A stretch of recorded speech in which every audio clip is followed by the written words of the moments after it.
Chapter 1641. They hadn't eaten for a long time and didn't have enough nutrition, causing most of the southern Ming soldiers to look like they were emaciated. In comparison, the logistical support of the soldiers of the five-star army was very good. They could get whatever they needed. All of them were tall and sturdy. In addition, they had reasonable training. Most importantly, Yang Qindong valued them highly.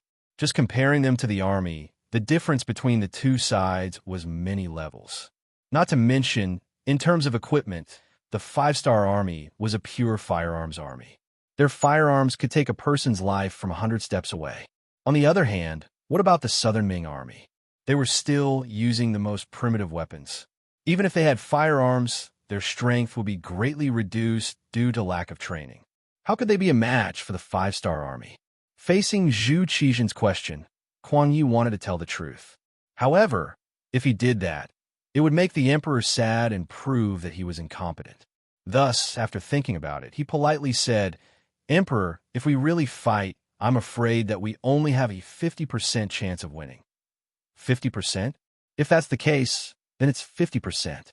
There's nothing to be afraid of. After all, no one can say that they will definitely win. All right, since it's like this, Grand Tutor, you can go and prepare.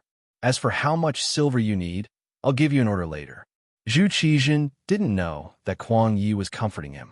He really thought that the Southern Ming army was very strong and could fight against a five-star army. After hearing this, Kuan Yi wanted to explain. However, after thinking about it, he didn't say anything. He found that even if he said anything, it would be useless. Instead, it would make the emperor lose confidence. If that was the case, the Southern Ming army would be in danger. Moreover, there was no evidence that the five-star army would definitely make a move against them. Just like what the staff officer in the army headquarters of the five-star army said, there, not only the Southern Ming Empire, but also the topography of any power would be recorded. Perhaps he was thinking too much? With the spirit of AQ in his heart, Kuan Yi left the palace. He didn't even return home and went straight to the Ministry of War. Since the emperor had already said that he wanted to develop the military, he had to plan it well and get the silver first. Crimson City. Today was Yu Qian's day off, so he personally accompanied Chen Sun, Wang Zue, Xie Chong, Xiao Xian, Wei Luo, Shang Lu, and the imperial censor of the left to tour the city. Their destination this time was the Tomb of the Kings, in the eyes of the citizens of Crimson Nest City. The so-called King's Tomb naturally referred to the place where the kings were buried. It referred to the place where the kings of the various countries who were defeated by the five-star army were placed under house arrest. This was a street near the East City. Looking from afar, one could see that each courtyard was quite large, and there was a king imprisoned in each courtyard. Unlike the other streets, both ends of this street were guarded by five-star army soldiers. After a rough calculation, there were no less than 1,000 people. This didn't include the police and the five-star army soldiers patrolling the streets.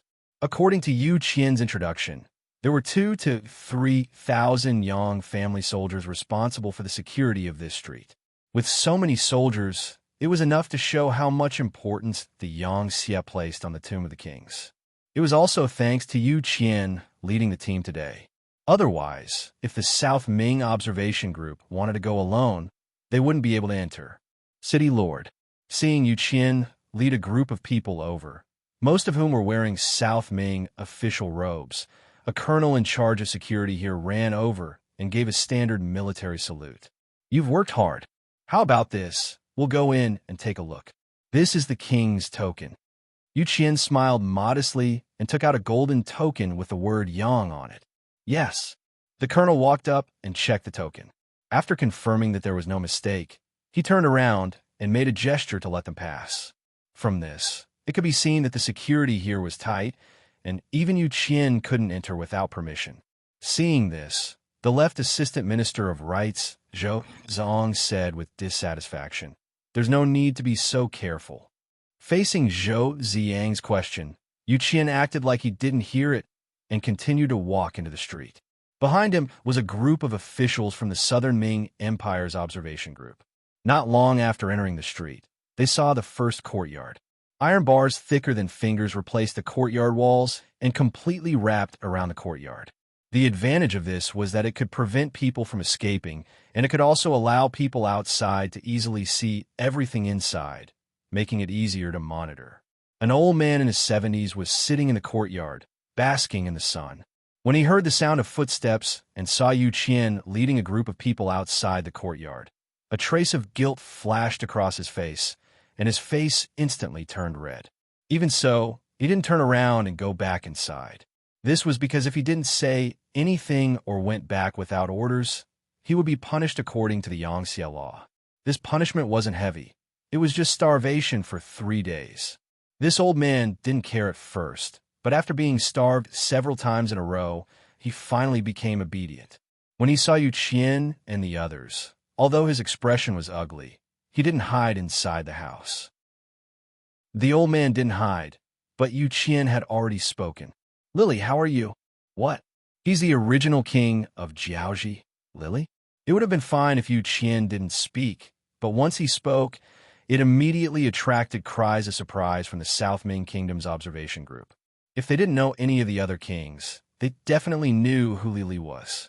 Some of the officials had visited Jiaoji more than 10 years ago and had seen King Lily. It was just that after more than 10 years, things had changed, so they didn't immediately recognize him. Now that Yu Qian called out his name, they carefully identified him. Soon after, Xiechong was the first to cry out. "That's right, he is Lily. This official has seen him before, but I didn't expect him to be so old." AI. With Minister Xiechong saying this, how could the other South Ming officials not believe him?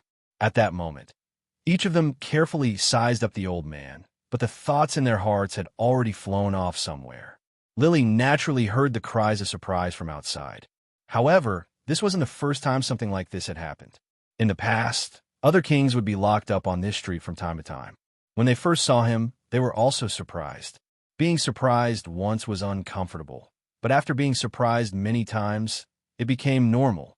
Lily, who was used to it, didn't have any intention of hiding. Since he had already been recognized, there was no point in hiding. Instead, he took the initiative to walk to the railing and said to Yu Qian, "City Lord Yu, isn't it a little too long for the performance team to only come once a month? This king is really bored staying here. Can you give a reaction and let the performance team perform twice a month?" "Okay, I will report your request to the higher-ups." Yu Qian smiled and agreed, which immediately attracted a wave of gratitude from Lily. The first courtyard was Lily, which attracted the cries of surprise from the South Ming Kingdom's observation group. The second courtyard was the Lansong Kingdom's King Paise. Seeing another king locked up here, everyone deeply understood the true meaning of the king's tomb. At the same time, everyone's cries of surprise weren't as loud. In the next courtyard were King Boromir of the Phnom Penh dynasty, Governor Chun Rong of Luzon, King Li Yong of North Korea, and so on. Among them, they also saw the blind Duke of the Ross Duchy. However, because they were too far away, the South Ming Kingdom's officials didn't react. More importantly, in the two courtyards of the king's tomb, everyone saw the three provinces' King Zhu Huiqiu and Shiping's King Mubin. Coincidentally, the two of them lived across from each other. Every day, when they basked in the sun, the two of them would sit facing each other. It would be very interesting to have two old enemies meet each other every day and not be able to make a move against each other. When the South Ming Kingdom's observation group walked past their courtyard, both Zhu Huiqiu and Mu Bin wanted to turn around and enter the house. However, they didn't dare to because they were already told that they had to stay outside the courtyard until the observation group left. Otherwise, they would starve for 3 days. Humans were iron, rice was steel. If they didn't eat a meal, they would panic. The two of them had violated the rules when they first arrived and starved for 3 days. The feeling was really uncomfortable, and they didn't want to experience it again. When the two of them obediently stood there like rare animals in the zoo, all the Southern Ming officials who saw them had a gloomy expression on their faces. It was as if they had eaten rat feces. Their hearts were disgusted, and their expressions were extremely ugly. However, there was nothing they could do.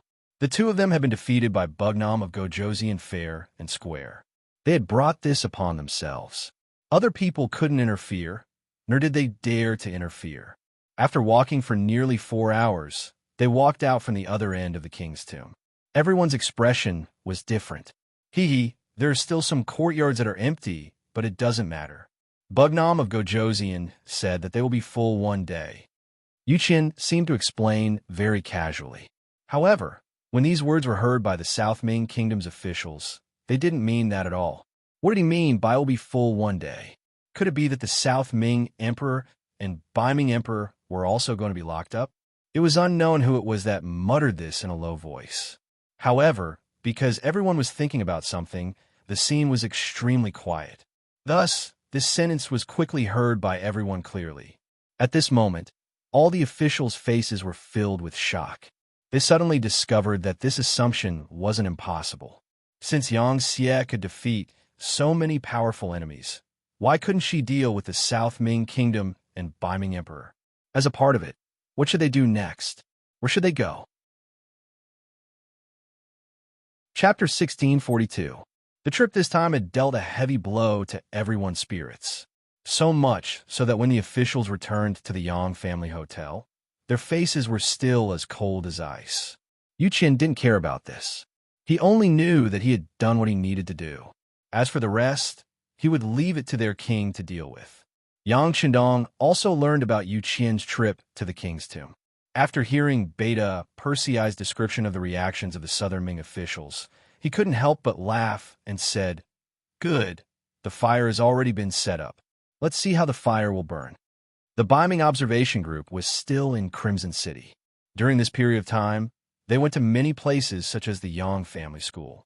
When these officials saw that the children of the Han people in Crimson City could enter the school for free, they were really shocked. During the Great Ming Dynasty, because the people weren't rich and were exploited by the tyrants, there weren't many people who were literate. Using 1% as a ratio was already a bit exaggerated. Didn't they know that allowing the people to become literate was good for the progress of the people? Of course, they knew, but they still prevented this from happening. This was because they wanted to become a powerful group.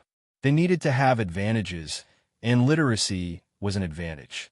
But in Crimson City, this kind of restriction didn't exist.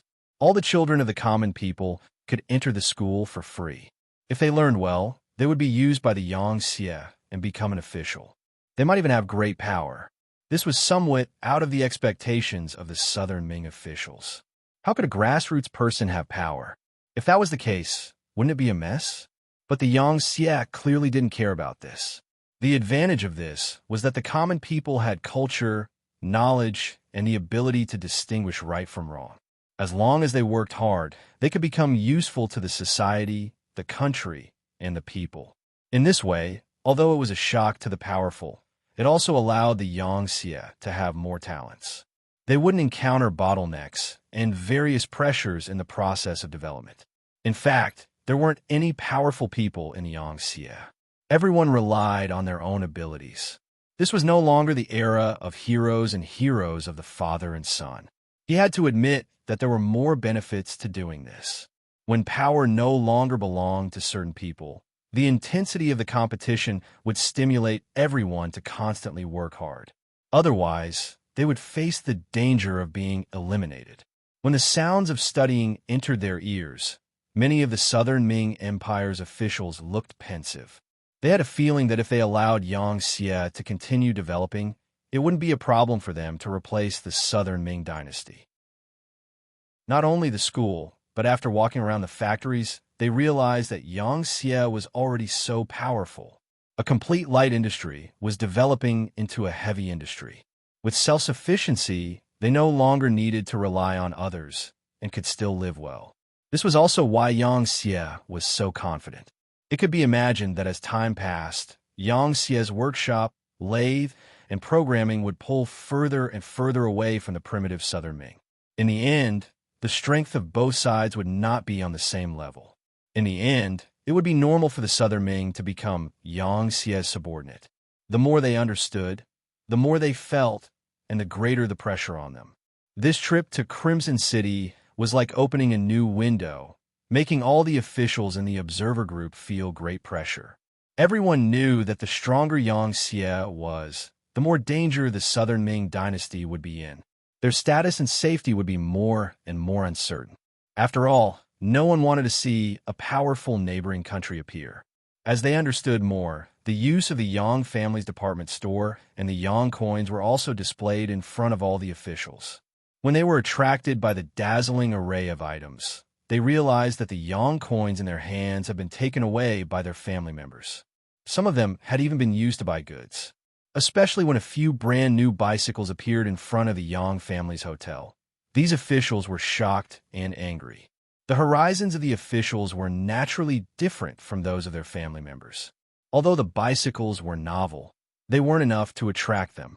On the contrary, things like flashlights, sewing machines, watches, and binoculars were more attractive. In the eyes of these officials, flashlights were high-tech products. They were very practical, whether it was for civilian or military use. They were good things. They hoped to learn from, understand, and imitate them. Needless to say, sewing machines could increase the production of the textile industry and clothes. It was undoubtedly a great contribution to the progress of society. Watches could accurately tell the time. It was convenient and also a symbol of status. Binoculars were even more useful when used in the military.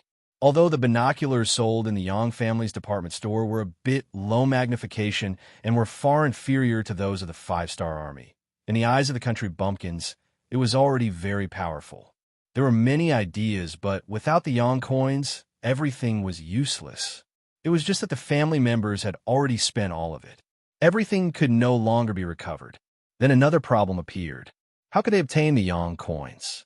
After asking around, they found out that only officials had the opportunity to obtain Yang coins. They would be given a certain amount of Yang coins in their monthly salary.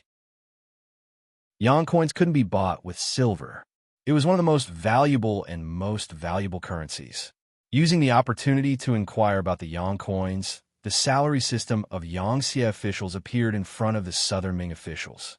As they understood more, they couldn't help but sigh. As a Yangxie official, the salary was really high. Some people even calculated carefully. As a Yangxie official, their salary was actually 50 times that of a Southern Ming official. Although the Yangxie was very strict with the corruption of officials, there was basically no gray income. However, if one could live a good life just by relying on their salary, who would be willing to stretch their hands everywhere, cause countless troubles, and be impeached all the time? Through the Yang coins, everyone had a better understanding of the Yangxie official salary system. This was the main reason why Yang Qindong gave them the Yang coins. As for some of the goods being bought by the Yangxie, Bugnam of Gojoseon didn't care. After all, it wouldn't be long before the Southern Ming Empire became a part of the Yangxie. So what if those things were passed on? Not only did the officials understand the origin and use of the Yang coins, but the family members also had a deeper understanding. Some people couldn't help but sigh. If I could become a Yangxie official, it would be a very happy thing. It was just a sigh. However, when the officials heard this sigh, they would be lying if they said that they weren't moved at all. Many people even started to consider whether it was possible to become a Yangxie official from the Southern Ming Empire. It was also at this time that Yu Qian and Shun Yu received Yang Qindong's instructions and unintentionally mentioned the 9 cabinet elders during the banquet. They specifically mentioned that there were only 5 cabinet elders. The remaining 4 spots were reserved for Southern Ming and Baiming officials. These people might be a bit bureaucratic, but it was undeniable that they had a lot of experience as an official. This was something that the new Yangxie officials couldn't compare to. When faced with a problem, experienced officials would often have a very gentle way to solve it. This was something that could be learned and used as a reference. The cabinet elders' empty spot was right there. They couldn't help but think about it. All of a sudden, a few officials became excited. However, they had been officials for many years and had seen and heard too many things. On the surface, they didn't show any abnormalities. However, once this kind of impatience appeared in their hearts, they couldn't suppress it. At this point, the various thoughts and opinions that needed to be forced onto the observer group were basically completed. At this time, the Southern Ming Emperor Zhu Qizhen sent someone to deliver a decree to the Yang family hotel. It was to summon the observer group back to the Southern Ming Empire. Once the decree was issued, although there was still a month before the observer group was allowed to stay in Crimson City for 2 months, everyone had to go back. No matter how much they loved Crimson City, there were still officials of the Southern Ming Empire. Yang Qindong naturally knew about Emperor Ying's decree. Looks like someone can't hold it in. After laughing, Yang Qindong looked at Yu Qian and Xinyu, who came to report. The two of you will be busy for a while. It is our wish to serve the king. Yu Qian and Xinyu stood up and bowed. After the decree was issued, the observer group was only given 3 days to prepare. Some of the family members were naturally a bit noisy. Clearly, they hadn't played enough. Or rather, there were still many places in Crimson City that they hadn't been to. They couldn't help but complain that the emperor was a bit unreasonable. As such, the officials were all trying their best to persuade them. At this time, Yu Qian and Xinyu appeared in the Yang family hotel. Then, the observer group officials were called away by them. They said it was to send them off, but everyone knew that there must be something to talk about. Not only were the ordinary officials of the observation group called away, but even high-ranking officials like Chun Sun and Wang Zuo were also invited to the palace by the Black Knights. Seeing the Black Cavalry eyeing them covetously, they were really worried that if they dared to refuse, what kind of serious consequences would there be? Just like that, 3 whole days passed. Not only did Yang Qindong, Yu Qian, and Xinyu act, but even the other 3 elders, Wan Xiaochun, Wu Qian, and Long Tainan, appeared in the Yang family hotel and invited the officials to a meal. All of a sudden, almost all of the officials who had reached the 4th rank and above were invited to the banquet. As for the content of the conversation, it was up to each person to decide. In reality, what Yang Qindong and the others talked about with the Southern Ming Empire officials wasn't a big matter. Sometimes it was just a small talk. For some officials, they didn't even make a wish to become an official. But was what they talked about that important? Chapter 1643. What was important was that they had talked about it. As long as the officials were talked about, they would be suspected when they returned to the Southern Ming dynasty. It would be even more difficult for them to be put in an important position. How could Qin Sun and Wang Zuo not see the reason behind this? However, they had no other choice. In the territory of Qiqian City, they did not dare to go against Yang Qindong's good intentions. Moreover, they also needed to find a way out for themselves.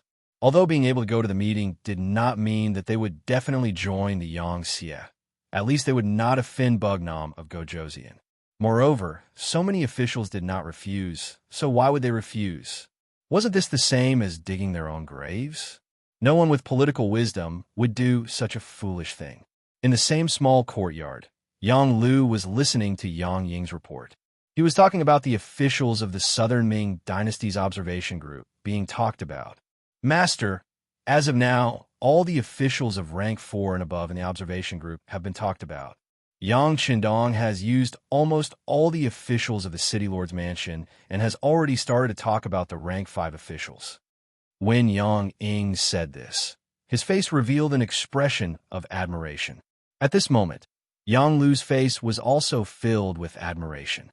He naturally saw through Yang Qindong's intentions. It was because of this that he could not help but say with admiration, "Amazing, my young master really has good methods." Presumably, Emperor Ingzong will have a headache and will not dare to put these people in important positions. This is equivalent to cutting off one of his own arms before the battle. Yang Ying also nodded and said, "That's right. If they don't dare to trust these people, then in a certain period of time, Ingzong will have no one to use. It is very likely that there will be internal chaos in the Southern Ming dynasty." "No, it is not a possibility, but a certainty," Yang Lu said with a very firm tone. Then, his tone changed. "However, this has nothing to do with us. It is even a good thing. What we want is to take the chestnuts out of the chaos."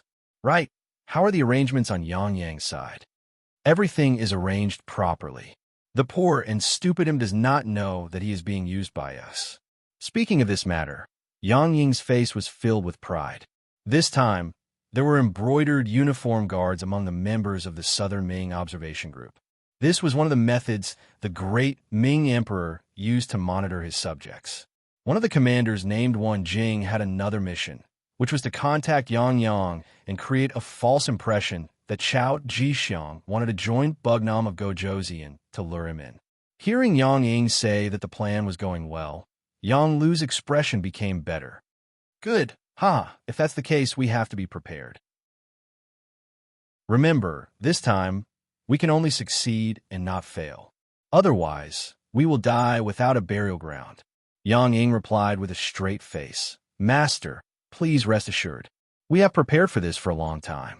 There will definitely be no problems. All right, let's wait and see, Yang Lu said with a face full of excitement.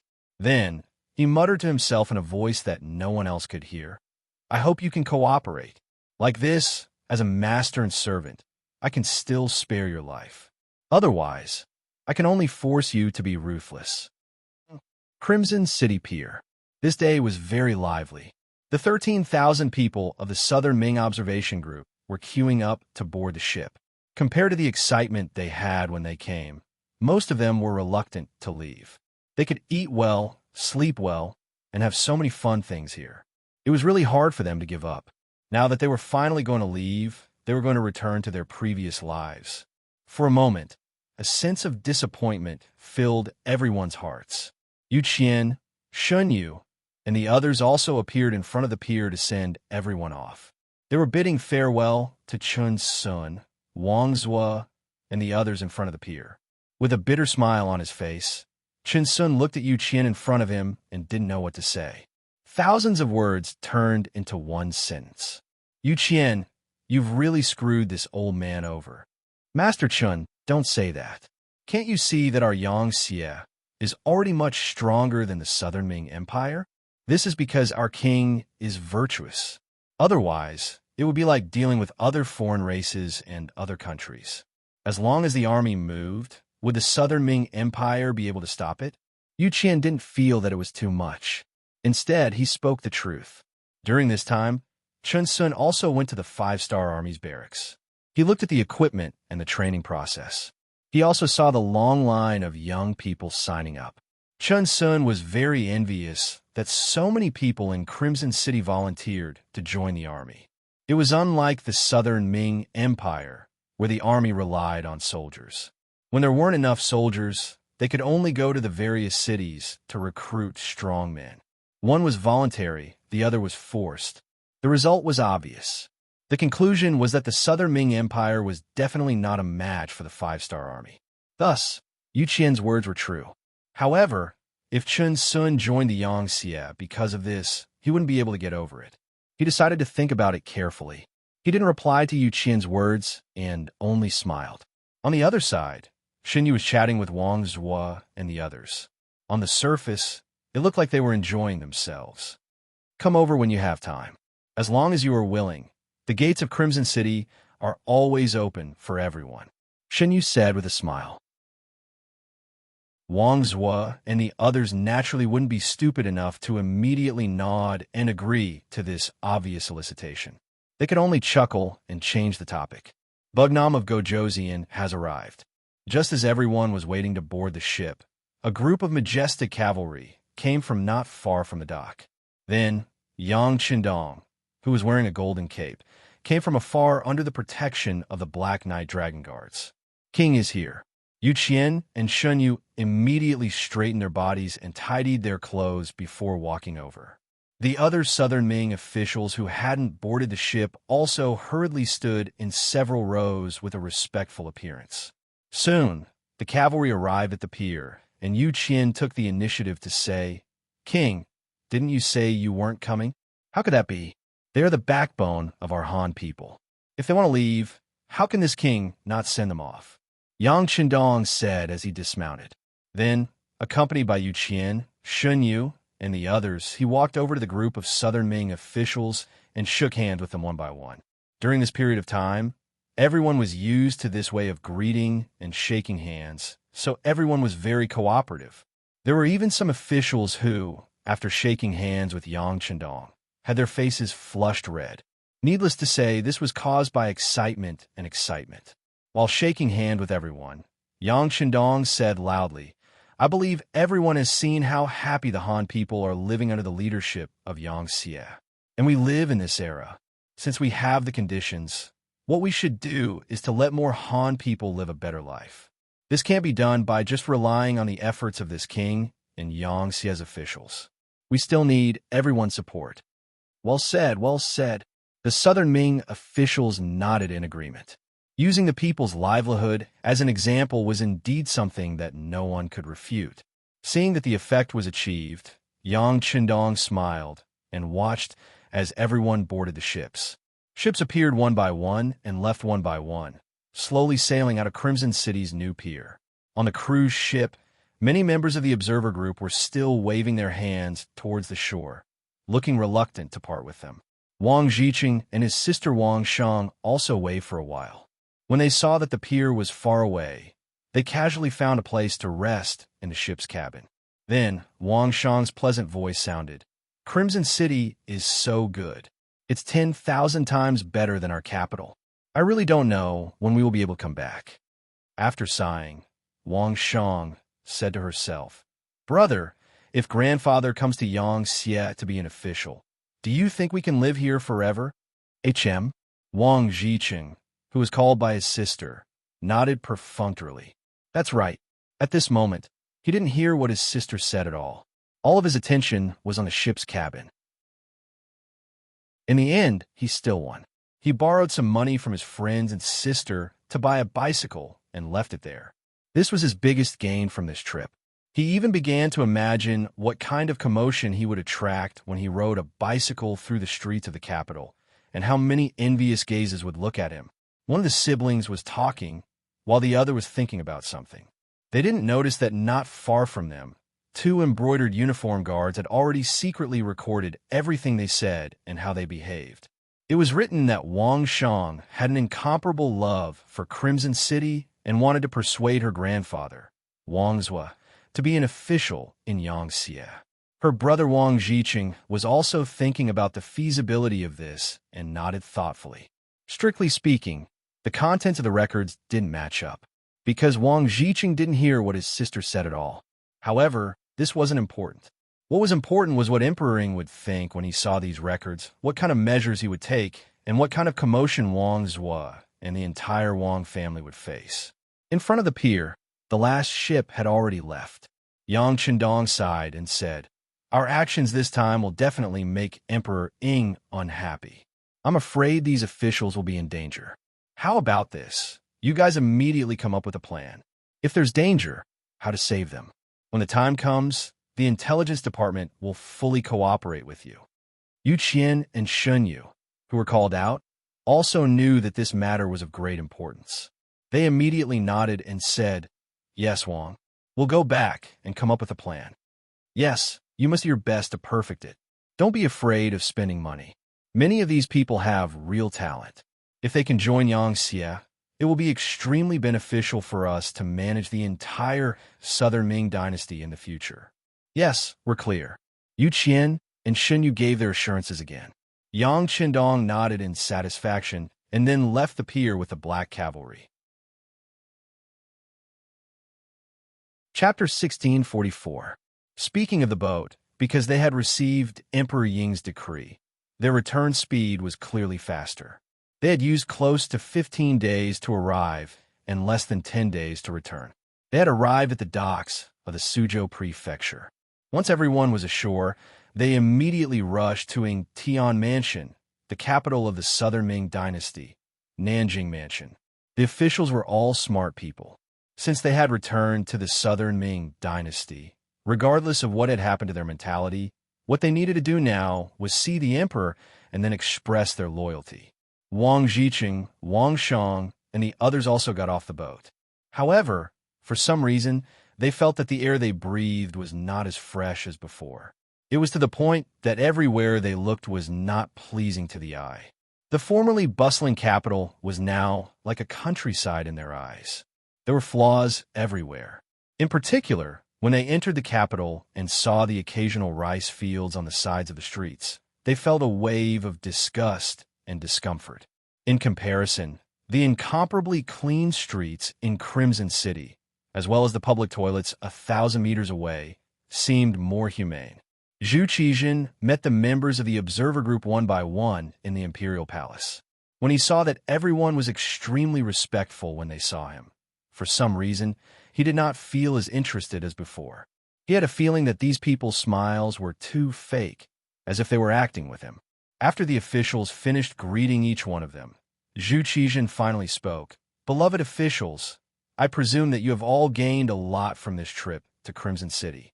Since this is the case, go back and write a memorial to see if there is anything we can learn or imitate. Then, we can also make changes, okay? Your Majesty is wise. This official will obey." The officials replied in unison. Then, everyone left the imperial palace and returned home to write memorials. The next morning, in front of Zhu Qizhen's dragon table, there were memorials written by the various officials. Zhu Qizhen looked through them curiously. However, not long after, he angrily threw these memorials to the ground. It had to be said that these memorials talked about many things. For example, the Ministry of Personnel's memorial said that they were going to clean up the officials again. Anyone who was found to be corrupt would be heavily punished. For the sake of governance, officials were not allowed to engage in business. Anyone who took over extra land should also be returned. Anyone who had business in their family should also immediately stop to prevent collusion between officials and business. The Ministry of Revenue reported that they were going to reinstitute the business tax and collect heavy taxes. Regardless of whether one was a grand scholar, high scholar, or elementary scholar, they would still have to pay taxes when doing business. Everyone was equal. Only then would the wealth of the country be abundant. Only then would they be able to do what they wanted to do and benefit the people. The Ministry of Rights Memorial said that they wanted to set up a Nanming newspaper to allow the common people to have a voice. This way, they could eliminate the existence of any undesirable things to the greatest extent. He also wanted to set up public schools, with the imperial court providing money so that the commoners could have books to study and develop their wisdom.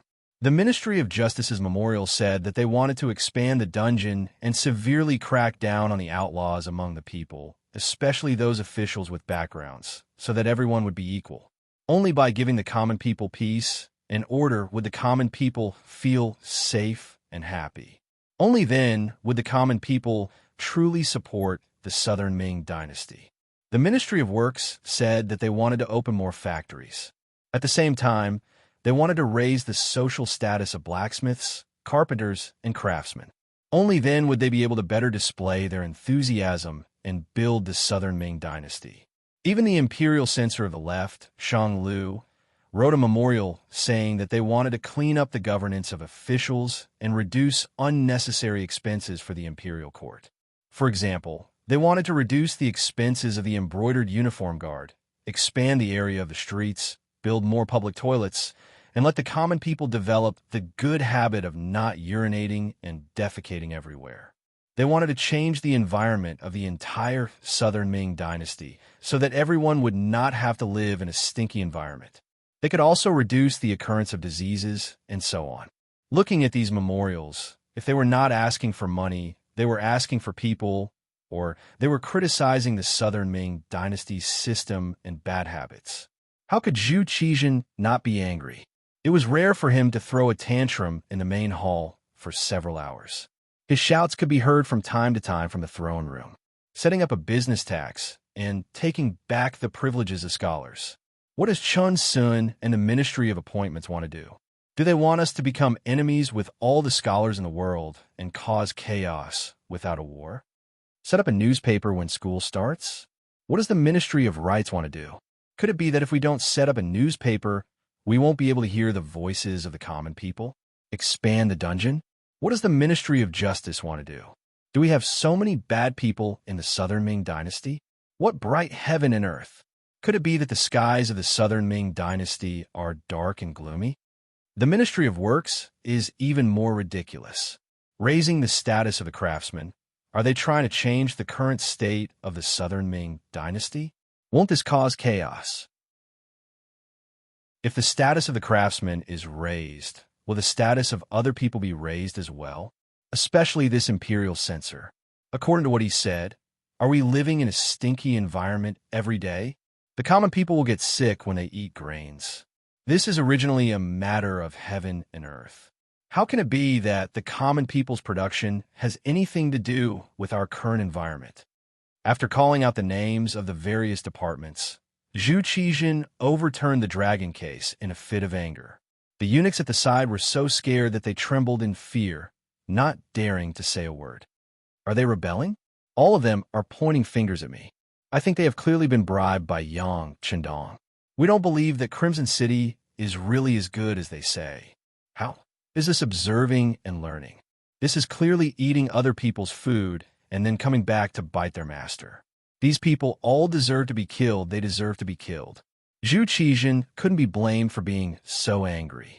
He had his subordinates give their opinions because he wanted to see if they had any gains. If there was, he could make appropriate changes without putting in too much effort. But now, how is this appropriate change?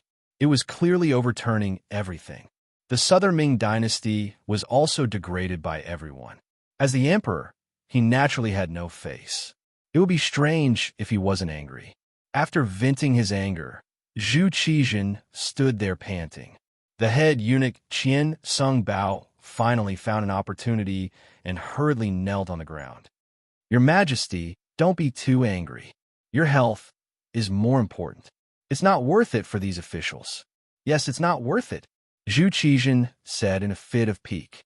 Then he said, Go, summon beloved official Chao to see us. The so-called beloved official Chao was the guard of the embroidered uniform guard, Chao Jixiang. The kneeling Qian Sung Bao naturally didn't get along with him, but this was the emperor's order. He didn't dare to stop him. He hurriedly gave a look to the eunuch at the side. At this moment, Qian Sung Bao was secretly delighted. He was thinking that the emperor had nowhere to vent his anger. Perhaps Chao Jixiang came at this time to eat melons. Chao Jixiang, who was on duty in the palace, was quickly found. He came to the throne room and knelt down. You all can leave first. Great companion, you can also leave. He glanced at Qian Sung Bao. Because of the appearance of Yang Chendong, this little butterfly, Zhu Qijin didn't experience being captured by Yes Hen. Thus, Chao Jixiang didn't appear to save his master. Now, his great companion became Qian Sung Bao's eunuch. The emperor summoned Qian Sung Bao and wanted to drive him away. Qian Sung Bao naturally wasn't happy, but at this moment, he didn't dare to disobey the emperor's order. He could only agree and leave. After he walked out of the throne room, he stood there in deep thought. Recently, every time Zhu Qijin saw Chao Jixiang, he was always mysterious. Even his great companion was on guard against him. This made him feel a sense of danger. If Chao Jixiang really replaced him, he was afraid that he wouldn't be able to have a good ending. Internal strife among eunuchs was often the fiercest. Those in power could get whatever they wanted. As for those who were stepped on, it was a fate worse than death. Eunuch Qian, why are you here? Why aren't you serving the emperor? Qian Sung Bao, who was in deep thought, was surprised when a voice came from behind him. He looked in the direction of the voice and saw the head eunuch of the empress, Mao Mu. Although they were both head eunuchs, one served the empress while the other served the emperor.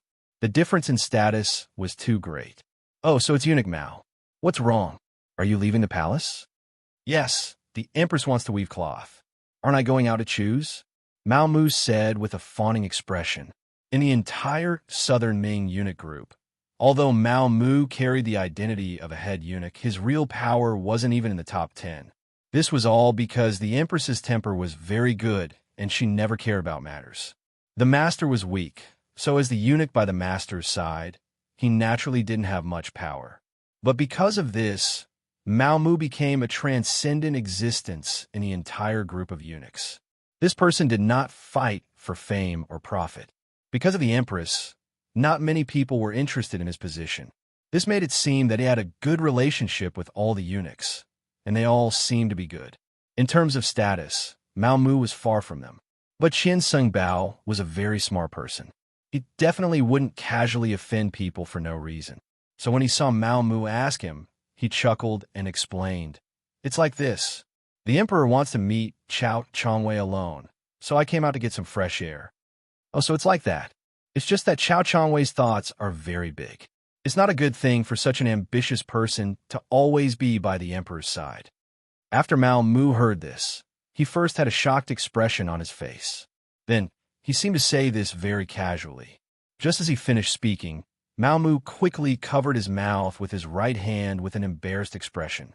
Between eunuchs, unless there was a life-and-death feud, they wouldn't speak ill of each other in front of each other. That was the behavior of a vile person, and it was shameful. Normally, if Mao Mu said this, Qian Sung Bao would even reprimand him. After all, he was now the head of the group of eunuchs. He had the obligation to maintain the unity of the group of eunuchs, at least on the surface. Chapter 1645. But now that he was angry, Mao Mu's words hit the bottom of his heart. He said with an angry face, "That's right, I thought I was the only one who thought Chao Changwei was ambitious. I didn't expect that Mao Gonggong also thought so. Then I really have to be careful." "Ha! Qian Gonggong, you are busy. I still have to go out of the palace. I will talk to Qian Gonggong when I have the chance." Mao Mu didn't say anything this time. Some words were enough to be said once. Saying too much would have the opposite effect. Mao Mu left like this. Along the way, he took the token given by the empress and walked out of the palace with the 6 little eunuchs. Then he walked into the market and looked around. He went to a few shops, but didn't buy any suitable cloth. During this process, no one noticed that while he was chatting with someone in a cloth shop, he had spread the news of Zhu Qizhen's rage and summoning Chao Jixiang. In the entire Yangxia, there were no more than 10 people who knew that Mao Mu was Yang Hodong's spy. Among them, there was an intelligence team that was responsible for contacting him. Wang Shan, the head of the telecommunications department, was the one who knew about it. He was the one who reported everything directly to Yang Qindong. Even the head of the security bureau, Yang San, didn't know. Because of this, Mao Mu's safety was guaranteed. Even if Chao Jixiang had joined forces with the Yangxia traitor, he still didn't know that Mao Mu was Yangxia's spy. When Mao Mu reported some of the news in the palace, Zhu Qizhen was listening to Chao Jixiang's report with a serious expression. "Your Majesty, the matter is like this. I have already contacted that person. He will lead Bugnam of Gojoseon to the ship. When the time comes, we will choose to take action at sea. At that time, no matter how great his ability is, he won't be able to escape." "And good. That's right. Didn't you say there was a backup plan?" Zhu Qizhen asked with interest. "Yes, Your Majesty. I don't know if you still remember Shaowa Province's President Kuroda, who is the Navy General of Shaowa Province. When the Shaowa Province was destroyed by Yangxia, he had escaped with 100,000 soldiers. Over the years, although his strength has weakened, he still has 50,000 Navy elites in his hands. When the time comes, they will also appear and join us to kill Bugnam of Gojoseon. However, he also made a request. That was, if he wanted to reclaim the entire Shaowa province, he needed the emperor to acknowledge their existence. There's also that Yonglu. He wants to inherit the throne after Bugnam of Gojoseon's death, but he said that he will definitely obey the emperor's management. Once he stabilizes his position, he is also willing to send troops to attack Baiming and help the emperor unify the world. As soon as Chao Jixiang opened his mouth, he laid out all the plans and the requests of the so-called allies. Hearing this, Zhu Qizhen frowned. After hesitating for about half an hour, Zhu Qizhen opened his mouth. "We can agree to President Kuroda's request. Originally, we didn't need to pay too much attention to a small island country. But Yonglu's request. Chao Jixiang was the best at reading people's expressions. When he saw Zhu Qizhen's expression, he guessed something. He immediately said, 'Emperor, please rest assured. We can agree to his request first. After he stabilizes Yangxia and helps us deal with Baiming, we can find an opportunity to kill him.' Yes, that's what I mean. Bugnam of Gojoseon's appearance has already caused chaos in the great Ming dynasty for so long. If he dies, there can't be any more chaos. We can't fall for the same thing twice." Zhu Qizhen said with a satisfied expression. Just like that, the two of them, Zhu Qizhen and Chao Jixiang, began to perfect the plan. This conversation lasted for nearly 4 hours. In the end, Zhu Qizhen ordered someone to bring in a meal and even rewarded Chao Jixiang to eat with him. This made Qian Simbao, who was waiting outside, very envious. At this time, he felt that his position was in danger, but he didn't have any better ideas, because he didn't know what Chao Jixiang was doing next. In the palace of Qian City, the telecommunications director, Wang Shan, brought the telegram sent by Mao Mu to Yang Qindong. After reading the contents of the telegram, Yang Qindong thoughtfully asked, "Did you bring the copy of the telegram for Director Yang San?" "Yes." Wang Shan also sent the copy of the telegram that he had prepared in advance to Yang Qindong. After staying by Yang Qindong's side for so many years, Wang Shan was also used to the way the young master worked. Therefore, he would send a copy of the telegram that was related to reporting to him. After receiving the telegram from Yang Qindong 2 days ago, Yang Qindong carefully read it again. Then, he put his right hand on the table and tapped it thoughtfully. He seemed to be thinking about something. After about the time it took to drink a cup of tea, he asked, "Did you find anything from the phone that I asked you to monitor?" "No, that phone is rarely used." Presumably, he also knows that some things are not safe to communicate through the phone. Wang Shan replied in a deep voice, "Well, he's grown up. He's so careful when doing things, but unfortunately, he didn't use it properly. Sigh, since he chose this path of no return, he can't blame anyone for everything." "Okay, Wang Shan, go back. Remember, don't tell anyone about what happened today, not even Beta Persei." In the entire Yangtze, Yang Qindong trusted Tiger's man the most, followed by a few of his servants, and then Wang Shan. After all, as the head of the telecommunications department, he had access to core secrets. Therefore, although he was only a department head, Wang Shan's position in the entire Yang faction was extremely high. Very few people would not give him face. Wang Shan himself also understood that he could be where he was today, all thanks to Yang Qindong. He only needed to do things well, and his status would be stable. He nodded heavily. "Young master, please rest assured that no one else will know about this." Wang Shan was able to address Yang Qindong as the young master, just like the servants. This showed how much Wang Shan was valued. Wang Shan took his leave, leaving Yang Qindong alone in the palace study. He sighed. Some things did develop beyond his expectations. He had thought that someone would betray him. After all, when one's status was high and one's vision was broadened, one would have the motivation and ideas to move up. However, when something really happened, and the person who betrayed him was someone he trusted very much, Yang Qindong still felt very uncomfortable. He did not know how long he had been sitting there. All kinds of memories and past between Yang Qindong and Yang Lu flashed through his mind. It was not until Hu Yin appeared in the study and brought a bowl of lotus seed soup in front of him that Yang Qindong came back to his senses. He smiled apologetically. "Look, I made you worry again." "No, I just wanted to see you. Don't think too much about it. We've already gotten enough. Even if we stop now, we won't have any regrets." Hu Yin walked behind Yang Qindong with a smile and gently massaged his shoulders. Feeling the care and gentleness, Yang Qindong reached out and patted Hu Yan's arm. "Good, optimistic spirit. Take it easy, take it easy. Ha ha." At this moment, Yang Qindong's mood seemed to be much better.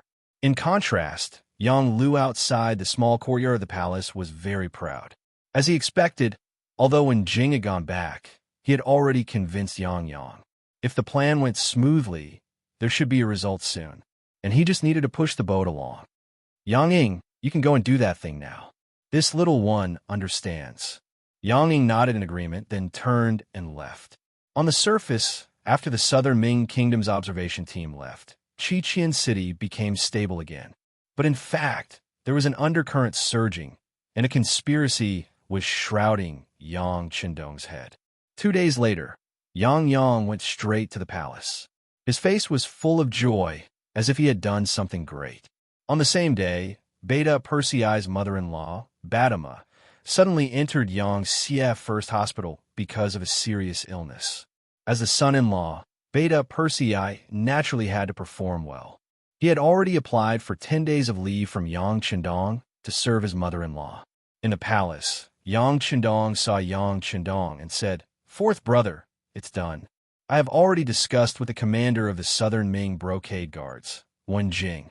As long as you, Bugnam of Gojoseon, are willing to admit it personally to the other party, and Chao Jixiang is willing to submit to Yang Xie, he will bring all the Brocade Guards. Anyway, at that time, they will control the Southern Ming Palace. As long as my army arrives, we can take over the entire Southern Ming Kingdom with the smallest price." Looking at Yang Chendong's happy expression, Yang Chendong smiled. "Fourth brother, how did you discuss it?" "Oh, it's like this." Yang Chendong explained the plan that they had discussed. After an hour, Yang Chendong understood everything. After hesitating for a moment, he said, "Okay, this prince agrees. I will meet with Chao Jixiang outside the Wenzhou port. At that time, this prince will personally promise that as long as Chao Jixiang is willing to help me, Yang Xie, not only will he not be punished, he will also be rewarded greatly." Yang Chendong was very happy when he saw that Yang Chendong had agreed. "That's great. However, fourth brother, you must remember that in order to prevent the news from leaking out, you must not bring too many troops. It will not be good if the news is leaked." Is this fourth brother's idea or their idea?" Yang Chendong asked after hearing this. However, his heart was beating very fast, because if this was his fourth brother's idea, then he could not help but suspect whether Yang Yang was also involved. Fortunately, Yang Yang quickly gave the answer. "Of course it is Chao Jixiang's idea.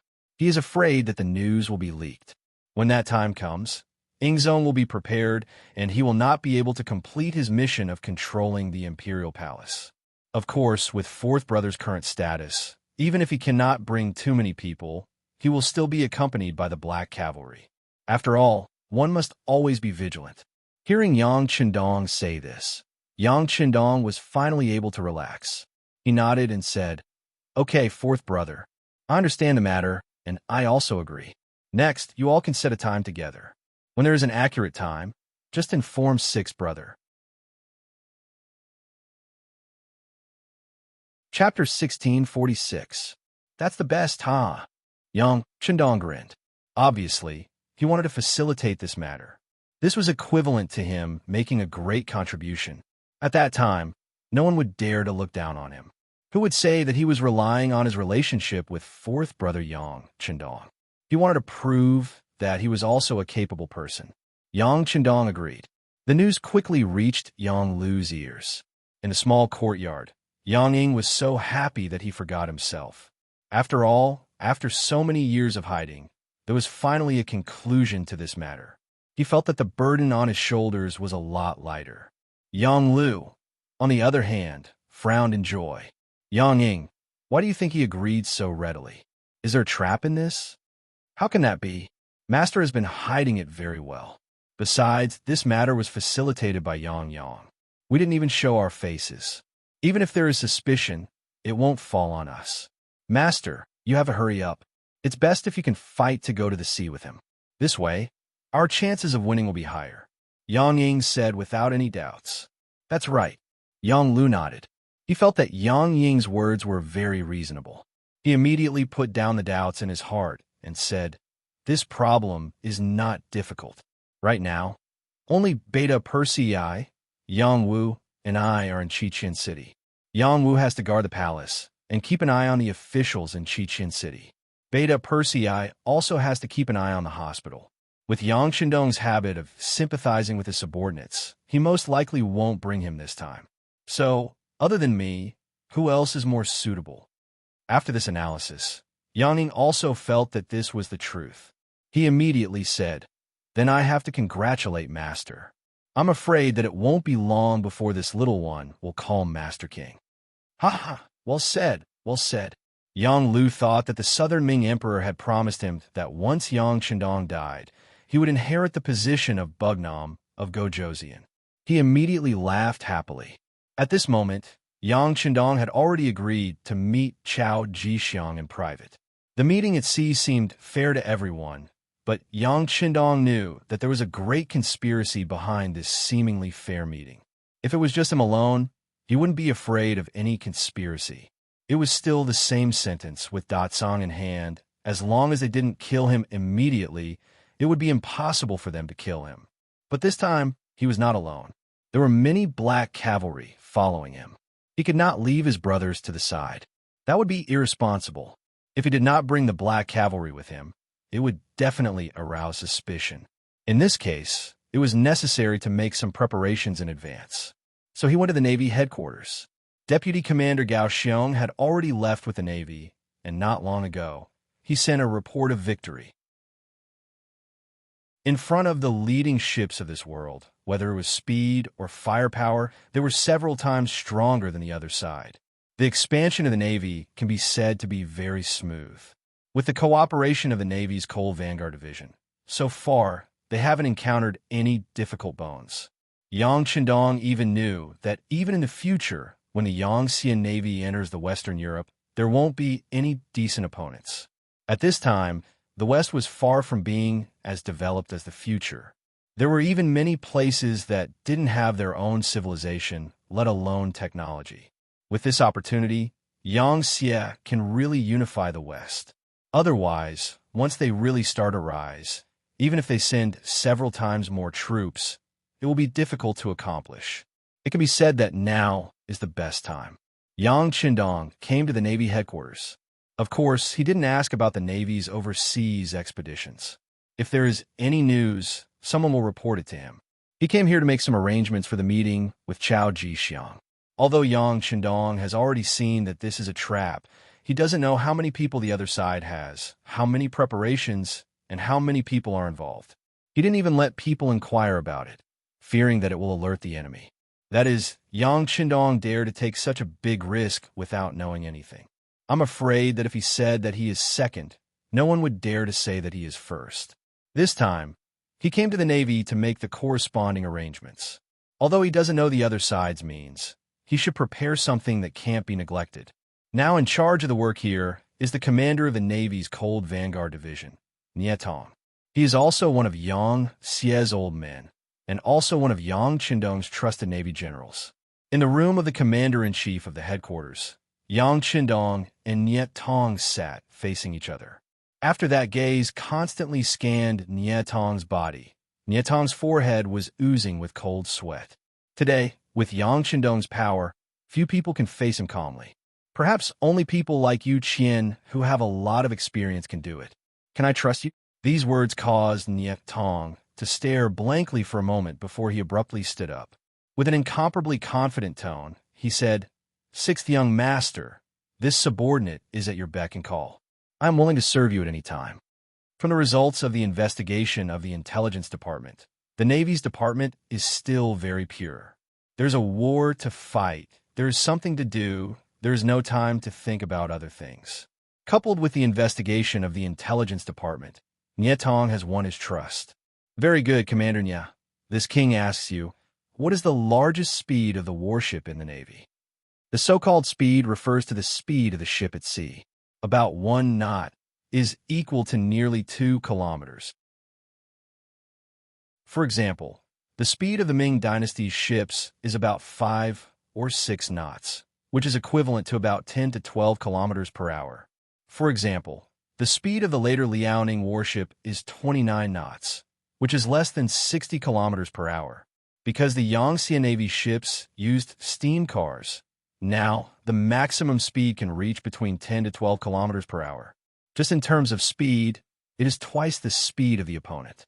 Reporting to the 6th young master, the Navy dock has 10 5th-level warships, 30 4th-level warships, hundreds of 3rd-level warships, and other 2nd-level and 1st-level warships. The 3rd-level and above warships have reached a speed of more than 10 knots. In these years, the Navy's warships have been developed. In the past, only the commander-level commanders can command 5th-level warships. Because of the emergence of 6th-level warships, now it has become the division's exclusive use. And so on, the Navy has become many times stronger than before. Good. Hearing that there are so many powerful ships, Yang Qindong is very satisfied.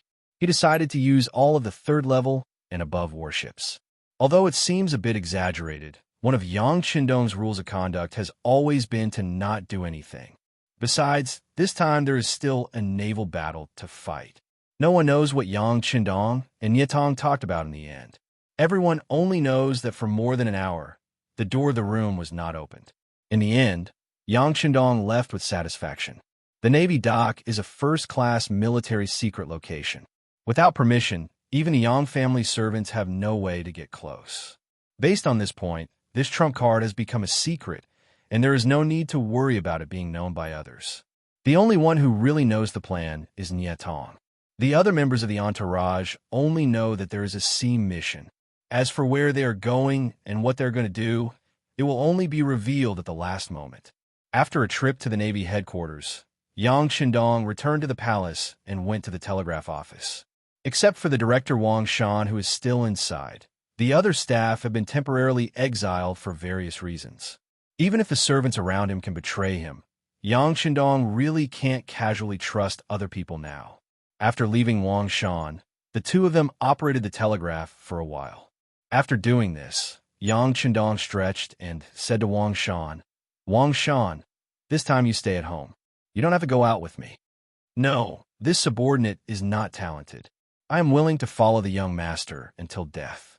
Wang Shan suddenly stood up and said with an unquestionable voice.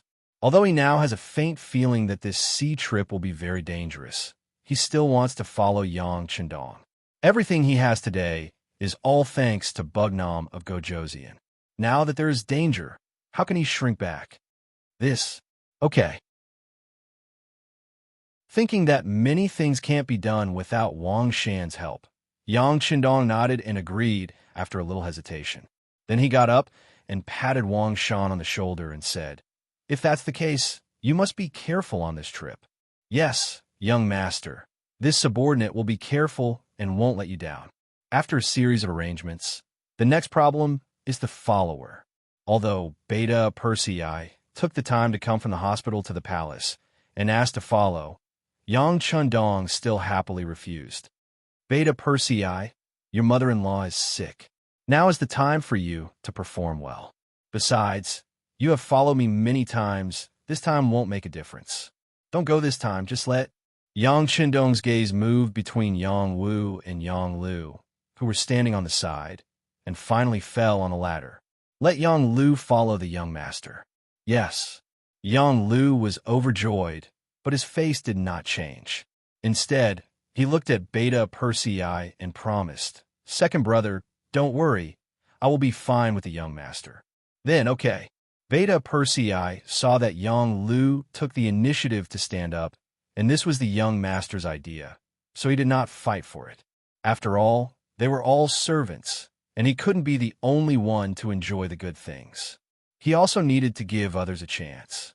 After deciding on Yang Lu's follower, Yang Qindong personally appointed the third captain of the Black Cavalry, Bideo Jiang, and asked him to bring 500 Longwei with him. The matter was settled. Regarding Yang Qindong only bringing 500 Black Cavalry, whether it was Beta Persei, Yang Wu, or Yang Lu, all showed faint doubts. Obviously, the Black Cavalry now had 5,000 people, and only 500 people were too few. Chapter 1647. Quite a lot. Yang Qindong chuckled. "The last time we went to Yunnan, we only had 500 Black Cavalry, and there were no problems. Not to mention that this time, other than the Black Cavalry, we also have the Coal Vanguard Army. All right, Yang Lu, go back to the Navy headquarters and look for Commander Nietong to see who is suitable to accompany us. We don't need too many people. Just a battalion of 500 people will do." Yang Lu, who was called out, was very excited and quickly agreed. He did not expect that Yang Qindong would value and trust him so much. At this time, his mentality was shaken. Is it really good for him to go against his master, who trusts him so much? Yang Lu did not immediately go to the Navy headquarters. Instead, he first returned to the small courtyard and saw Yang Ying. "Master, there is no turning back. Now that your matter has been revealed to the Emperor of the Southern Ming Empire, it is impossible to stop even if you want to. Besides, Yang Qindong has no one by his side right now, so he thought of you. Once the problem with Beta Persei is solved, I'm afraid he will kick you aside. Do you want to endure it again?" As the person Chao Jixiang sent to Yang Lu's side, Yang Ning naturally would not allow things to stop halfway. Hearing these words, Yang Lu nodded continuously. He just could not bear it.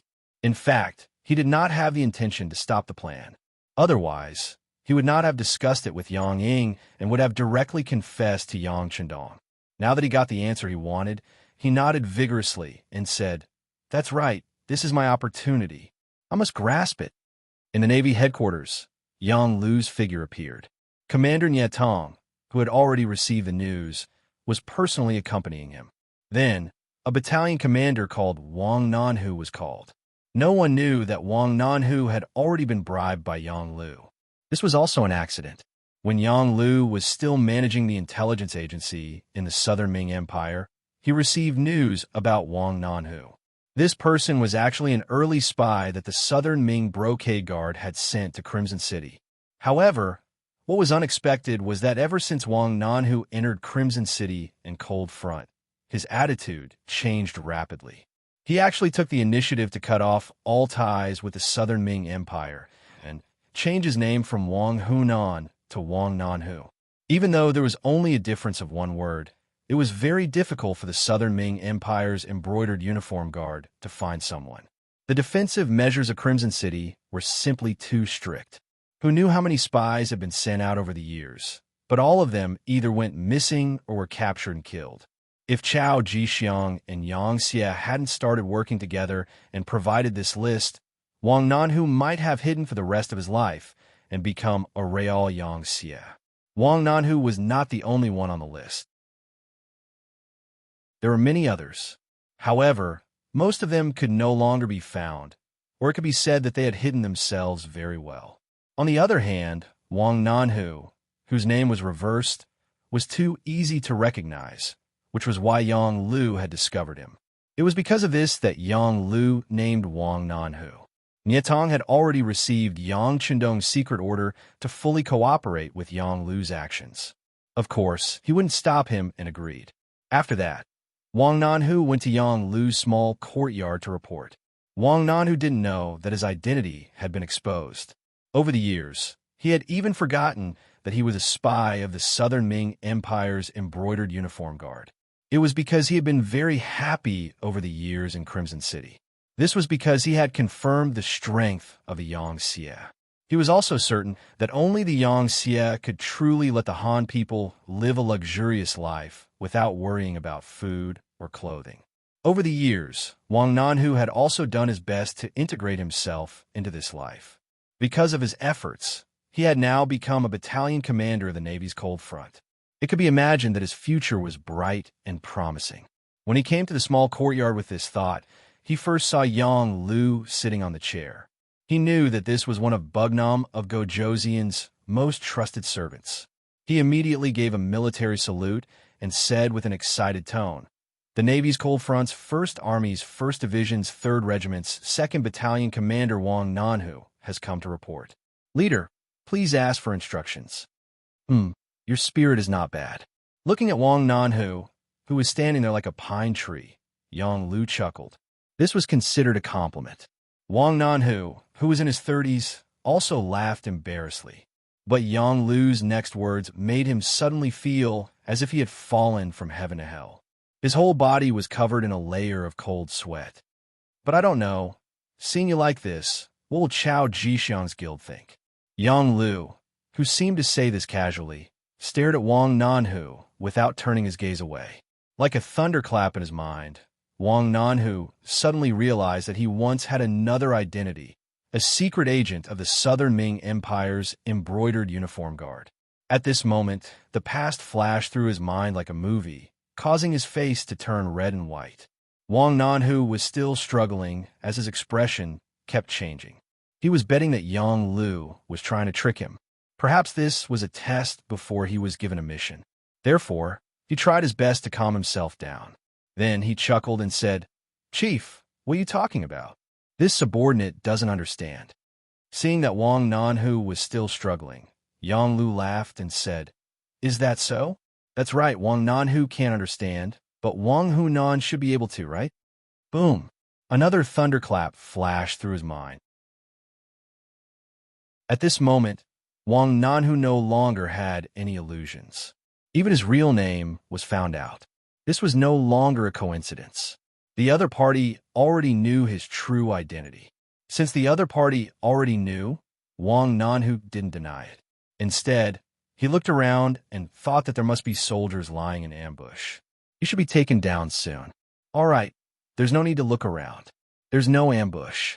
I'm the only one who knows your current identity. Of course, Yang Lu could tell what Wang Nanhu was thinking. He smiled casually and threw another bomb. Wang Nanhu, I know that you really want to cut ties with the Southern Ming Empire, so I can give you a chance. Not only will your identity not be known by others, but you can also be a true Yang Xie from now on. No one can talk about your past. What do you need me to do?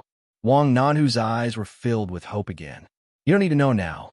When I need you, you just need to do as I say. Don't tell me you still don't trust me. Yang Lu's tone was profound. All right, then I'll listen to your orders. Wang Nanhu agreed because he knew Yang Lu's identity. He really hoped that his relationship with the Southern Ming Empire could be severed. Now that the opportunity was in front of him, he naturally had to seize it. Very good. Seeing that Wang Nanhu agreed, Beta Persei finally had a smile on his face. Next, gather your battalion and prepare to follow Bugnam of Gojoseon to carry out missions. Remember, you have to listen to my orders. You only have one chance to perform. If you don't seize it, don't blame others. Please don't worry, Chief. I will definitely seize the opportunity. Wang Nanhu said without hesitation. In the Imperial Palace of Crimson City, Yang Qindong appointed a commander named Wang Nanhu. When Yang Qindong heard this, he didn't say anything. He didn't even send people to investigate. He wanted to see how Yang Lu, whom he had groomed, was going to deal with him.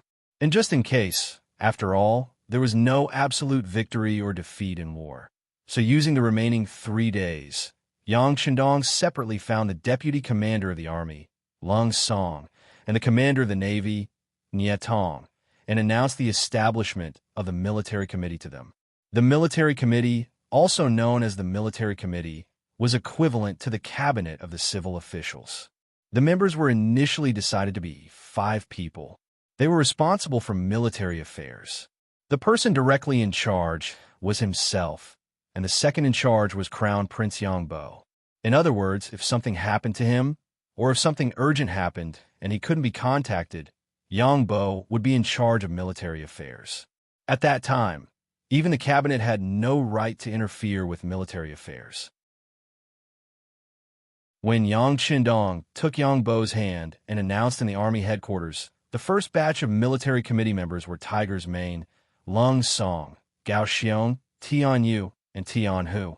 Deputy Commander Lung Song then sent Yang Qindong and his son out of the army headquarters. When the two of them arrived at the main street, Yangbo said thoughtfully, "Father, are you leaving Crimson City again?" "Yes." Yang Qindong didn't intend to hide it from Yangbo. As his eldest son grew up, there were some things he needed to know. "Father, is it very dangerous this time?" Yangbo raised his head. His voice was still a little immature as he looked at Yang Qindong and asked again. Yang Qindong didn't expect his son to have such observation and perception at the age of 11. He was very pleased. "Yes, it is a little dangerous, but fortunately, everything is under Father's control." "Then I'm relieved." A sincere smile appeared on Yangbo's face. Looking at Yangbo's adult-like appearance, Yang Qindong smiled and patted Yangbo's head. He said, "Boer, remember, as a king, you have to trust your subjects, but you also have to be careful. You also need to have your own judgment and not be swayed by others. Because of the difference in status, they might not really think about you. As long as you think it's right, just do it." "Yes, I'll remember." With Yangbo's comprehension ability, he naturally couldn't understand everything, but this didn't stop him from remembering it and slowly understanding it when he returned. After the cabinet, the military committee was also established. Just like that, Yang Xie's 2 major institutions began to operate. Yang Qindong could also put down his burden and do what he should do. Chapter 1648. On the morning of the 3rd day, Yang Qindong told Hu Yin and the others that he needed to go out and would be back in a few days. Then, He walked out of the palace with firm steps facing the rising sun. Outside the palace, Ba Daojiang and the 500 black cavalry were already in formation, waiting for orders to set off at any time. According to fourth brother Yang Yang, this meeting with Chao Jixiang was a very secret matter, so they couldn't let more people know about it in case the news was leaked. So Yang Qindong really didn't tell anyone. Of course, this wasn't because he believed these words, but because he didn't need to let others worry. On the new pier of Crimson City, Yang Yang and Yang Lu were already waiting. Battalion Commander Wang Nanhu was also waiting with 500 Cold Vanguard soldiers armed with live ammunition. Fourth brother, young master, greetings Wu King Nan. All sorts of greetings followed. Yang Qindong's expression was calm as he looked at Yang Lu and asked, "Is everything ready?" "Young master, everything is ready. We can set off at any time." Yang Lu suppressed the excitement in his heart. "Good, then let's set off." Yang Qindong nodded and walked towards the nearest Class 5 warship. This time, in order to not attract attention, Yang Lu didn't bring a Class 6 warship. Instead, he chose the Class 5 warship in front of him. Soon, the black cavalry boarded one by one. Then, the ropes were retracted and the 3 warships left the pier. At this time, at the pier, Nie Tong was leading the 1st, 2nd, and 3rd regiments of the 1st Division. Because outsiders were forbidden from approaching the pier, no one knew that they had left. In addition, the 4th Regiment was left behind to guard the pier. From the outside, it didn't look any different from before. On the sea, a total of 3 Class 5 warships were heading towards Fuzhou from Crimson City. At the harbor built by the Yang faction in Fuzhou, Chao Jixiang, dressed in casual clothes, walked into a medium-sized ship. The embroidered uniform guards who had long since taken control of everything on the ship also set sail, heading towards Crimson City. Behind their ship, 2 ships that looked like fishing boats were tailing them. Relying on the high-powered binoculars in his hand, he seemed to be hanging several miles behind them. Because the distance was too far, it did not attract Chao Jixiang's attention. Or rather, Chao Jixiang's attention wasn't on his side at all. Ever since he entered the cabin, he had been looking at the radio in front of him. An intelligence agent sent by Yang Lu was fiddling with it. He knew nothing about radio stations. He only knew that it was very powerful and could transmit information from thousands of miles away. Chao Jixiang, who was sighing at the miraculous nature of this item, was waiting for the fish to take the bait. As for safety, he was not worried. Yang Lu had arranged everything. As for whether or not he would be cheated, he was carrying the imperial edict personally written by Zhu Qizhen of the Ying sect. It was about Yang Lu succeeding Yang Qindong and becoming the Bugnam of Gojoseon. Presumably, there were people who were more anxious than him. If Yang Qindong didn't die, Yang Lu wouldn't be able to ascend the throne. Right, Yang Lu now had another name, Yang Shunming. This meant that he was willing to submit to the great Ming dynasty.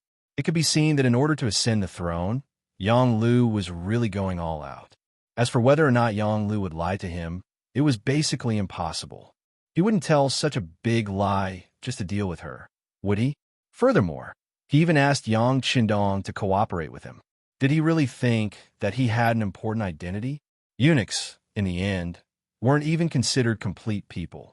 They were even looked down upon by many people. Even if some people tried to curry favor with them, it was only because of the emperor's face. If they really left the emperor's favor, eunuchs wouldn't even be worth a fart. Chao Jixiang was waiting for news. Yang Qindong's level 5 warship was also heading towards the predetermined location. The level 5 warship's speed wasn't slow. It braved the wind and waves all the way, quickly approaching the destination. It was only 180 kilometers in a straight line. In the future, it would only take 80 minutes to reach the destination. It was impossible to be so fast now. However, it would only take 10 hours to reach the destination. Not to mention, the destination wasn't Fuzhou, but the sea outside of Fuzhou. Therefore, in just 8 hours, Yang Qindong and the rest arrived at the predetermined sea area. During the journey, Yang Qindong sat in the main cabin and was playing Go with Yang Yang. Ba Daojiang and the rest were watching and learning from the side. It was precisely because Yang Chundong loved Go that the few servants around him were not bad at Go. Even Beta Persei, that big brute, was quite accomplished in Go. There was no need to talk about Yang Lu. He had more time than Beta Persei and studied Go more deeply. At this moment, he was watching the game from the side. Yang Chundong's Go skills were also not bad. After coming to the Southern Ming dynasty, he had looked for others to specially learn from him. However, when facing Yang Chundong, he still felt a lot of pressure.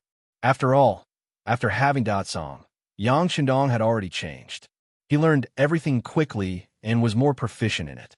Compared to the game of Go in the main cabin, outside the cabin, Yang Ying was talking to Battalion Commander Wang Nanhu. Battalion Commander Wang, we are about to reach our destination. In a while, everything will be done according to my instructions, understand? Yes. Yang Lu had already introduced Yang Ying to Wang Nanhu and told him to listen to this person's orders. Therefore, at this moment, Battalion Commander Wang did not know what was going to happen next. He also did not know that he was now helping someone to deal with Bugnam of Gojoseon.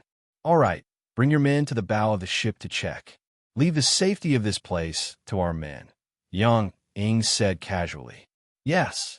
Wang Nanhu replied again and turned around to take away the 33 soldiers guarding here.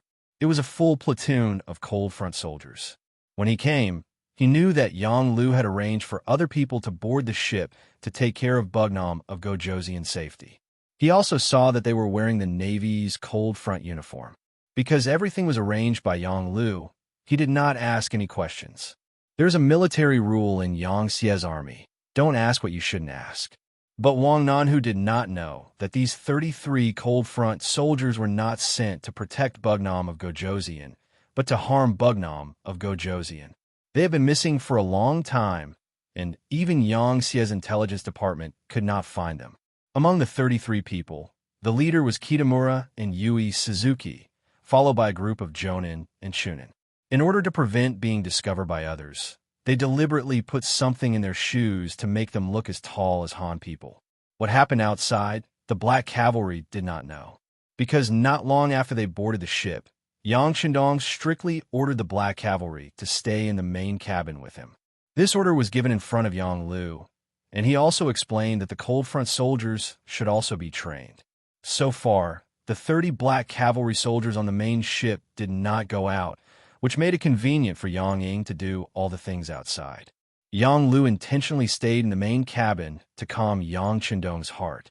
He didn't make any small movements and was also monitoring the words and actions of the other Black Knight Dragon Guards. A total of 3 battleships came, but most of the Black Cavalry soldiers and Cold Front soldiers were arranged in the other 2 battleships. Now there are only 30 Black Cavalry soldiers and a platoon of 33 Cold Front soldiers, led by Commander Wang Nanhu on the main ship.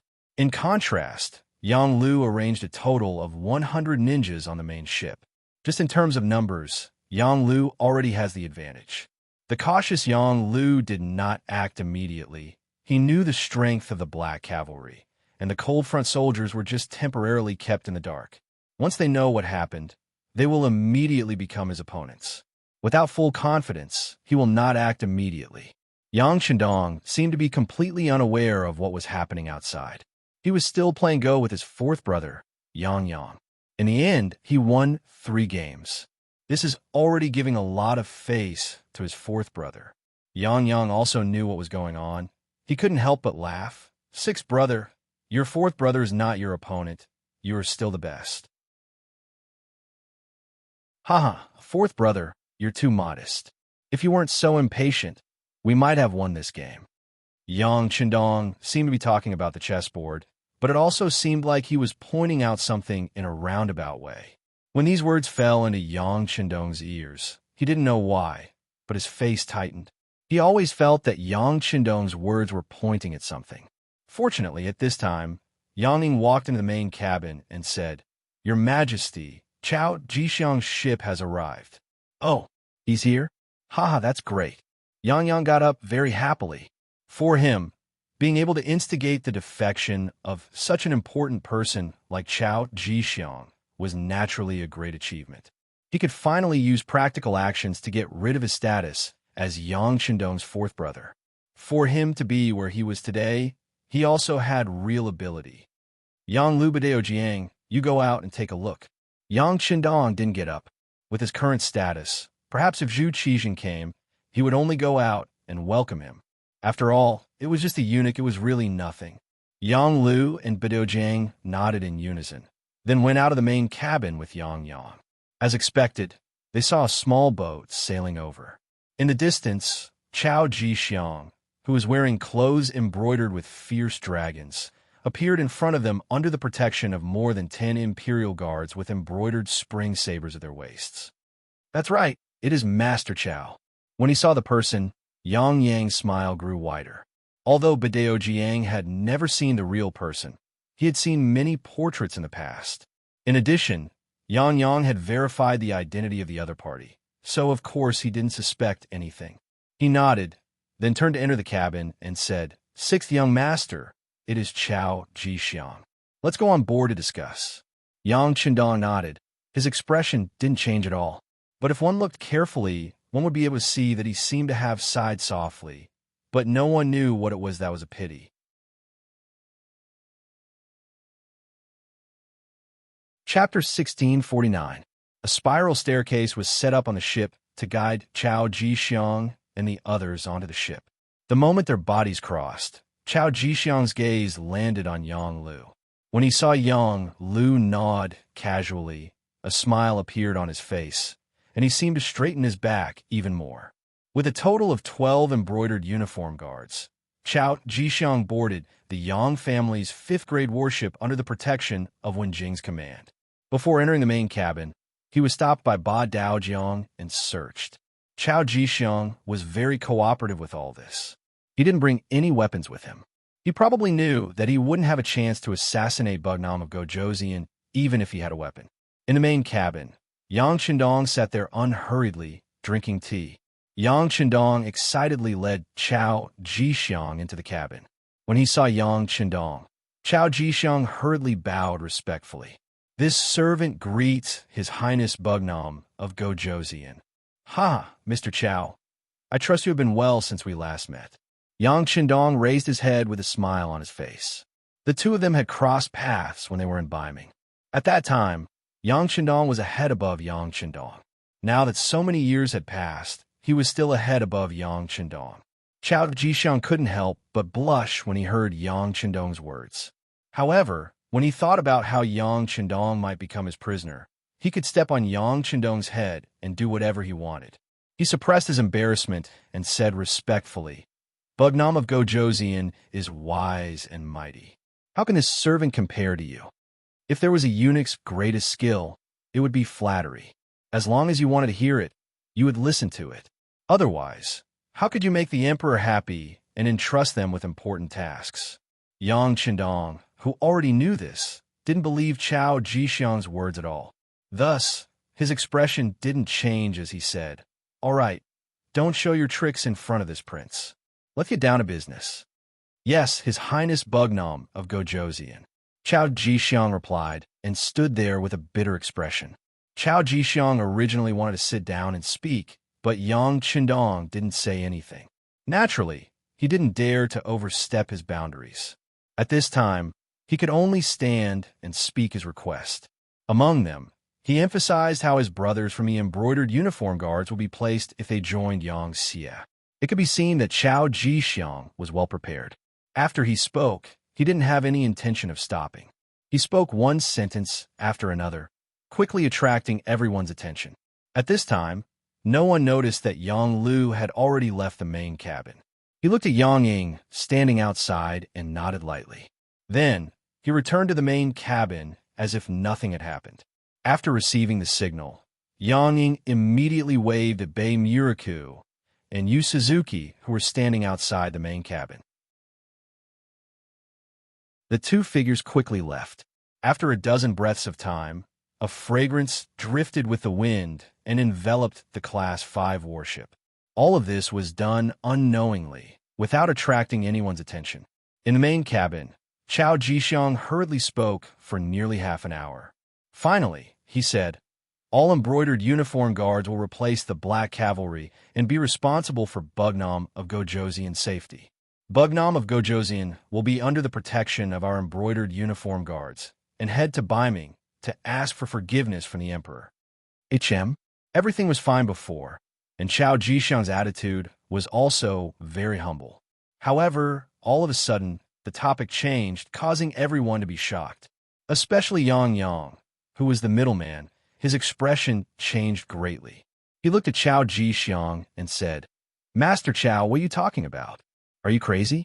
Crazy? Ha ha ha. You're the ones who are crazy. As subjects of the great Ming dynasty, you don't want to serve the emperor. You actually want to rebel and change the dynasty. You need to have the ability to do so. Now that I am here, you should quickly surrender without a fight." Chao Jixiang's previous submissive attitude was replaced by a maniacal laugh. "You're courting death." Ba Daojiang saw that someone was being impudent in front of the sixth young master. How could he let it go? He immediately reached for his waist and pulled out his blade. Then, a loud bang sounded, causing everyone in the main cabin to be shocked. For some reason, Ba Daojiang fell to the ground. His entire body was as soft as noodles. No matter how hard he tried, he couldn't muster up any strength. The sudden change caused the other black cavalry soldiers to turn pale with fright. They immediately pulled out their blades. As they exerted their strength, the figures fell to the ground one by one. Needless to say, the situation at this moment was no different from Ba Daojiang's. "What's going on? Guards, come and protect the emperor." Everything in front of him shocked Yang. When he came back to his senses, he immediately shouted. Then, the sound of footsteps came from outside the main cabin. Battalion Commander Wang Nanhu led a platoon of black cavalry soldiers and rushed over after hearing the shout. When they rushed to the door of the main cabin, because they used too much strength, they couldn't stop in time and crashed into each other. More than 30 people fell to the ground. Even a 95 style in their hands were thrown to the ground. No one had the strength to hold a firearm in their hands. The black cavalry soldiers were hit, and so were the cold vanguard soldiers. Everything happened so suddenly that Yang reached for his waist in shock. But when he exerted his strength, he felt dizzy. He felt as if all the strength in his body had been sucked out, and he fell to the ground with a thump. Everyone who made a move fell to the ground at this moment, unable to get up. On the contrary, Yang Lu and Chao Jixiang, who had been standing there without moving, were fine. They just looked at everything coldly. The sound of footsteps came again, and another group of people rushed in from outside the main cabin. Unlike Ba Daojiang and Wang Nanhu, these people didn't lose their strength. Yang Ying, who was at the front of the pack, was holding a porcelain bottle in his hand. He was the first to arrive before Yang Lu. "Master, this is the antidote for the bone-softening powder. Take it quickly," he said to Yang Lu with a fawning expression and poured out a small black pill from the porcelain bottle. "Okay, give Chao Jixiang one too." Yang Lu took the pill and swallowed it, and spoke to Chao Jixiang in a fawning manner, just like how Yang Ying spoke to him. Yang, Ba Daojiang, Wang Nanhu, and the others clearly saw what was happening in front of them. In exchange, they were shocked. After some time, Yang, who was lying on the ground, finally opened his mouth and said, "Yang Lu, you slave, what are you doing? Do you know what you are doing?" "Of course I know. I'm doing my duty as a subject. I am pledging my loyalty to the great Ming dynasty's emperor." At this moment, Yang Lu was like a ferocious tiger that bared its fangs, and he roared at Yang. With his shout, Yang was stunned. He couldn't accept this. Even if he was lying on the ground and couldn't move, he still felt like he was in a dream. It wasn't just Yang who couldn't understand. Ba Daojiang, the Black Cavalry, Wang Nanhu, and the Cold Spear Warriors couldn't understand either. Was this still Bugnam of Gojoseon's most trusted servant? What was he trying to do? Didn't he know that this was equivalent to betraying Bugnam of Gojoseon? This was an act of killing one's master. For a moment, everyone's first reaction was to quickly look at Yang Chendong, who had been sitting there motionless all this time. The trust they had for a long time made them place all their hopes on the king. Not only Ba Daojiang and the others, but even Chao Jixiang and Yang Lu also looked at Yang Chendong. They wanted to see what this person could do in the face of such a hopeless situation. Other than becoming a prisoner, what else could he do? Sigh. With a long sigh, Yang Chendong didn't let everyone down. He finally opened his mouth. With a sigh, Yang Chendong slowly raised his head. His face was very calm, and he still had the appearance of having the pearl of wisdom in his hand. He was not as surprised as Yang and the others. Instead, he slowly opened his mouth and spat out 3 words. Why? This question was obviously directed at Yang Lu. He was asking why Yang Lu betrayed him. Facing Yang Chendong's deep gaze, Yang Lu didn't know why, but he actually felt a little nervous. His heart started to beat faster, and he couldn't help but take a few steps back. This was the power of a dying tiger. Master. Yang Ing hurriedly stepped forward and supported Yang Lu, who was retreating. At this moment, Yang Lu felt that his performance just now was very embarrassing. But who could be blamed for this? For many years, he had been following Yang Chendong blindly. He had always been a servant. Now that he was suddenly going to be the master, he needed some time to adapt. Yang Lu, who had regained his footing, no longer looked at Yang Chendong's threatening gaze. Instead, he shouted as if he was venting his anger. Why? You still have the nerve to ask me? We are all servants, but Beta Persei is valued and is by your side every day. Yang Sangwei is the director of the Security Bureau and has great power. Yang Si is the logistics minister and has great power. Even Yang Wu is your spokesperson in Chichen City. No one dares to look down on you and has to curry favor with you. But what about me? With another loud shout, Yang Lu continued to vent his anger. I only married a few concubines and received some monetary gifts, but I was scolded by you in front of everyone. Then, you threw me to the Southern Ming Kingdom and didn't care about me. Yang is suppressing my power, and Yang San is watching my every move. Most of the time, no one listens to what I say. We are all servants, and we all work for the Yang family. Why is there such a difference in treatment? May I ask, if I don't rebel against you, do I have any other choice?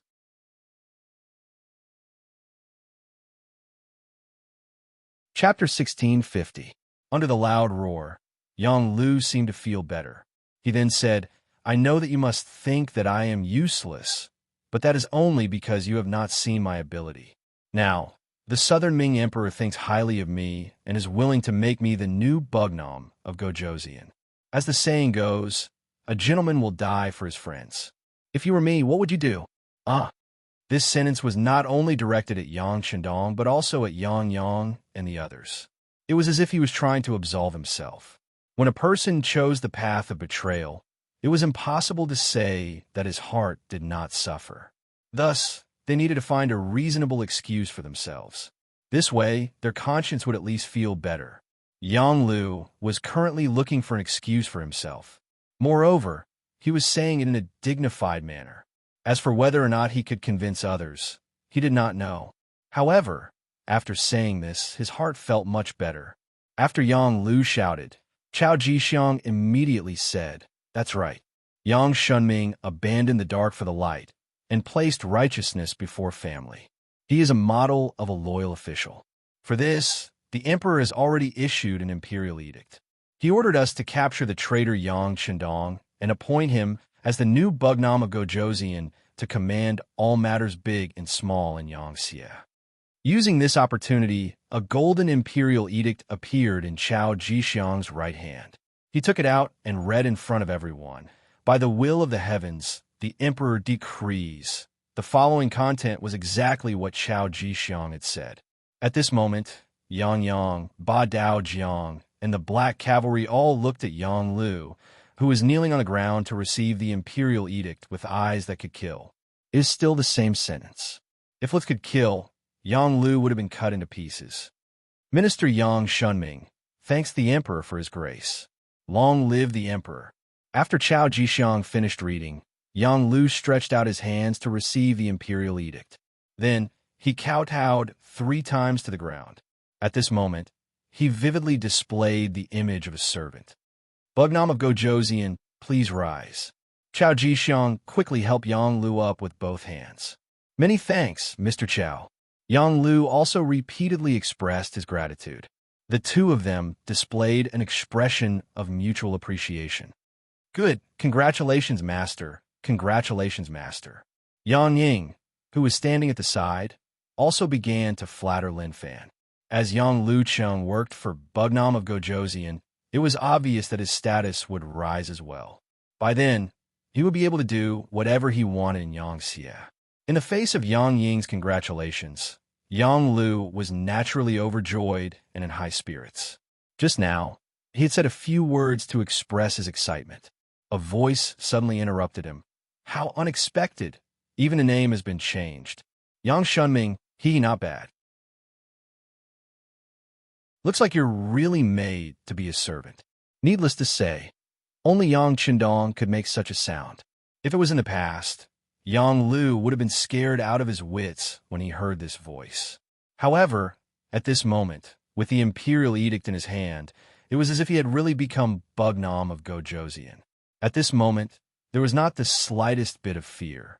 On the contrary, when he looked at Yang Qindong, who was seated there, he coldly snorted and said, "You're just a defeated general. Do you have any objections? Let's not talk about whether I have any objections.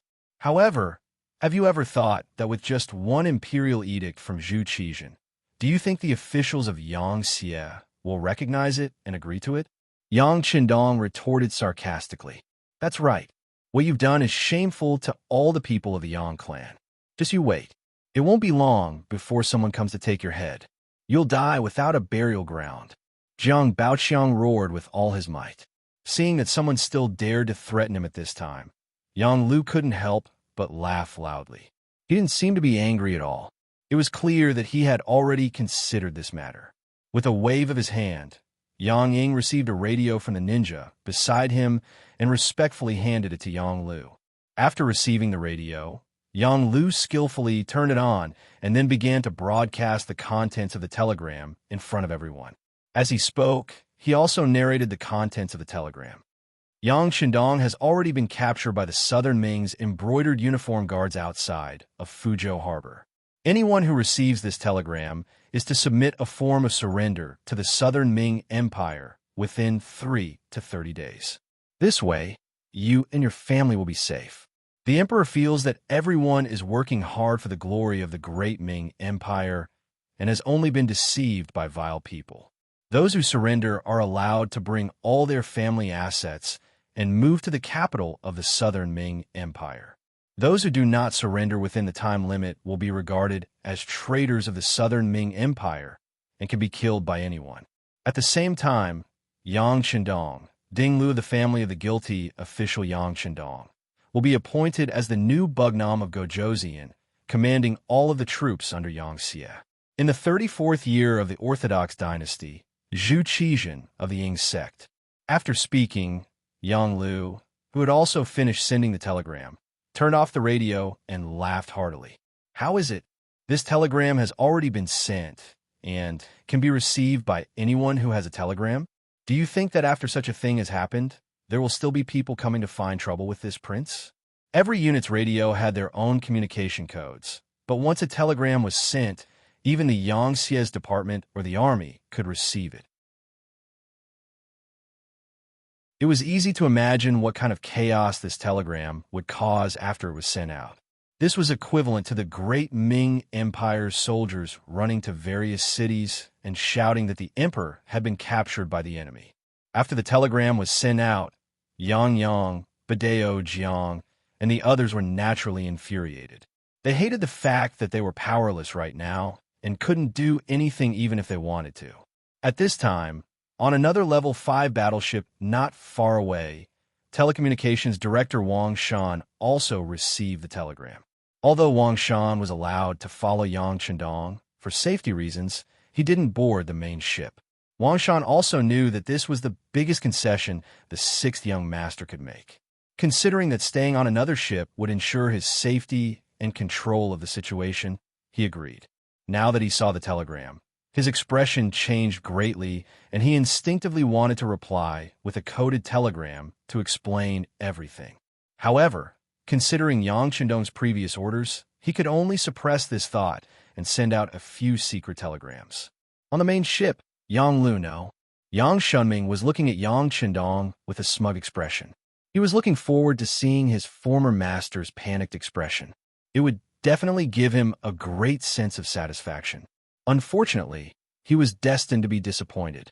This was because Yang Chendong's expression didn't change at all. Instead, he looked at Yang Lu as if he was looking at a clown. What? Is this all you've got? Isn't this enough? Yang Shunming instinctively asked. Do you think you can overturn the heavens when you're here? Come on, you can come in.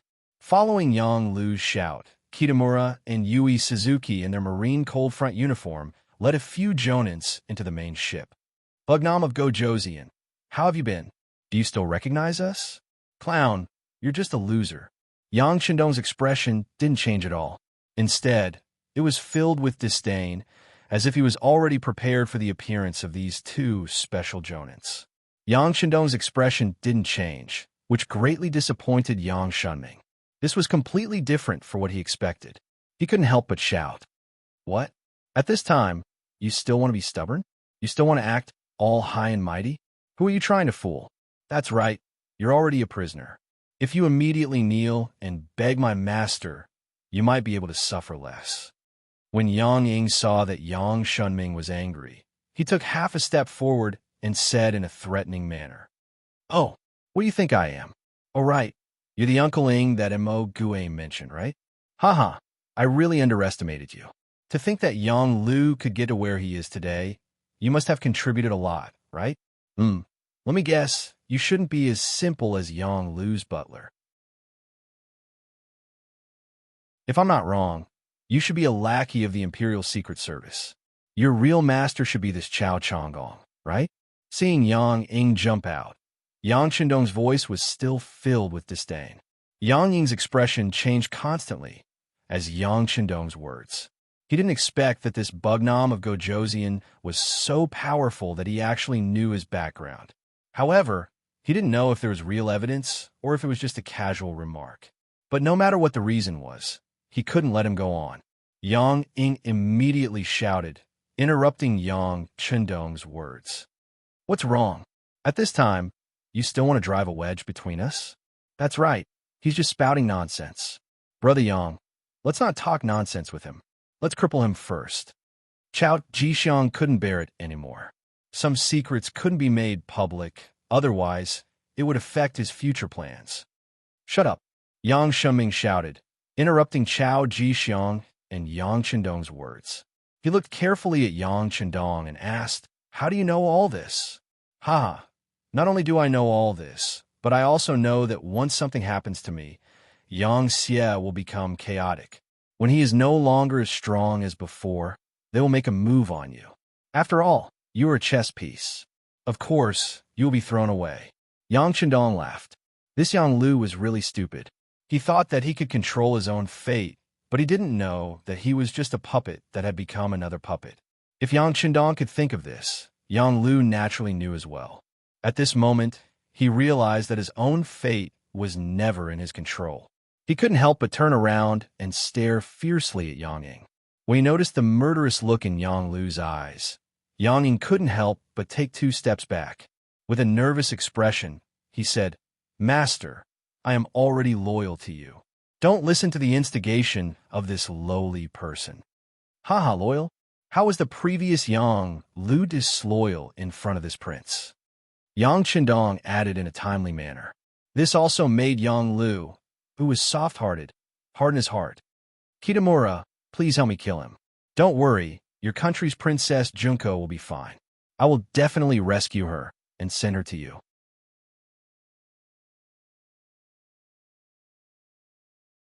Chapter 1651.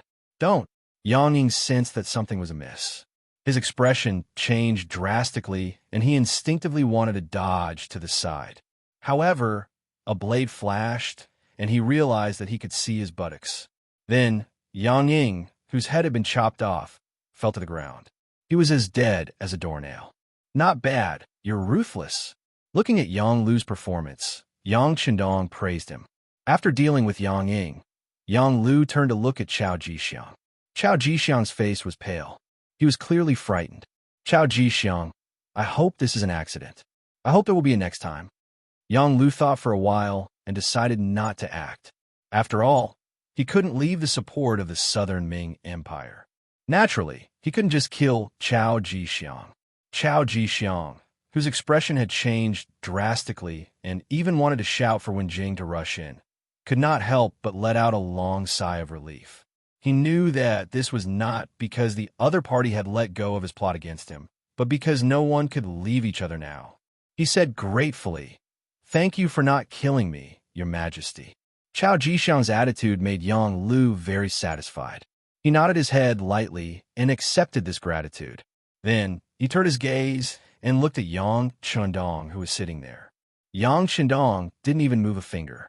With just a few words, he killed his most trusted butler.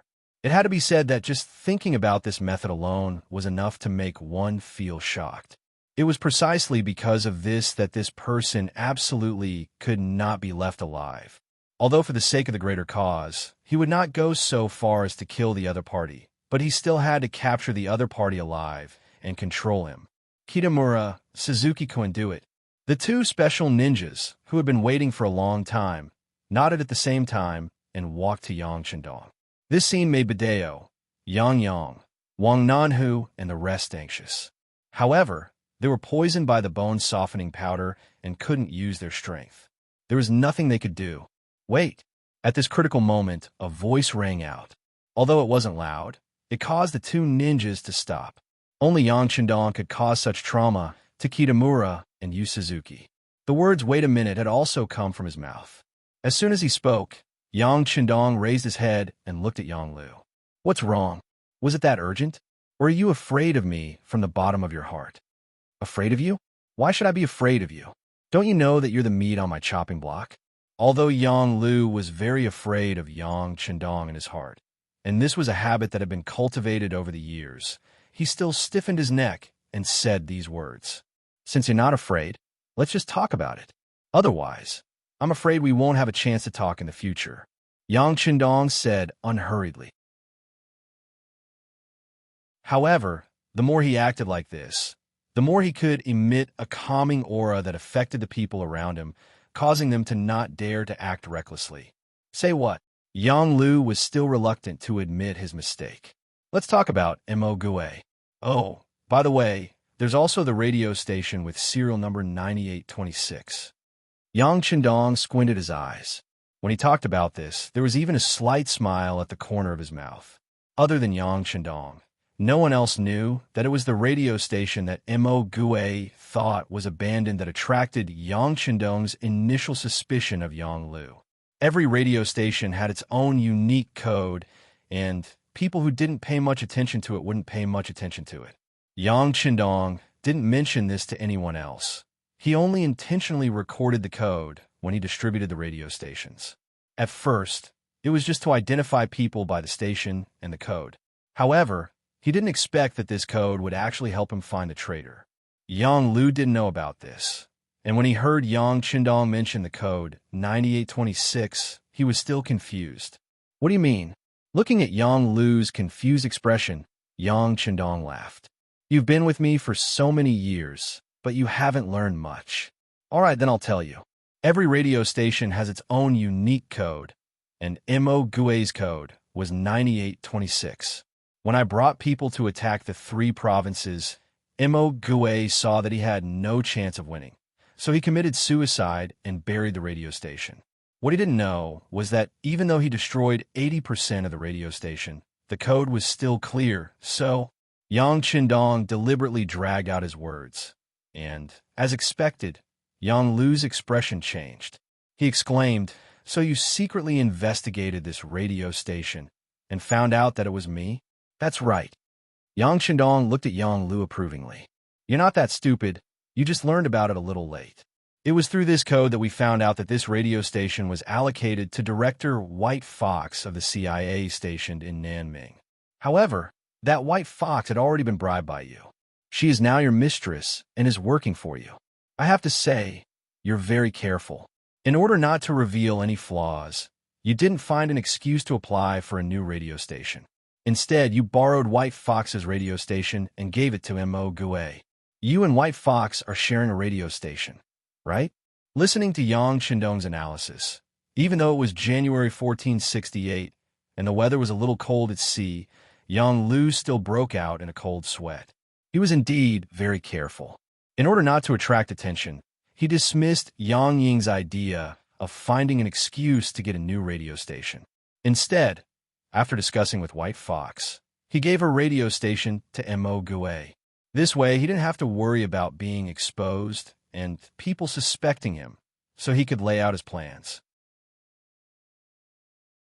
What he didn't expect was that there was a unique code on the radio station. Damn it, why didn't he check it carefully before?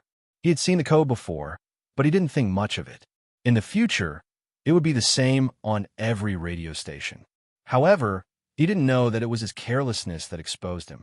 If he was exposed at that time, would he have already attracted Yang Shindong's attention?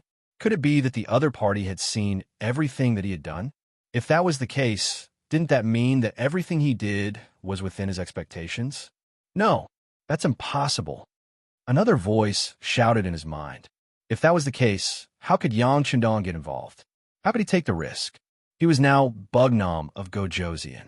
He had more territory and people than the great Ming dynasty's emperor. How could he jump into a trap knowing that it was a trap?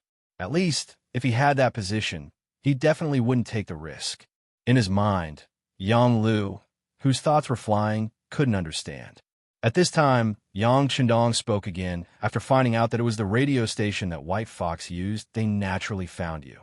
This also explains why White Fox's radio station was no longer in her hands, but she could still receive news from the CIA headquarters. However, this prince didn't touch her because this prince wanted to see what you wanted to do and what you would do next. Thus, you sent ninjas to assassinate Yang, and then came out to play the hero to save people. This gave you a legitimate excuse to enter Kaohsiung City, right? These words struck Yang Lu's head like a bolt of lightning, causing the cold sweat on his neck to continuously flow out. Yang Shindong continued. After returning to Kaohsiung City, you immediately tried to rope in Yang Wu. You didn't even hesitate to give a woman named Chui Xiao to him. You even made Chui Xiao the steward of the 8th Madam's womb. You wanted to divert the trouble and make this prince think that the assassination of 4th brother was ordered by the 8th Madam. This prince was naturally aware of this, but I was curious about what else you wanted to do, so I didn't expose you and continued to watch you act. Speaking of which, you are indeed ruthless. Seeing that Yang Wu didn't fall for your trap and wouldn't be your spy in the palace and harm this prince, you thought of another way. You used this prince's 4th brother to trick this prince into coming to the sea. You contacted Chao Jixiang, which led to this scene. In order to be able to follow me closely and control the situation at all times, you even sent people to poison your beta Persei's mother-in-law, causing her to be poisoned and hospitalized so that she wouldn't have the chance to follow this prince out to sea. In this way, you became the best candidate, right? Huh. Yang Shindong laughed. But what you didn't expect was that the maid who served Beta Persei's mother-in-law, Alian, was originally recommended by White Fox. Then why didn't you think about it? Since White Fox was the focus of suspicion, how could the person she recommended not be guarded against? So the so-called poisoning incident was fake. The food provided by Alian had long been swapped. It was just to see what else you wanted to do. So this prince didn't expose all of this. After saying this, the smile on Yang Shindong's face disappeared and was replaced by disappointment and anger. What this prince didn't expect was that you actually wanted to replace me and collude with the Southern Ming Emperor to destroy the Yang Xie's overall situation. To be honest, I can understand how you treat this prince. Whether it's because you're jealous or disappointed that you attacked this prince, it's also a reaction of human nature. But who would have thought that you would be so despicable and want to harm the entire Yangxie? Do you know how many people died and how much effort we put in to achieve today's situation? Suddenly, Yang Shindong's voice rose several octaves as he shouted, "What's the difference between you and an animal? Do you think you can still be forgiven by doing this?"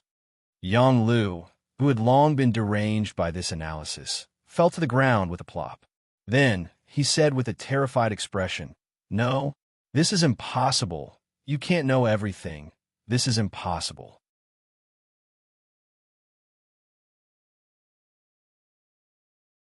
Chapter 1652. If you don't want people to know, then don't do it in the first place. Yang Qindong shook his head and said as he stood up. When Yang Qindong stood up, both Kitamura and Yui Suzuki couldn't help but take a step back. As the saying goes, a person's reputation is like a tree's shadow. Yang Qindong had always brought them great pressure, like a heart demon. It wasn't something that would disappear just because you didn't think about it, and it wasn't something that could be forgotten just because you wanted to. Yang Qindong was already dumbfounded. He didn't know what to do with Yang Qindong's analysis. Chao Jixiang also widened his eyes in shock at these words, but he was still rational. Although he knew that things wouldn't go as smoothly as he thought, at least the Yang Qindong in front of him was real. That was the most important thing. As long as he could control Yang Qindong, then the situation would still be under control. Even if the other party had a backup plan, he wouldn't have the chance to show it. So when he looked at Yang Qindong, his eyes were filled with killing intent. He had to control this person immediately. Then he would be in an invincible position. "Where's Wenjing? Why aren't you going to capture the traitor Yang Qindong?" After the shout, Wenjing rushed in with a few embroidered uniform guard from outside the main cabin. Then, the embroidered spring saber drew a beautiful circle in the air and went straight for Yang Qindong.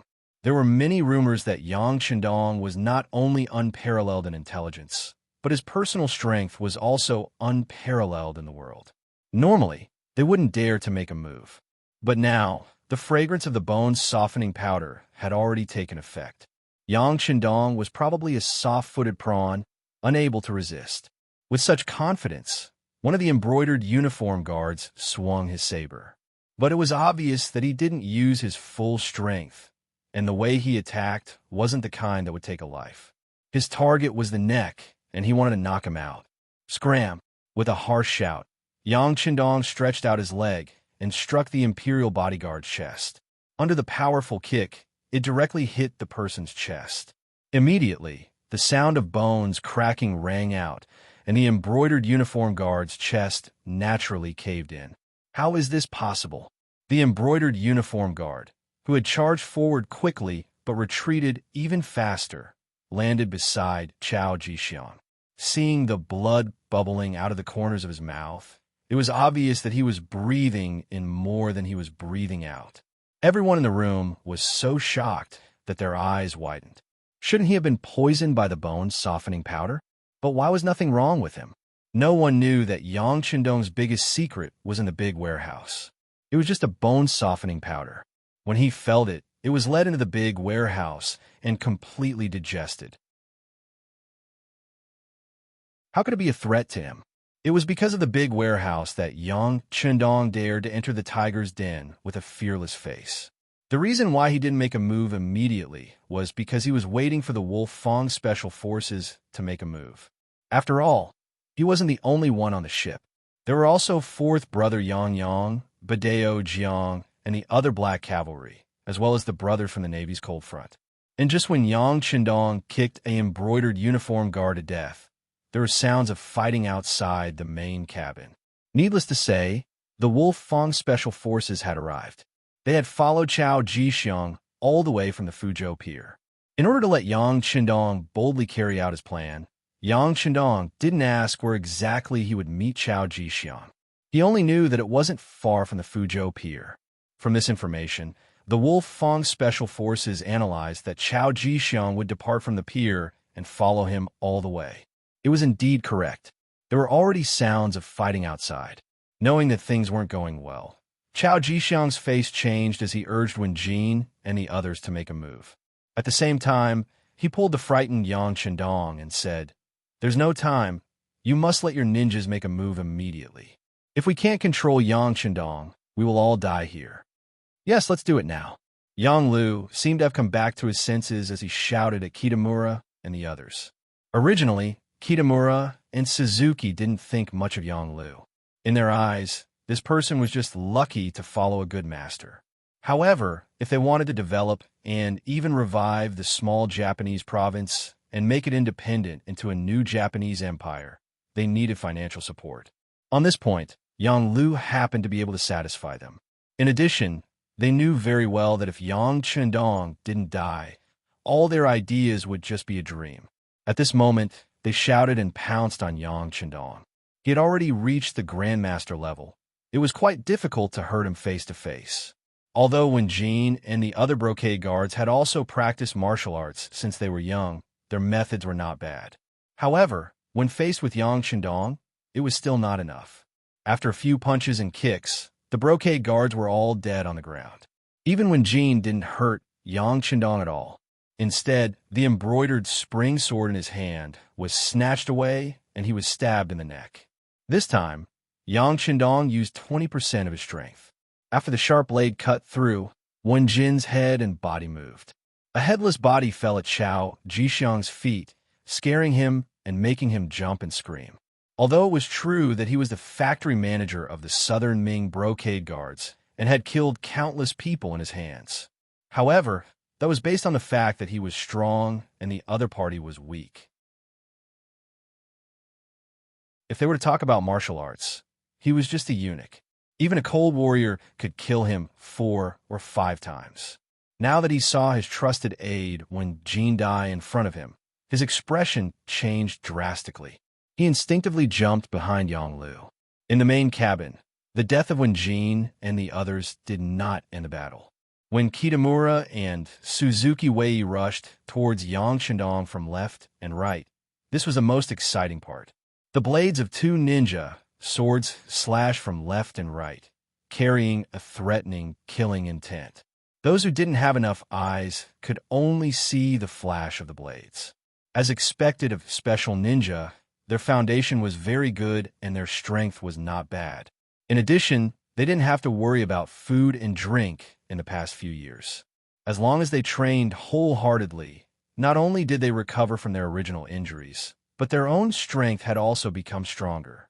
Now that the two of them were working together, they had a lot of momentum. The blades flashed without the slightest bit of fanciness.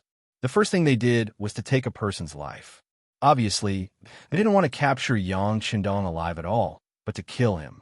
The 2 blades slashed from left and right, suddenly changing from slash to a slash. The change in the path was so fast that Amadeo Jiang and the others who were lying on the ground couldn't help but cry out in alarm. Yang Chendong was already prepared to fight back. Although the attacks of the 2 special ninjas were sharp, they weren't really in his eyes. After all, he was already prepared. What he didn't expect was that the other party would change their moves midway, which made his original preparations useless.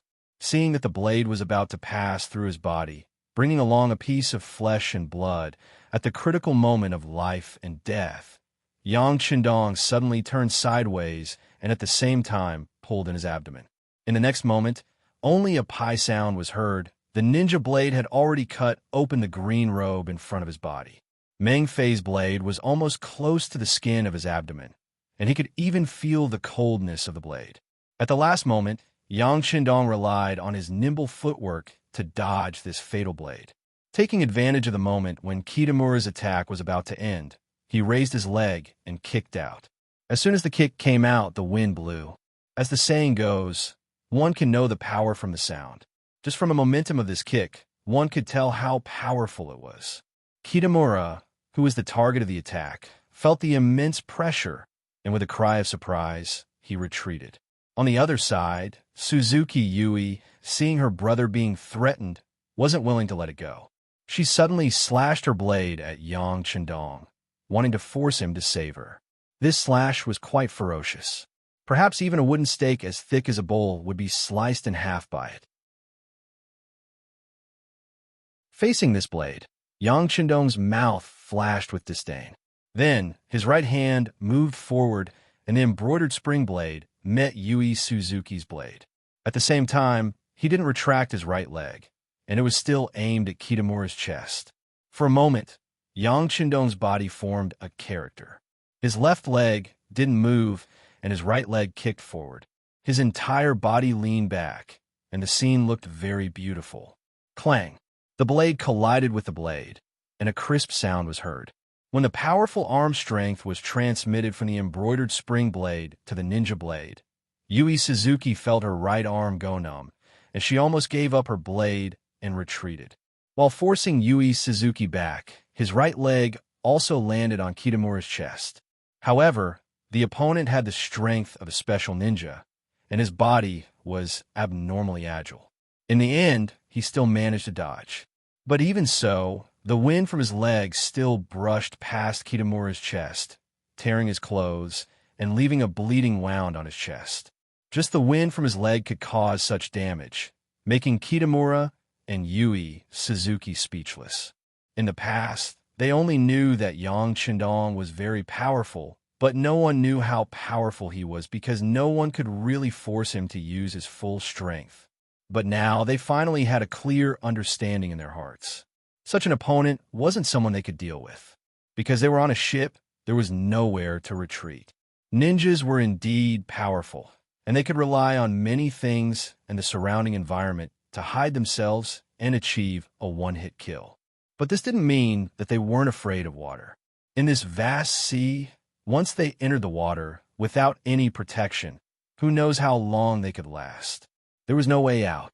Although Yang Chendong was very powerful, Kitamura and Yui Suzuki still had to make a move and continued to attack Yang Chendong from left and right. But this time, they were clearly at a disadvantage. Just now, Yang Chendong just wanted to see how strong these two were, so he didn't give them any pressure. Since he saw through these two's methods, how could he give them a chance to perform? Yang Chendong moved. No one saw exactly how he did it.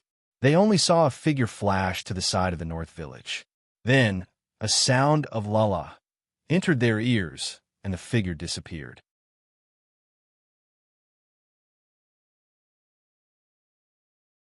Chapter 1653. After that, it could be seen that Bei Quanku, who had been kicked by the kick, had a big hole in his chest. His large intestines and small intestines were flowing out from that hole. Even if Bei Quanku tried to block it, he still couldn't stop it. After a successful move, Yang Chendong's gaze turned to Yui Suzuki. At this moment, Yui Suzuki's expression changed greatly. There was only one question in his mind. Why couldn't he see Yang Chendong's figure? It was said that ninjas were the fastest, but now it seemed that the advantage they were most proud of was not as good as the opponent. How could they fight? Just when Yui Suzuki's mind was in a mess, he suddenly felt a pain in his neck, followed by blood splattering everywhere. The ninja, sword in his hand, fell to the ground, and he instinctively raised his hands to block the wound on his neck. However, he couldn't do it, and could only let the blood flow out. In the end, he fell to the ground with a plop and soon died. At this time, the people of Japan were not like the people of the future, who worshipped Amaterasu and were afraid of being beheaded. However, the scene of blood splattering everywhere still brought a strong sense of shock to the onlookers. It made their minds scattered, and there was only fear in their eyes. The two special ninjas fell at the feet of Yang Chendong in just 2 rounds. Whether it was Yang Lu or Chao Jixiang, they realized that they were wrong at this moment. They were very wrong because they didn't know how strong their opponent was. If they wanted to trample him under their feet, they would only be humiliating themselves. After Yang Chendong killed Bei Siyuan, Wen Jing, and the others, he saw that there was no one in the main cabin who could threaten him. He walked to the dead Yang Ying and searched his body. He found the antidote in the porcelain bottle and threw it to Ba Daojiang, who was lying on the ground. When he stood up, the sound of gunfire could be heard from outside the cabin. Needless to say, it was the Wolf Fong Special Forces who were slaughtering. The ninjas outside were not easy to deal with, especially in the dark. Even the special forces would have to pay a price if they wanted to take care of him.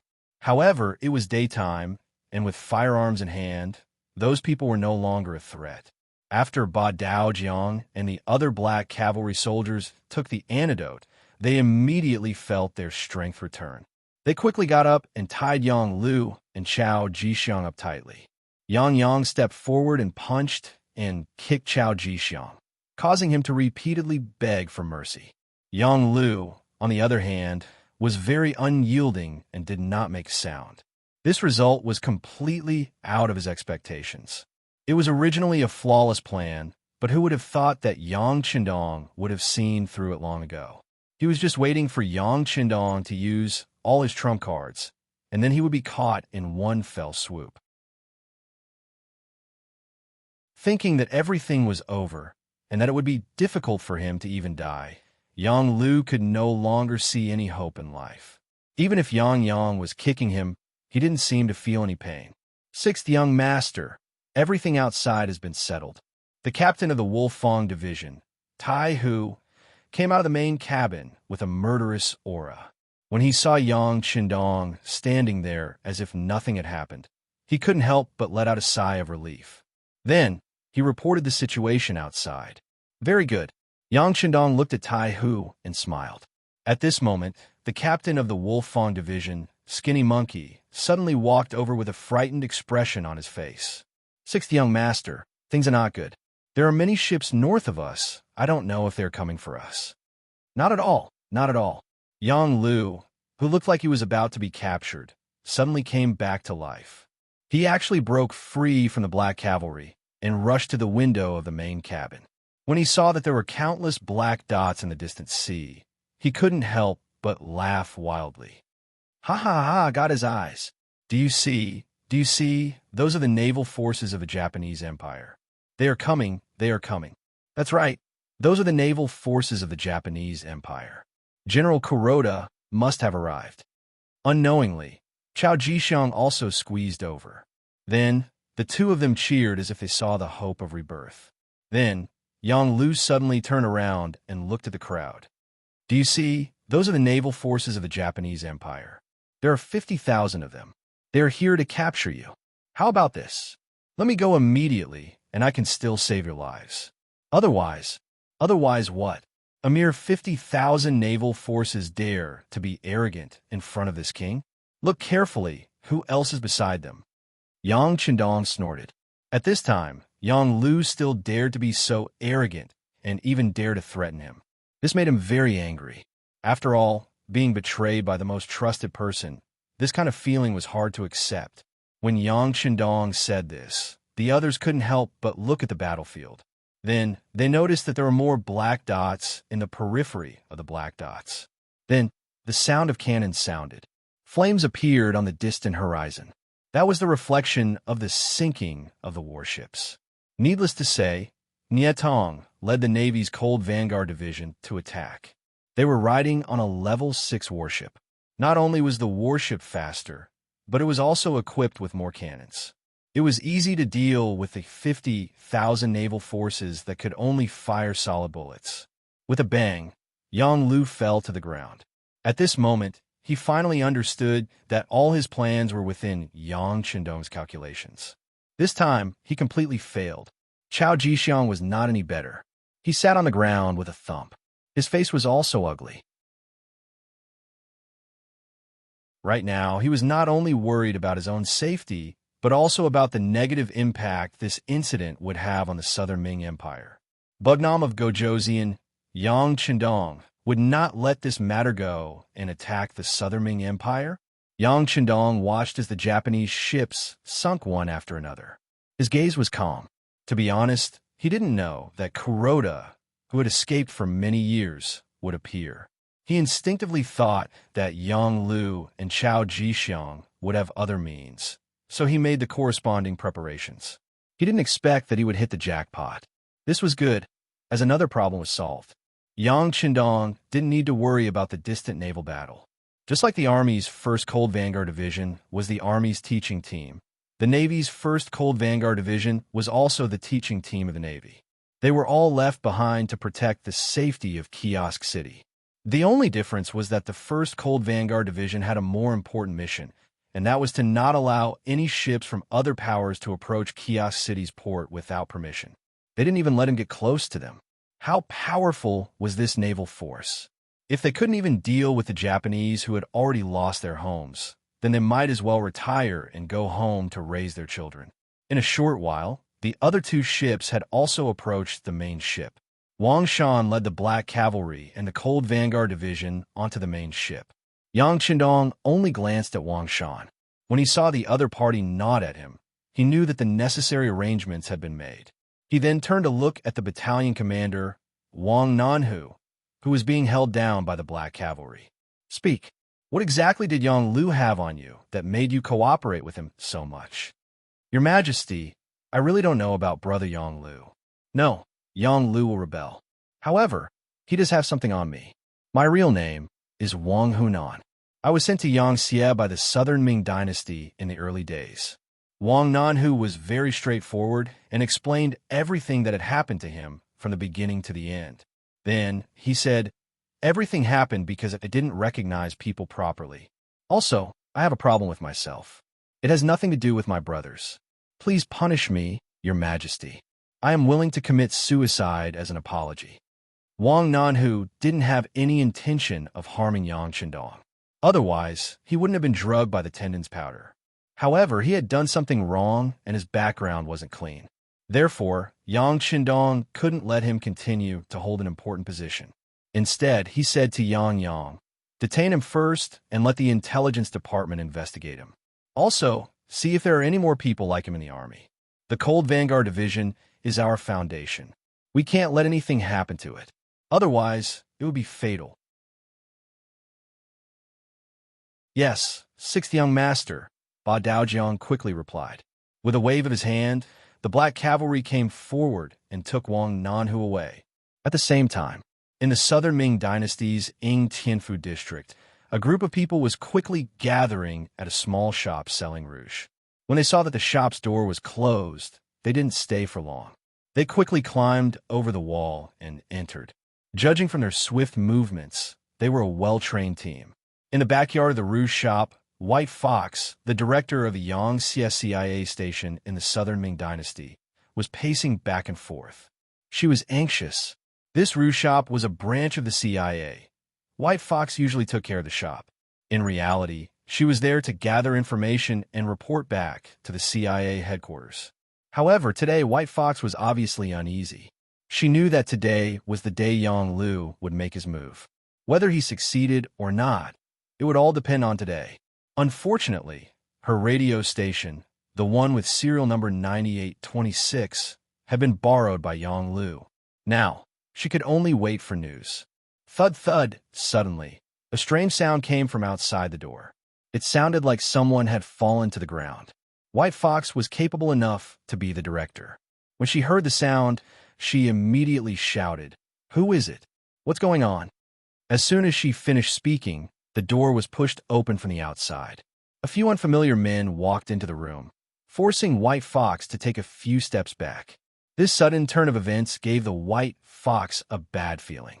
However, she suppressed the panic in her heart and asked loudly, "Who are you people?" "This is the Ying Tianfu district. Aren't you afraid that the authorities will send people to arrest you for trespassing?" "All right, Director White Fox. You don't have to pretend anymore. You've committed a crime. Come with us now." A figure walked out. White Fox couldn't help but take a few steps back. Naturally, she recognized that the person who spoke was someone she had met before. Although she did not know his name due to confidentiality regulations, this person had always been by Chief Yongsan's side. Now that he was here, it was clear that he was here.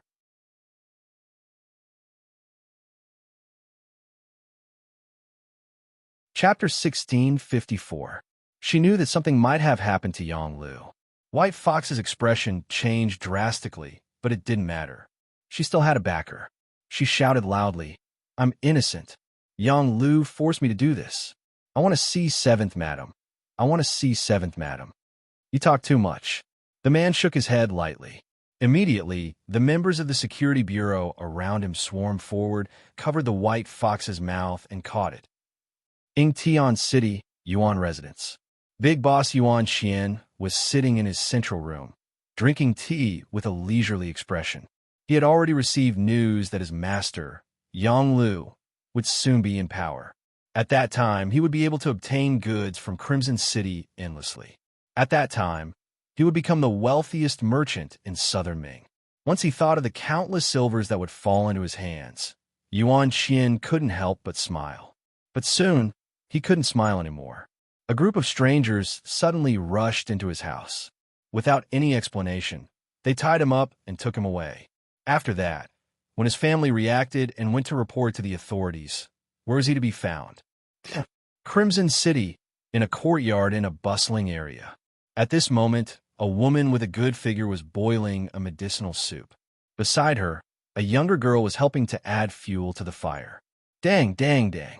Someone knocked on the door.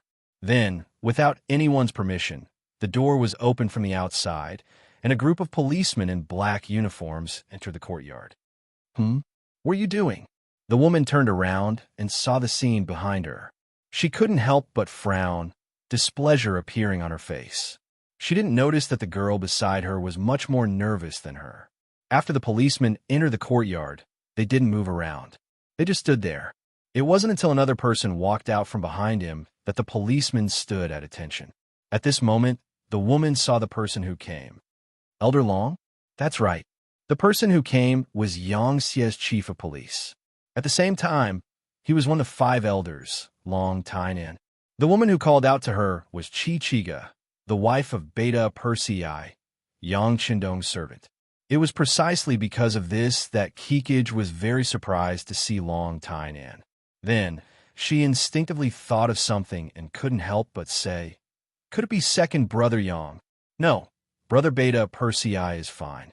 Long Tainan quickly shook his head. When she heard that it was not Beta Persei who was in trouble, Kikij became even more worried. Could it be that my little brother? No, Master Batu is also very good. Long Tainan had to explain. Then, Kikij's expression changed even more as she said, "Could it be my mother?" "No, the other mother is healthy and well." After Long Tainan quickly explained 3 times, he decided to go straight to the point. He pointed at the maid behind Kikij, Alyin, and said, "Madam Beta Persei, we are here for her. She has a problem. Please allow us to take her away. As for what happens after, Brother Beta Persei will explain it himself." "Ah, what are you doing? I'm just a weak woman. Master, save me." Alyin saw that things were not going well. It was very likely that she was exposed. She quickly screamed and wanted to pull Kikij's hand. The 2 police elites who were already prepared rushed over and held Alyin's arm. At the same time, a short dagger fell from their sleeves. It was conceivable that if the police were any slower, Kikij would have become a hostage. "Ah, what's going on? Alyin, what are you trying to do?" Kikij obviously saw the problem and asked in surprise. Over the years, she had a husband like Beta Persei and a brother like Batu who was already a teacher. She had already broadened her horizons. How could she not see that Alyin was trying to harm her just now? At this time, Alyin naturally did not know how to answer her. She could only lower her head.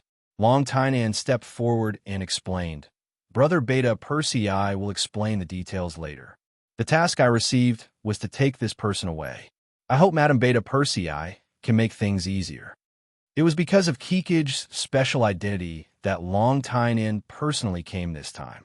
If it was someone else, a small captain would be enough. "Okay, take her away. I'll ask Beta Persei what's going on later." Kikij also knew that they respected her and gave her face. She had to bear with it and nodded in agreement. Peasant City Palace. When Yang Qindong left the palace and went to the dock, Queen Huyin led a group of people to the 8th Madame Junko's bedroom. The sudden arrival of the queen made the maids panic, and they all knelt down to greet her. 8th Madame Junko also came out with little Yang Xian to greet her. "Good sister, please get up. You have been wronged." Seeing Junko about to kneel, Huyin quickly strode forward and helped her up. "Sister, I don't know." Hearing that she had been wronged, Junko's tears almost flowed out. Although Yang Qindong had come to see her more than once during this period, he always came secretly at night and left secretly. The other people in the palace didn't know about it, so she suffered a lot of disdain these days. Now that the queen had appeared here openly, did it mean that she had to clear up her problems at this moment as well? Seeing the hope in Junko's eyes, Huyin smiled and nodded.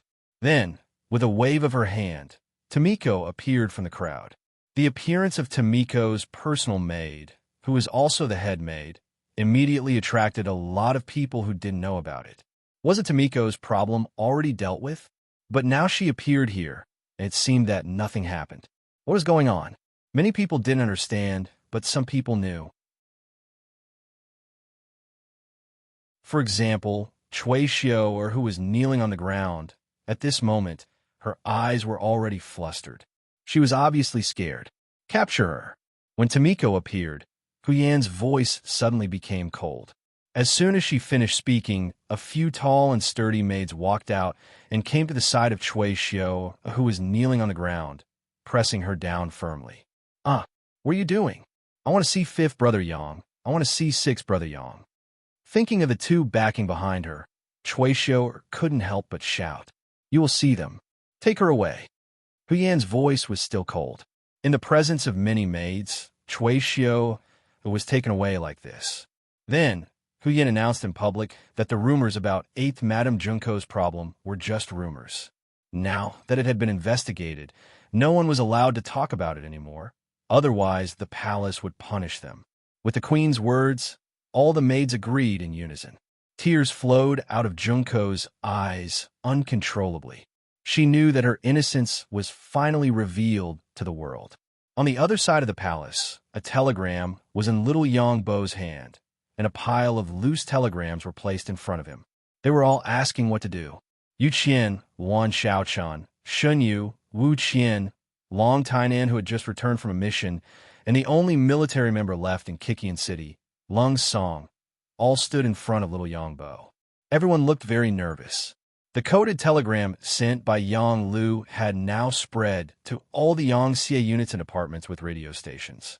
Because of this, it caused a huge commotion, especially the army. Now, all the provinces, regions, and forces under the Yangxia had sent telegrams, asking what was going on.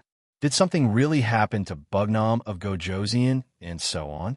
The 5 elders also didn't know where Yang Chendong went. They only knew that Bugnam of Gojoseon was no longer in the city after receiving the telegram.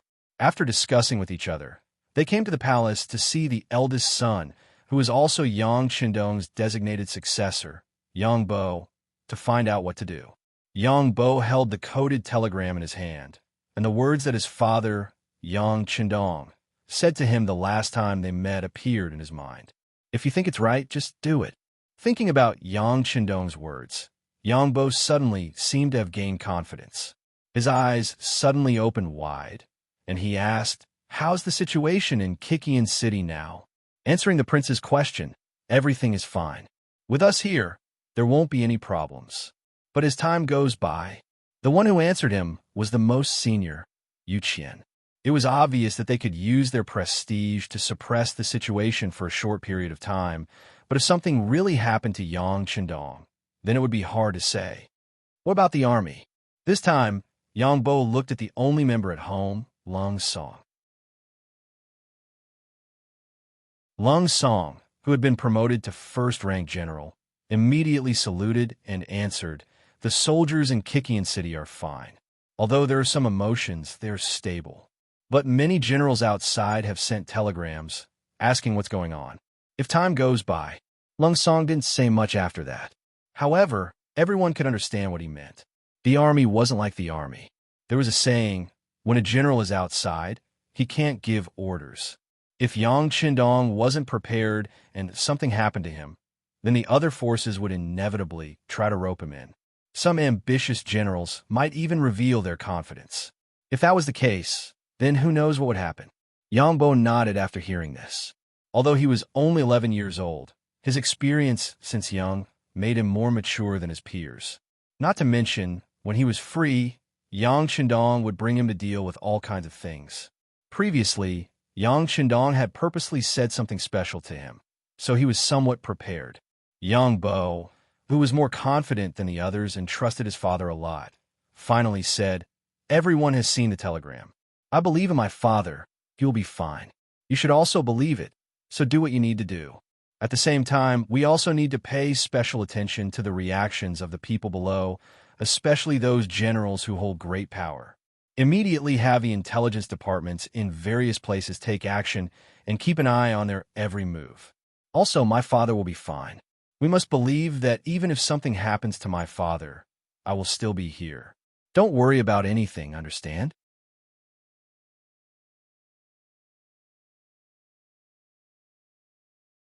Chapter 1655. The last sentence was intentionally raised in volume. When Yu Qian and the others heard it, they couldn't help but breathe a sigh of relief. Yes, isn't Crown Prince Chong here? Yang Chendong had already appointed an heir when he was still alive, so Yang Xia had someone to inherit her position.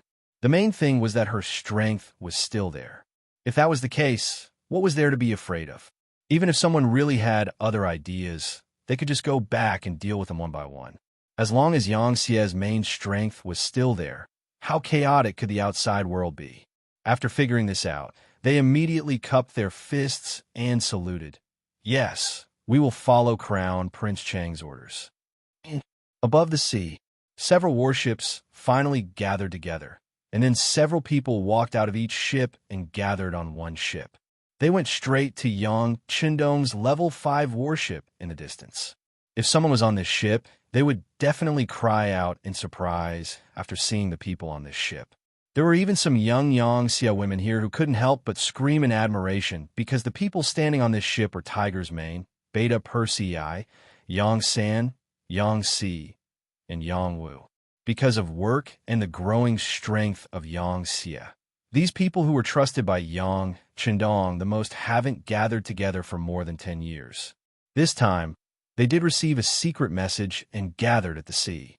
When they first came here, Tiger's Mane, Beta Persei, and Yang Si were all confused. They didn't understand why they had to gather at the sea. After all, each of them had a lot of important things to deal with. Yang Wu had a slight feeling, but he wasn't very sure. The one who knew what was going on the most was Yang San, the director of the Security Bureau, so everyone's eyes fell on him, trying to figure out. If it was before, Yang San wouldn't talk nonsense, nor would he dare to. But now, he knew that the truth should be out, and he could also reveal the mystery to his closest brothers. Brothers, this is what happened. As Yang San recounted what had happened to Yang Lu, all the furnishings in the main cabin were smashed clean in a short period of time. The old men were furious. They had all started when the young master was still a nobody and had followed him step by step until today. Now, they could have whatever they wanted. In the entire Yang Xia, they also had a high status that no one else could compare to. Even though none of them, including Tiger's Man, had entered the cabinet, in reality, their power was not below any of the cabinet elders. To put it in a slightly exaggerated manner, once they expressed their views on a certain matter, even the cabinet elders would think about it carefully. Who gave him such a result? Who was the one who gave him such influence? There was no need to say more. Everyone was well aware of it. As long as they continued to work hard, one could imagine what kind of glory they would have in the future. Even their descendants would benefit endlessly. They were the young master's servants, the most trusted kind. Logically speaking, anyone could betray him, but they would never do so. This was not only their opinion, but also the opinion of many Yang Xia people. But now, not only did Yang Lu betray the young master, but he also wanted to choose and replace him. This result was unacceptable to the brothers. Yang Lu could be lazy and could also make some small mistakes, such as accepting bribes, but he absolutely could not betray him. This was not allowed by any of the masters. In a short period of time, everyone smashed things and scolded people. Then, they quieted down a lot. The first to speak was Tiger's Mane, who had always been the eldest. It's my fault. We've been too good to Yang Lu. The last time he made a mistake in the first city, I even pleaded for mercy on his behalf. As a result, he became bold and unscrupulous. When Beta Persei saw that his eldest brother had admitted his mistake, he immediately said, "I'm also responsible for this matter." I also pleaded for mercy back then. I thought that since we're all brothers, I would definitely help if I could. But now, it seems that our indulgence has made Yang Lu overestimate himself. If I had known this would happen, I would have dealt with him back then and locked him up so that he wouldn't be able to do any evil. Let me remind you that it's not a matter of locking him up now. The matter is far more important than this. If the young master hadn't been prepared, I'm afraid that today would have been really dangerous. Even the entire Yangxie would have been implicated. Yang San could only remind his two brothers when he saw that they were still avoiding the important matters and dwelling on the trivial matters. They still had a glimmer of hope to save Yang Lu. As brothers, why would Yang San want to deal with Yang Lu? This matter was really too big, especially after the coded telegram was sent. Everyone in Yangxie knew that he was going to replace the young master and become the Bugnam of Gojoseon. How could they not give everyone an explanation for this matter? As soon as Yang San spoke, all the brothers immediately shut their mouths and fell into deep thought. Seeing that everyone still wanted to be good old men at this time and wanted to help Yang Lu, Yang San couldn't help but laugh and say, "Brothers, I know what you're thinking and I can understand how you feel, but there are still some things that I have to say. Now that the matter has become so big, it's not something that we can handle behind closed doors. The young master has to give everyone an explanation for this matter. In other words, Yang Lu must die. This is beyond doubt and cannot be changed. Anyone who wants to plead for him will only end up losing the young master's trust forever. What's the matter? Someone wants to rebel and you want to plead for him. Doesn't that mean that you also have the same thoughts?" When Tiger's Mane and the others heard these questions, they were all shocked, especially Tiger's Mane. He had followed Yang Chendong since he was young. In terms of relationship, he was much closer to him than the other Yangxie servants.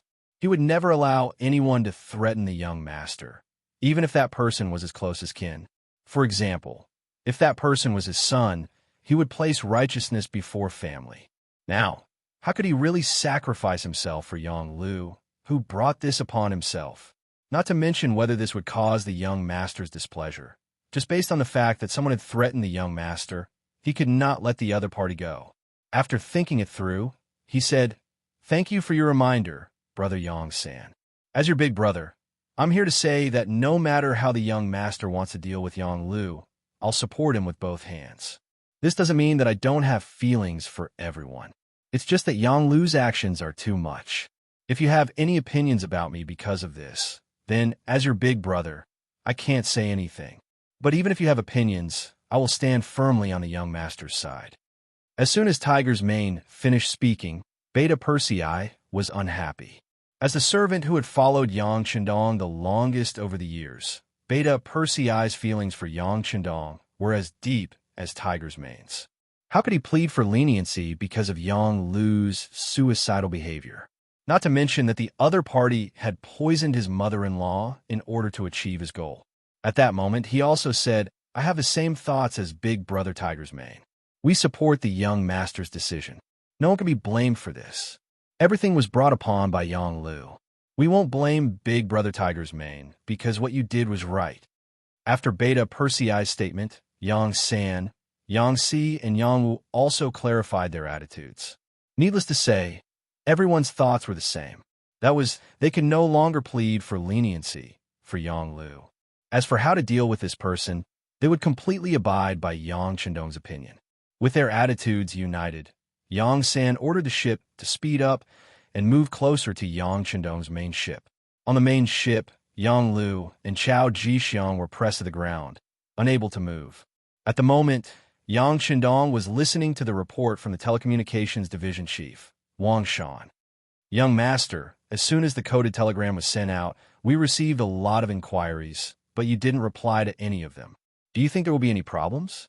Wang Shan asked nervously. He could understand the young master's thoughts. He could use this matter to test some people, but what if he overdid it? If there was a problem with Yangxie's situation, the gains would not make up for the losses. "What? Do you have doubts about the young master's judgment of people?" Yang Chendong said with a smile. But as soon as he finished speaking, he felt something. He glanced at Yang Lu, who was kneeling on the ground, and shut his mouth. Wasn't this a ready-made example of an error in judgment right in front of him? Speaking of which, using Yang Lu was different from using other generals and provincial governors. Yang Lu was a servant of the Yang family. He was used because of his good performance in the past. But since he made a mistake, he was also sidelined and placed in the Southern Ming dynasty to organize intelligence. It seemed that the task was heavy, but in fact, Yang Qindong had no intention of sending troops to the Southern Ming Dynasty. In addition, there was not only the Security Bureau in the Southern Ming Dynasty, but also the existence of the CIA. Yang Lu's power had been greatly weakened. After discovering Yang Lu's conspiracy, if it were not for the fact that he wanted to wipe out all of Yang Lu's forces, he would not have taken this risk.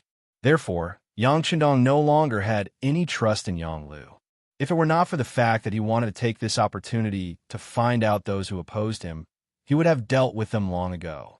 This could not prove that Yang Lu had misjudged him. After all, if it were other people, they would have died because of the mistakes they made in the beginning city. How would they have the chance to do this? So seriously speaking, Yang Qindong's judgment was still good. For example, the provincial governors and generals he appointed in the provinces were all killed in blood and fire. They were also given the opportunity to control a region after careful consideration. But for such people, what was their temperament? How was their ability? Yang Qindong couldn't say that he knew everything, but he could be considered to have seen through 80% of it. As for the remaining 20%, there were two major departments, the Security Bureau and the CIA, monitoring their performance at all times. This also made Yang Qindong feel more assured to use them.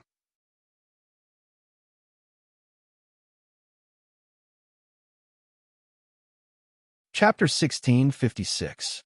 Because of this, Yang Qindong didn't believe that they would betray him. Perhaps one day, when it was proven that he was no longer around, some of them would be tempted by others to betray him. But now they definitely wouldn't. And this time, the main target of his probing wasn't them, but his successor, Yang Bo. Theoretically speaking, Yang Bo was only 11 years old and shouldn't be under so much pressure. This was because people of the same age were playing happily, and many of them were even acting spoiled in front of their parents. But so what? Different people's fates were different. Since you had to bear so much, you had to be able to withstand the pressure. Keep an eye on Yang Bo's movements and the others. Report back immediately if there's anything. Yang Qindong thought for a while and said to Wang Shan. He wasn't in a hurry to go back, but he wanted to watch the show from the sidelines. He wanted to observe everyone's performance as a bystander. Wang Shan immediately agreed. At this moment, there was a sound from the telegraph machine. The staff beside him immediately translated the contents of the telegram and sent it to the director, Wang Shan. After reading the contents, Wang Shan was delighted. He immediately presented the telegram to Yang Qindong and said, "Young master, there's news." Tian, who sent a coded telegram.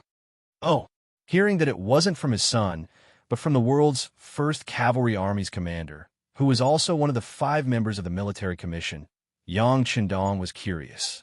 He took the telegram and read it. When he saw the contents, he couldn't help but laugh. It was also a coded telegram. Tian, whose main idea was that he firmly supported Crown Prince Yang Bo.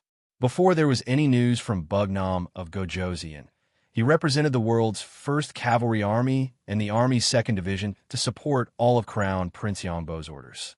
And if anyone dared to have other thoughts at this time, as long as Chang Shitzi gave the order, he would lead the army and come. At that time, no matter who the opponent was, he would not let go of anyone who caused trouble. He would kill them all and clean up the family. Tian, who was not only Yang Qindong's student, but also a fierce general. In terms of battle prowess and influence, he was one of the best in the entire army. There wasn't a single Yang Xie general who didn't know about Tian, who and the reputation of the world's #1 cavalry army. Many of the original leaders of the #1 army in the world had now become the backbone of other armies, especially by Shuang, Tian Feng, and the others. They had even become first-rate great generals and had become existences akin to feudal officials. In a way, Tian Hu's incident also represented their attitude.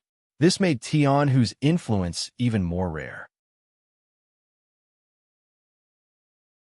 Now that he had made a name for himself and brought the 2nd Division of the Army's Cold Front Division to fame, his influence was naturally huge.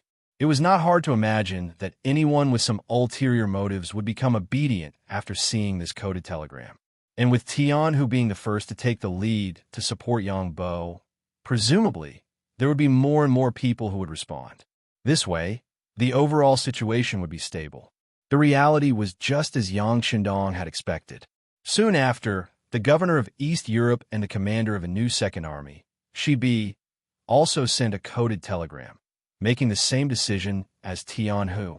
Not only that, she also expressed that she would, like Tianhu, attack anyone who wanted to harm Yang Xie, including those ambitious officials in Yang Xie.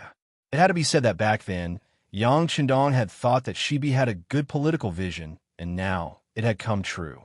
Next, it was Lively, the governor of East Asia and the commander of the First Army, Bai Shuang, the governor of India and the commander of the Second Army, Gong Feng, the governor of the three eastern provinces, Liaodong region, Lu Ji, the general Yili Gong, the governor of Shaowei province, Yao Ingjun, the governor of the three southern provinces, and so on all sent a coded telegram to express their attitude. Then, some individual leaders, such as the Army's Cold Front Division, the Navy's Cold Front Division, including Yang Xie's military commission member, the Navy's deputy commander, Gao Xiong, the Army's deputy commander, Lung Song, the Air Force's deputy commander, Tianyu Yumian, the new Army's commander, Su He, and so on. They all expressed their support for Yang Bo and attacked him. They also publicly stated that they would not accept the so-called decree of the Southern Ming Emperor. Telegrams after telegrams were sent to Yang Qindong.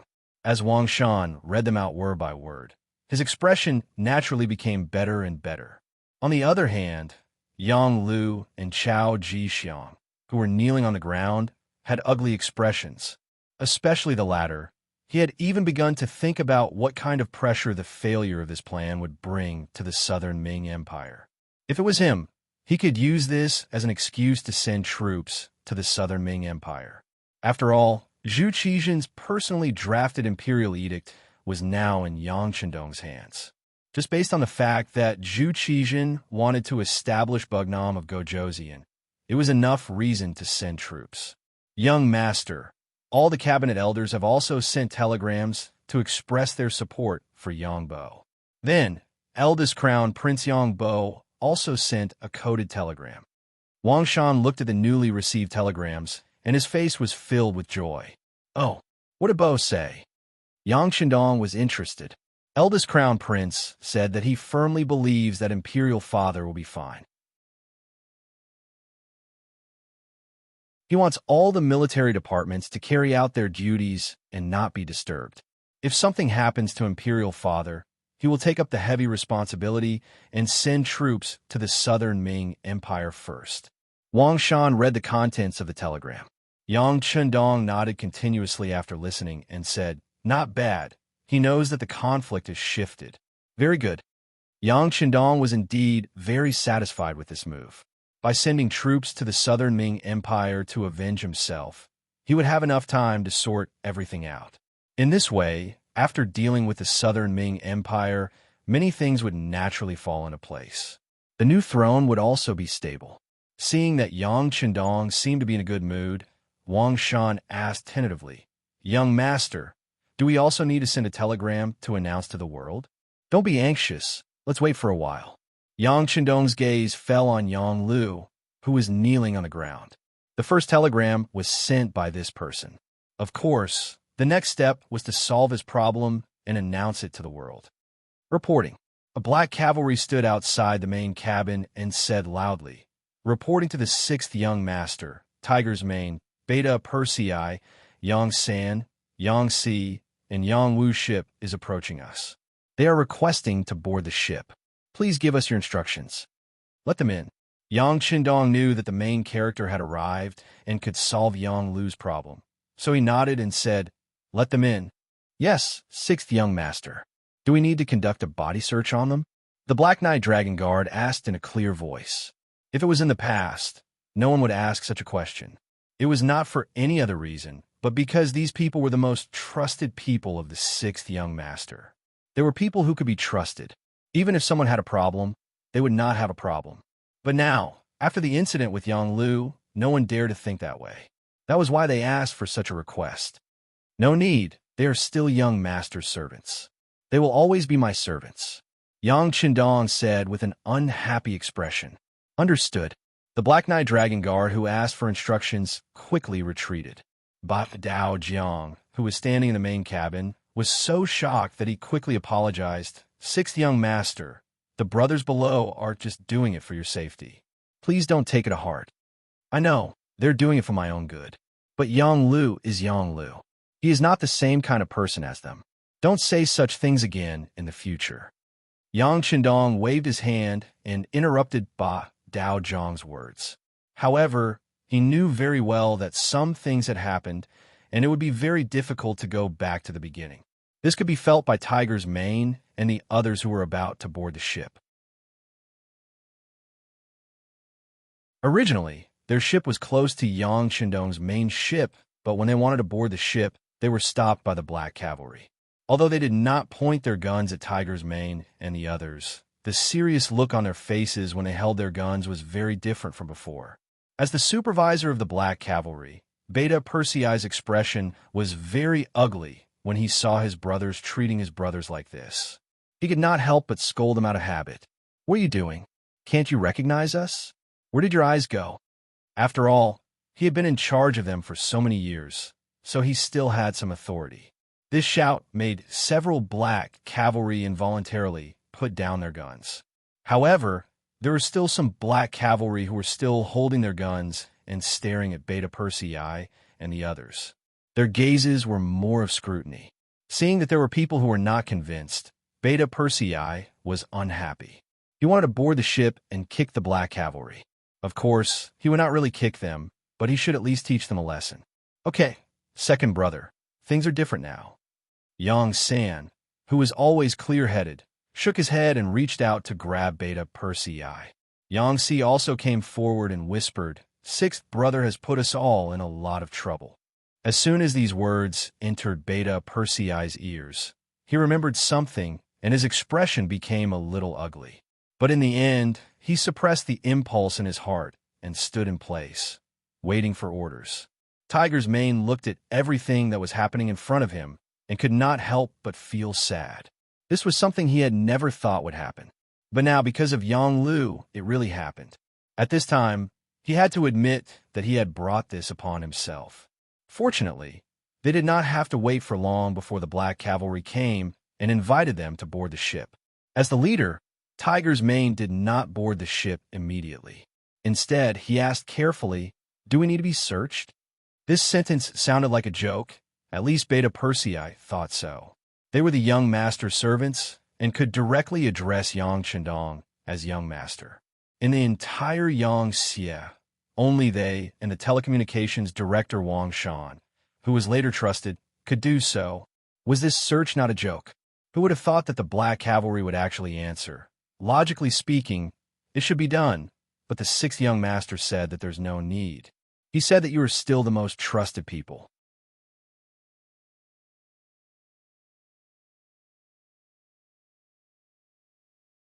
Chapter 1657. It was still 2 words, especially with the emphasis on the pronunciation, but in the ears of Tiger's Mane, Beta Persei, and the others, it was completely different. At this moment, they also began to face reality. This time, Yang Lu's matter was too big, so big that they didn't know how long it would take, or even if time was enough to reverse the situation. Thank you very much. Tiger's Mane's face showed a trace of a bitter smile, and took the lead to board the ship. As they boarded the ship, they quickly found that whether it was the Black Cavalry or the Navy Cold Front warriors, they were all looking at them with scrutinizing eyes. Especially the members of the Langya Special Forces, they were staring at his every move. It was as if they were reminding him not to play any tricks. Otherwise, they would really make a move. In terms of individual combat power, Tiger's Mane and the others were naturally no match for the Wolf Fong Special Forces who trained hard every day. Therefore, in the face of such gazes, they were powerless to reprimand them. If it was in the past, if someone dared to stare at them like this, they would probably directly attack, and the other party would not dare to fight back. But now, forget it, it's better not to mention it. As a result, Tiger's Mane, Beta Persei, and the others were also filled with anger in their hearts. Of course, this anger was not directed at Yang Qindong, and they did not dare to. Instead, it was directed at Yang Lu. Outside the main cabin, Tiger's Mane and the others stepped forward, ignoring the scrutinizing eyes of the other soldiers around them. The 5 of them all knelt on the ground and shouted towards the main cabin. "Young master, we sinners are here. Please enlighten us, young master. Come in." Yang Chendong naturally noticed the actions of Tiger's Mane and the others and could not help but sigh. Yang Lu's matter should not be blamed on these people. But in order to prevent such a thing from happening again, it was necessary to use this matter to warn them. None of them stood up because Yang Chendong didn't allow them to. Therefore, Tiger's Mane's group of 5 kneeled as they entered the main cabin. Then, they knelt in front of Yang Chendong. "Now that you know what happened, I'll leave Yang Lu to you. As for how you want to deal with him, come up with a plan. You have to announce it to the world later. Do you understand?" Yang Chendong waved his hand after saying this. Now that things had come to this, he wanted to see how Tiger's Man and the others would deal with this matter. If they still wanted to protect Yang Lu like they did in the first city, then these people could not be used. At least, they could not be put in an important position. It was impossible for a superior to not have the heart to kill decisively. With such a character, sooner or later, she would be used by others and would threaten the master's safety. Still kneeling, Tiger's Mane's group of 5 dragged the tied-up Yang Lu out of the main cabin. The 6 brothers gathered together in the side cabin. As soon as they entered the side cabin, Beta Persei was the first to stand up. He raised his leg and kicked Yang Lu's body. A stream of blood flowed from the corner of his mouth. It could be seen that the strength of this kick was not small. After Beta Persei, Yang San, Yang Si, and Yang Wu also stepped forward. After a series of punches and kicks, Yang Lu knelt on the ground and kept wailing. He shouted loudly, "Brothers, don't hit him anymore. If you continue to hit him, he will die. We won't have a brother like him anymore. Who still treats you as a brother?" Beta Persei became even angrier when he heard this. He kicked him a few more times, causing Yang Lu to wail in pain again. Seeing that the brothers had beaten him up, Tiger's Mane walked forward and helped Yang Lu up. Seeing Tiger's Mane appear in front of him, Yang Lu immediately begged, Tiger's Mane, I was really confused for a moment. I was deceived by Yang Ying. He turned out to be a spy from the southern Ming Empire. I was deceived." Looking at Yang Lu's pleading face, Tiger's Mane shook his head first and then said, "You used to be rootless duckweeds. You had no food, clothes, and place to live. It was the young master who pitied you and took you in. He gave you glory and wealth and gave you everything. But do you really think you're that strong? Let me tell you, without the young master, you're nothing. You don't even think about repaying his kindness and even want to kill your master. You're a complete bastard. Tiger's Mane's voice grew louder and louder. The more he spoke, the angrier he became. He raised his hand and slapped Yang Lu twice. Yang Lu's teeth flew everywhere. Yang Lu's face instantly became red and swollen like a big loaf of bread. "That's right. You're really a disgrace to us. Do you know, after this incident, how can we let the 6th young master trust us? I'm afraid we won't even be able to repay his kindness. And all of this is because of your wishful thinking. Now you still want to say that you were confused for a moment and that you're afraid that we'll kill you. Do you know that you're destined to die? Who cares about your life?"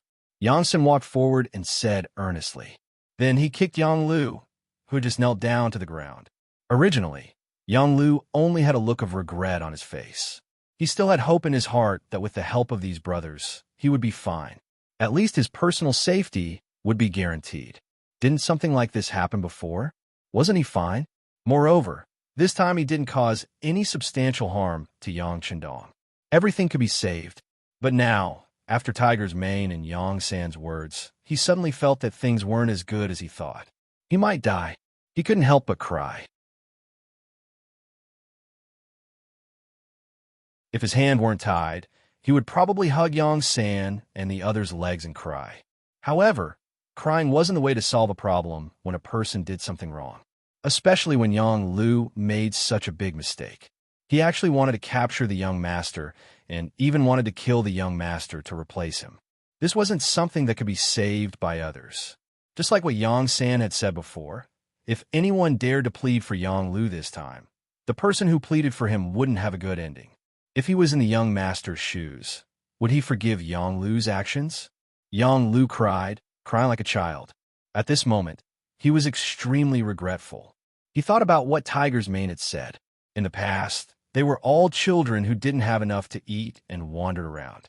They were always thinking about when they could have a warm home. They were already very satisfied.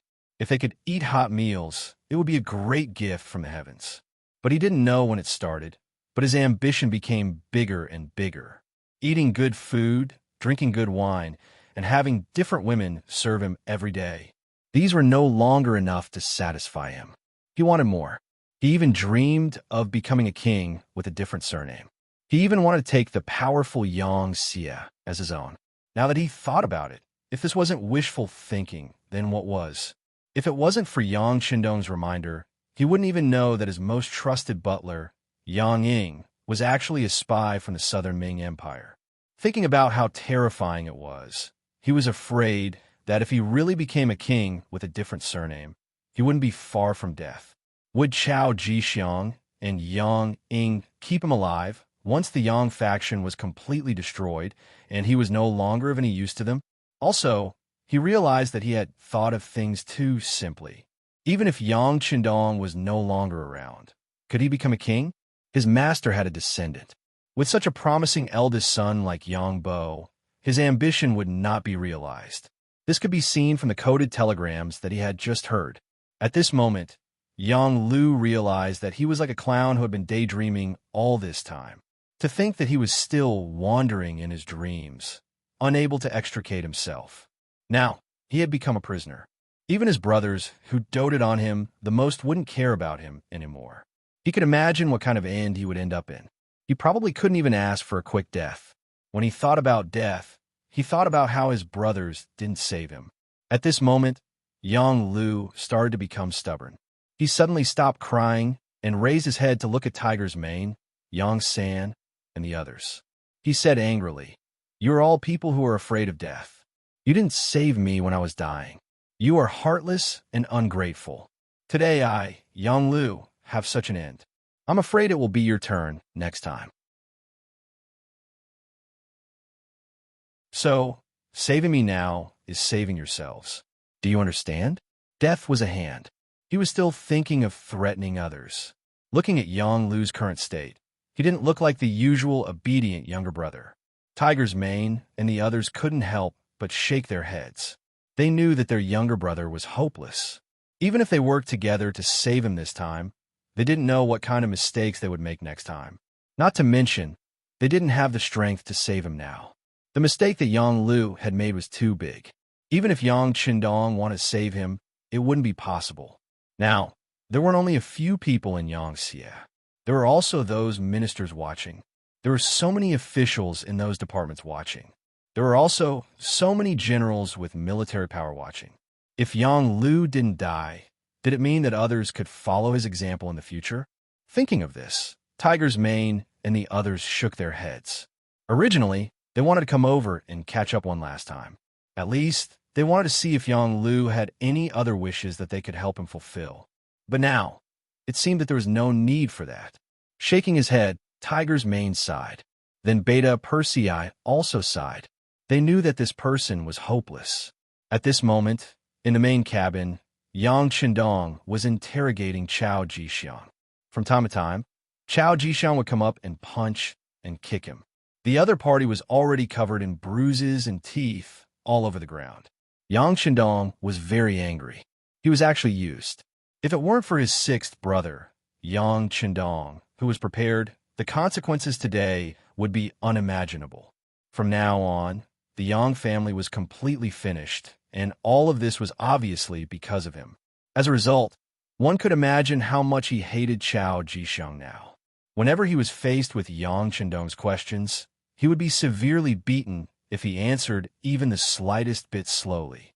This caused Chao Jixiang to answer whatever Yang Qindong asked without the slightest delay or hesitation.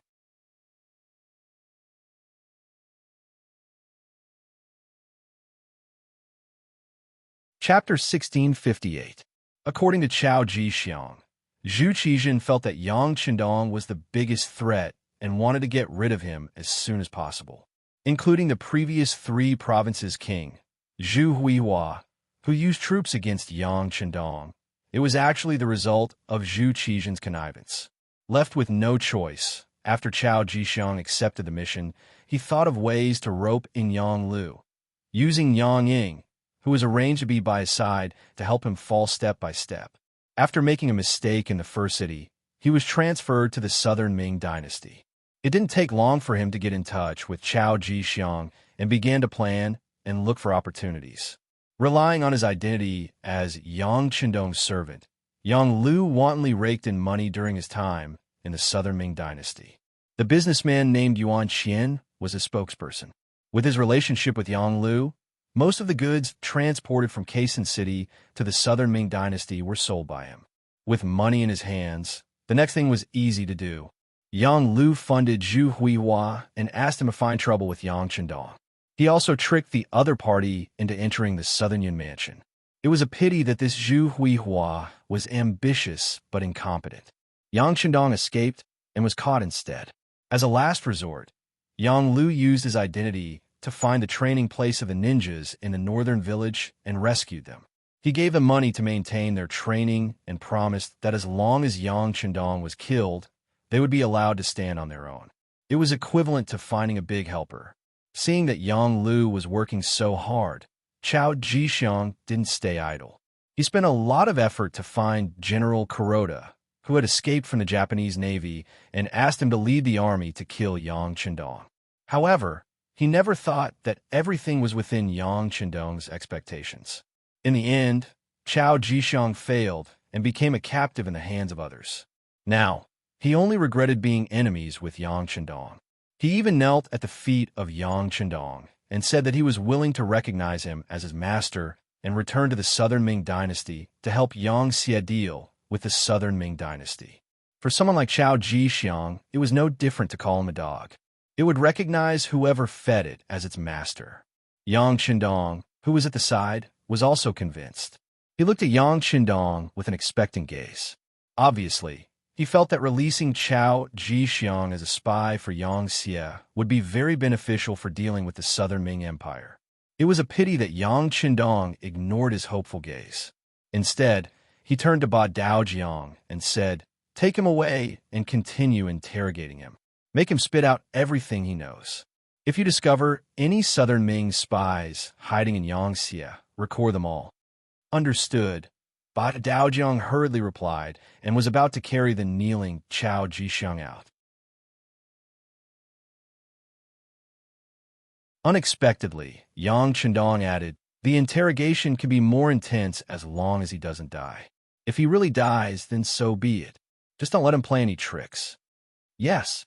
This time, Ba Daojiang was considered to have received an imperial sword. Naturally, he knew what to do. He had long heard that the Langyu Special Forces were very good at interrogating people. This time, he would be able to learn and observe properly. After Ba Daojiang left, Yang, who was left behind, was puzzled. "Fourth brother, why don't you let Chao Jixiang work for us? He's an ingrate. This kind of person is born with a rebellious nature. It's impossible to trust him. All right, fourth brother, you must be tired. Go to the side cabin and rest for a while." Yang Qindong interrupted his fourth brother. In history, Chao Jixiang was a rebellious person. When he was under Zhu Qiyu, he wanted to save Zhu Qizhan from the Ying sect. In the end, he did it and rose to a high position. However, in the end, he still rebelled against Zhu Qizhan and was killed. Knowing that he was such a person, he still used him. Wouldn't that mean that he had to be on guard all the time? How tiring would that be? Not to mention, Yang Qindong had already arranged for Mao Mu to stay in the southern Ming palace. This person had been hibernating all these years. It wasn't that he didn't have the ability. It was just that he didn't want to show off. Now that Chao Jixiang was no longer around, the unit group would probably have to be reshuffled. At this time, as long as Mao Mu was given a sum of money, this person might be able to play an important role. Since that was the case, what was the use of keeping a despicable person like Chao Jixiang? Yang Qindong didn't know about this. He only knew that his suggestion wasn't accepted.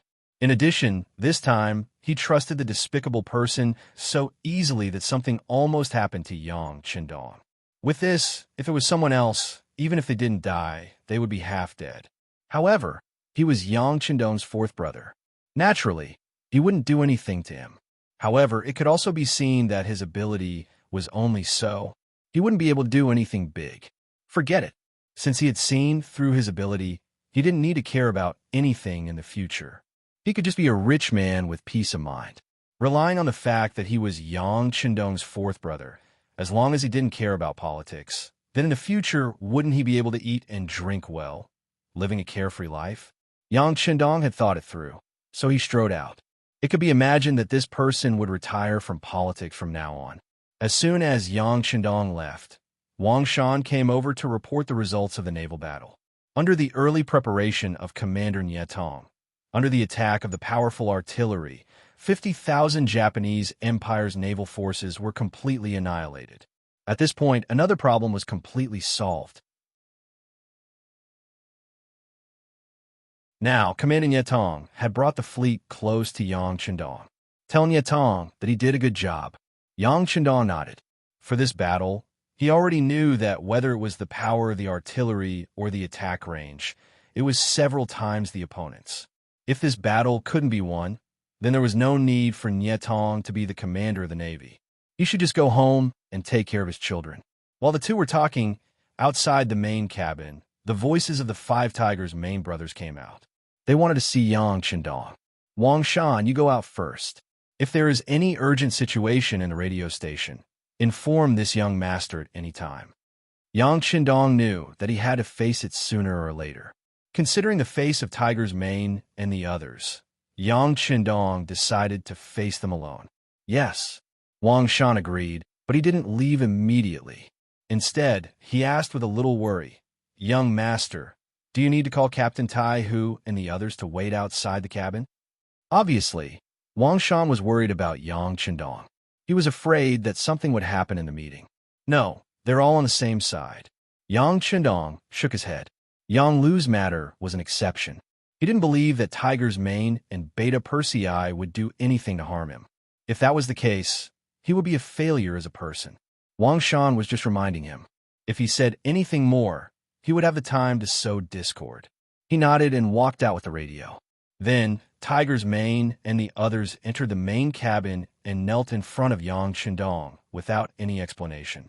Looking at Tiger's Mane and the others' uniform movements, Yang Qindong didn't say anything and just looked at them quietly. For many years, Tiger's Mane and the others didn't need to kneel when they saw Yang Qindong.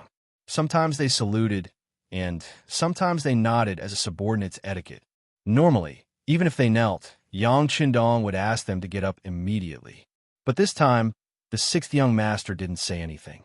The quieter he was, the more pressure it brought to them. After a while, Tiger's Mane and the others, who didn't do anything wrong, couldn't help but have cold sweat dripping down their necks. In this regard, Yang Qindong didn't say anything as if he didn't hear anything. The room was so quiet that even a pin drop could be heard. However, this wasn't the worst part. The worst part was that outside the main cabin was also quiet. Badeo Jiang, Tiger's Mane, and the others had already removed all their defenses. The nearest black cavalry was also standing 20 meters away, making it even quieter. If it weren't for the waves hitting the ship, it would give people the impression that there was no one here. The silence continued. A quarter of an hour passed, half an hour passed, about 2 hours passed.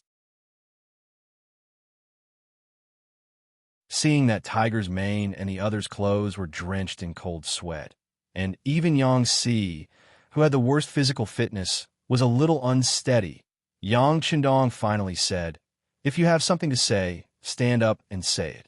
Yang Qindong asked them to stand, so they had no choice but to stand. Tiger's Mane and the others hurriedly helped each other to stand up. Then they quickly straightened their bodies, but their heads were still lowered. Looking at Tiger's Mane and the others, Yang Qindong couldn't help but sigh and say, "Speak, speak your mind. If you want to plead for mercy for Yang Lu, you can speak now." "No, we won't plead for mercy. Yang Lu deserved to die." Tiger's Mane and the others spoke in unison. At this moment, No one dared to plead for mercy for Yang Lu. If they really did that, wouldn't they be disrespecting Yang Chendong? If that was the case, then they wouldn't be far from death. No one pleaded for mercy for Yang Lu, which was within Yang Chendong's expectations. The reason why he arranged for these people to come to the sea in advance was not to let them plead for mercy, but to let the brothers see each other one last time. It could be considered that he had done his last duty as brothers on behalf of Tiger's Mane, Beta Persei, and the others. Of course, there was also a serious intention behind it. As Yang Xie's influence continued to expand, it became very difficult to threaten Yang Chendong. But this didn't mean that it was impossible. For example, if a few of the family servants really joined forces, they could still threaten him. If they really did that, due to their status as the Yang family servants, even if they mobilized their troops, no one would immediately say anything. Then, a disaster might form. This was definitely something that Yang Chendong didn't want to see. After following him for so many years, it was a little unrealistic for Yang Chendong to abandon them. He still needed to use them, so he could only use them. Now, it seemed that the effect was quite good. Well, young master knows your loyalty. Yang Lu is different from you. Some people are always insatiable. For such a person, even if you give him a mountain of silver, it won't be enough to satisfy his desires. He will definitely rebel. But fortunately, you are all kind-hearted people and won't do such a thing. This young master is very clear on this point. You just need to take this as a warning and do what you should do in the future.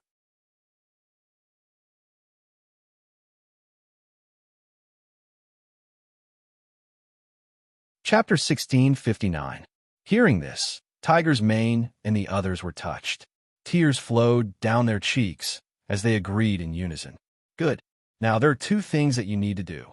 First, interrogate Yang Lu and see if he has done anything else that we don't know about. If there is anything else, you must find out who it is. Don't be soft-hearted. The second thing is to deal with Yang Lu.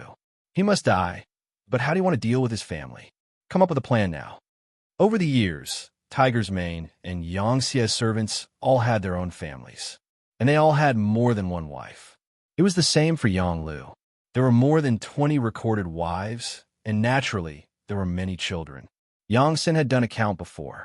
Among them, there were 7 males and 9 females. It could be said that they had a lot of children. Yang Lu had to die for what he had done, but what about his children? Kill them all? If it was an incapable ruler, he would definitely do the same. However, Yang Chendong could not do such a thing, but he would not let them off easily. After all, when they grew up and found out that their father was killed by him, it was inevitable that they would have other thoughts. Even if he knew this, how could Yang Chendong allow it to continue?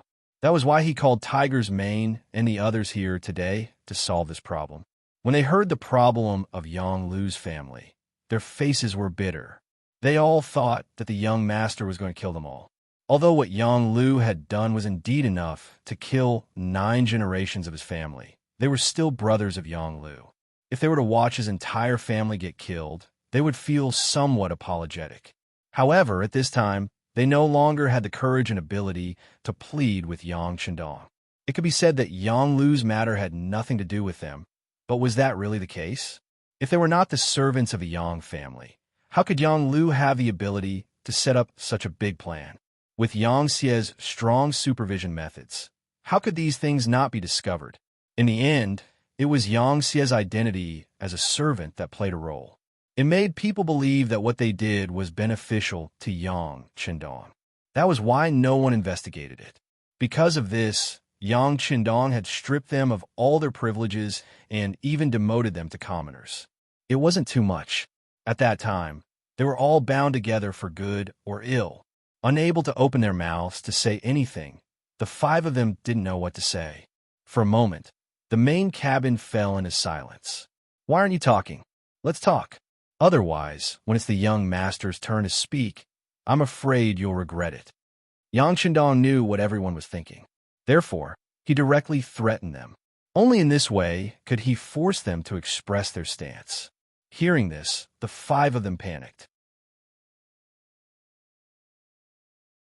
They could imagine what the consequences would be once Yang Chendong expressed his stance. Therefore, After exchanging glances with each other, Hu Meng was the first to speak up. Young master, logically speaking, what Yang Lu has done is not overboard with his family. But I think his family should not know what he did. After all, we're brothers, so can't you be lenient?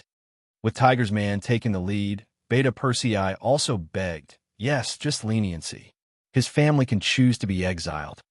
Yes, they can even be exiled separately. The further they are exiled, the better. They can go to a place where no one knows them. They can even remove their Han nationality identity. Yang San was afraid that Yang Chendong would not agree, so he added, I agree with the three brothers. We can separate all our family members and send them to a remote place. Yang Si and Yang Wu also expressed their opinions. Basically, they all had the same idea.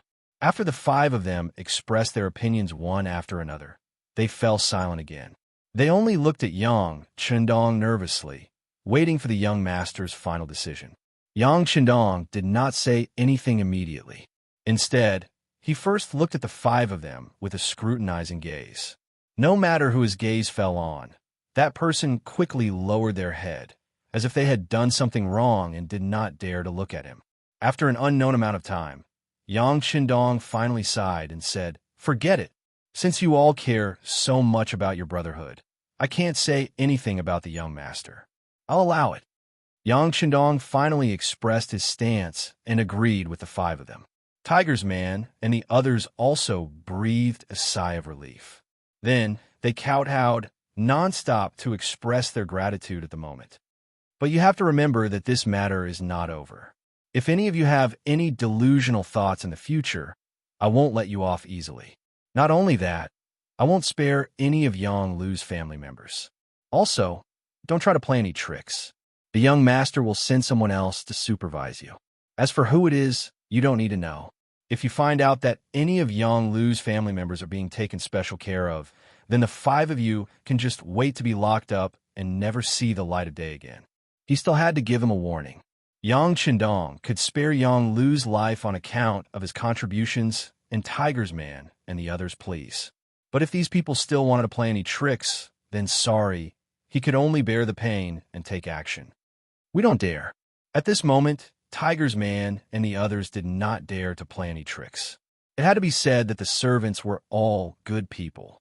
Other than Yang Lu's betrayal, the five of them were all loyal and devoted, even until death. Seeing that the beating was almost done, Yang Chendong knew that he had to comfort them. Otherwise, if everyone worked with emotions, then he would be the one at a loss. Then he changed to a peaceful tone and said, If you want to talk about Yang Lu's matter, it's purely his own fault. Now that we've found out that the five of you did not participate, this makes the young master feel very gratified and happy. No matter what, it proves that you're all loyal and trustworthy. Next, I hope that you guys will continue to work hard. In the future, there will be a lot of opportunities for you guys to show off your skills in Yangxia. Take Tiger's Man, for example. After this, it'll be time for us to deal with the North and South Ming dynasty. For stability, we'll prepare to deal with them one by one. First, we'll start with the South Ming dynasty. Yu Mian is more familiar with the situation here and was once an official of the Great Ming dynasty. He needs to be transferred over. Speaking up to here, Yang Chendong ordered Tiger's Man. Yu Mian will be transferred over. You'll be in charge of the matters of the beginning city. Yang Si will also be transferred over to assist Yu Mian. After all, this is the land of the Han. Not only do we have to reclaim this place, but we also have to let the people here live a better life. Yang Si has always been good at logistics. This time, we'll have to continue to work hard. Is there any problem? Go all out, no problem. Tiger's Man and Yang Si both replied. Also, Yang San, the intelligence department, will have to fully cooperate with the army. This time, the South Ming dynasty sent an observation team to Crimson City. They've gained quite a lot, and the people's hearts are fluctuating. However, this will definitely arouse Zhu Qizhen's suspicions. Therefore, it's inevitable that there will be some cleansing and chaos. At that time, you guys will have to do your best to save some useful officials. After all, if we want to manage this huge Yangxia, we still need Han officials. Understood, young master. I promise to complete the mission. Yongsan also replied respectfully. Yang Qindong nodded. Then his gaze landed on Yang Wu and said, "The South Ming Dynasty's observation team will come to Crimson City soon. You're already familiar with how to arrange and protect their safety. This time, you have to do a good job of receiving them." "Yes, young master, don't worry," Yang Wu immediately expressed. Finally, Yang Qindong looked at Beta Persei and said, "You can continue to follow the young master. There are many things that I'm not used to without someone following me." "Yes, yes," Beta Persei happily replied. Letting him stay by the young master's side was enough to prove that they were still trusted. This also made everyone feel at ease, as they didn't have to carry burdens to work. After having a heart-to-heart talk with Tiger's Mane and the other four, Yang Qindong seemed to be a little tired and waved his hand. "Then you can all go and do your own things. Yang Lu's matter must be resolved today." Tiger's Mane and the others already knew this result, but when they heard that Yang Lu was about to die, they still couldn't bear to see it happen. However, they also knew that this was already the best result. At least their families' lives would be saved. This was already Yang Qindong's mercy. They immediately answered in unison, and the five of them left together. The matter of the servants was finally resolved, and the troublesome traitor was also eliminated. Next was to deal with the matter of the South Ming dynasty. At this moment, Yang Qindong's gaze seemed to have crossed the sea and landed on Yingtian Prefecture. He really wanted to know how Zhu Qizhen would react after knowing that Qiao Jixiang's mission had failed. South Ming dynasty's capital palace. Zhu Qizhen had been restless since he woke up in the morning. He knew very well that today was the day he would have a showdown with Yang Qindong, and he hoped that Qiao Jixiang would succeed. In that case, Yang Qindong would no longer be a threat, and the mountain above the South Ming dynasty would be gone. Not only could he continue to be the emperor of the South Ming dynasty, but he could also find a way to unify the Great Ming dynasty. A while ago, he received news that the Bai-Ming emperor, Zhu Qiyu, had not attended morning court for a while due to health reasons. This was definitely a good opportunity for Zhu Qizhen. He could imagine that without Yang Qindong and Zhu Qiyu as opponents, who else in the world could go against him? Speaking of which, Zhu Qizhen also had some confidence in himself. At least he could be considered a capable emperor. He was able to bend and stand tall, and was good at national affairs. This was what history recorded about him. Just like when he was captured by Yesen of Wara, he could use his charisma to make others not dare to offend him, and even worship him like an ancestor. This was the display of a gentleman and an emperor.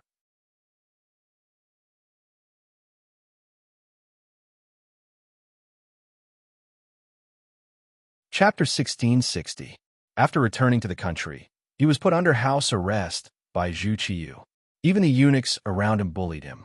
In the summer, even the only tree he used to enjoy the shade was cut down. He did not say a word and silently endured it. This was the performance of tolerance. In the end, when Zhu Qiyu was in poor health, he turned the tables and became an emperor twice. Finally, he led the Great Ming dynasty to become strong again. This was his ability to unify the country and become an emperor. Such a person, if it weren't for the appearance of Yang Qindong, he would have become the emperor of the Great Ming dynasty again. One could imagine how difficult it would be to make such a person lower his head and admit defeat. Since he didn't admit defeat, he could only take the initiative to attack. If Qiao Jixiang could succeed, it would naturally be the best. But if he couldn't, Zhu Qizhen had to consider the serious consequences. Time passed by little.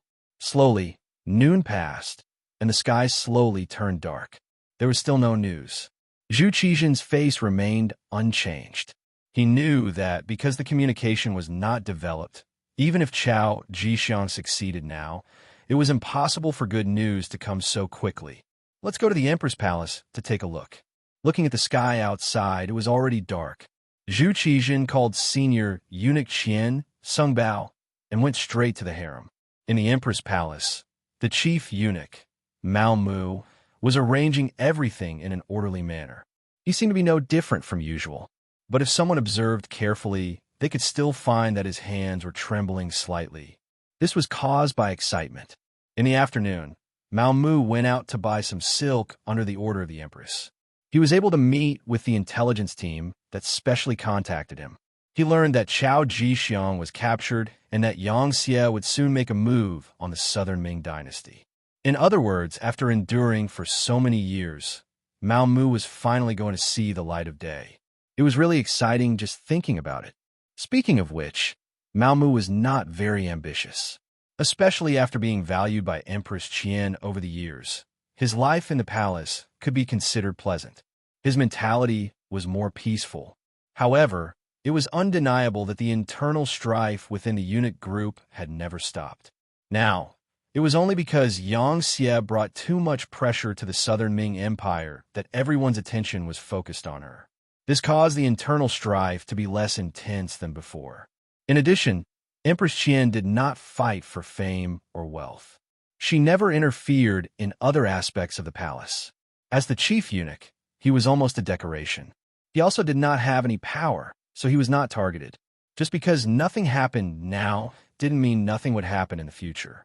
The imperial palace was a dangerous place to begin with.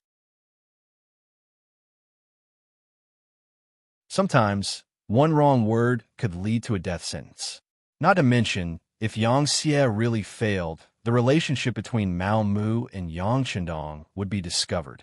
At that time, Mao Mu would really die without a burial place. Therefore, on the surface, Mao Mu should have been doing something during this period of time, and there was nothing strange about it.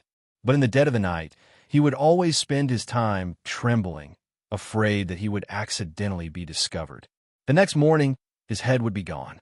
Perhaps this was the mentality of the underground workers. It was really beyond the reach of ordinary people. Fortunately, there was finally a result today. Chao Jixiang was caught and was destined not to be released.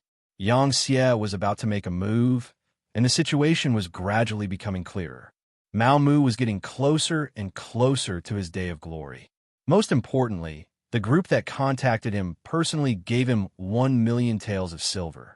They even said that they would give him more if it was not enough. As long as Mao Mu took this opportunity to obtain more power and support, he would be able to deal with Yang Xie's army. With a huge pile of banknotes in his arms, Mao Mu felt that his back had become a lot tougher. Eunuchs were like this. The reason why they destroyed their own foundation and became half human, half ghost, was not to have a mouth to eat, to earn more money, and to live a better life. In front of such a person, talking about dreams in life was definitely nonsense. It was far more practical than shining silver. Therefore, in the imperial palace, there was a saying that the rich were the masters. Even for a powerful supervisor like Chao Jixiang, wasn't his ultimate goal just to get more money? Mao Mu had what they wanted the most. Thus, he did not have to worry about people not working hard for him and not being loyal to him. Just as he was thinking about how to use the silver to rope in more people, a eunuch suddenly shouted from outside, "The emperor has fallen." When Mao Mu instinctively knelt on the ground, he knew that the opportunity had come. The opportunity for him to be on good terms with Qian Sungbao had appeared. The three most powerful people in the eunuch group were the head eunuch, Qian Sungbao, followed by Chao Jixiang, the head eunuch of the Imperial Horse Directorate, and the head eunuch, Kaizhong. These three people, especially the previous two, were very powerful. Moreover, both sides were equally powerful. It was impossible to tell who was stronger and who was weaker. At that time, Mao Mu did not have any intention to participate in order to protect himself. Now that he knew about Chao Jixiang's capture, and only he knew about it, it was time to gamble. Therefore, when Zhu Qizhen entered Empress Qian's bedroom, Mao Mu changed his attitude and tried to establish a relationship with Qian Sungbao, who was waiting outside. Qian Sengbao's eyes were sharp and his hands were quick. After seeing the amount on the banknote, he immediately put it into his sleeve. Then, he looked around and ordered the servants to serve him carefully. Then, he followed Mao Mu to the side hall.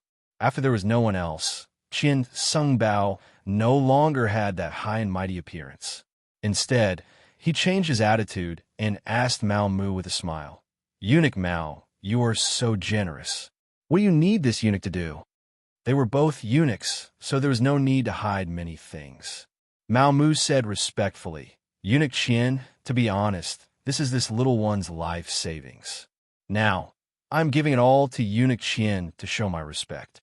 I am willing to follow Eunuch Qian's lead. Hearing that Mao Mu was willing to rely on him, Qian Sungbao was very happy. After all, he was the head eunuch of the Empress and had some power. Therefore, he was very proud and said politely, Eunuch Mao is too polite. Since it is like this, we will be a family in the future. We will advance and retreat together. Yes, thank you, Eunuch Qian, for thinking so highly of me. This little one will work hard to keep up with Eunuch Qian's footsteps.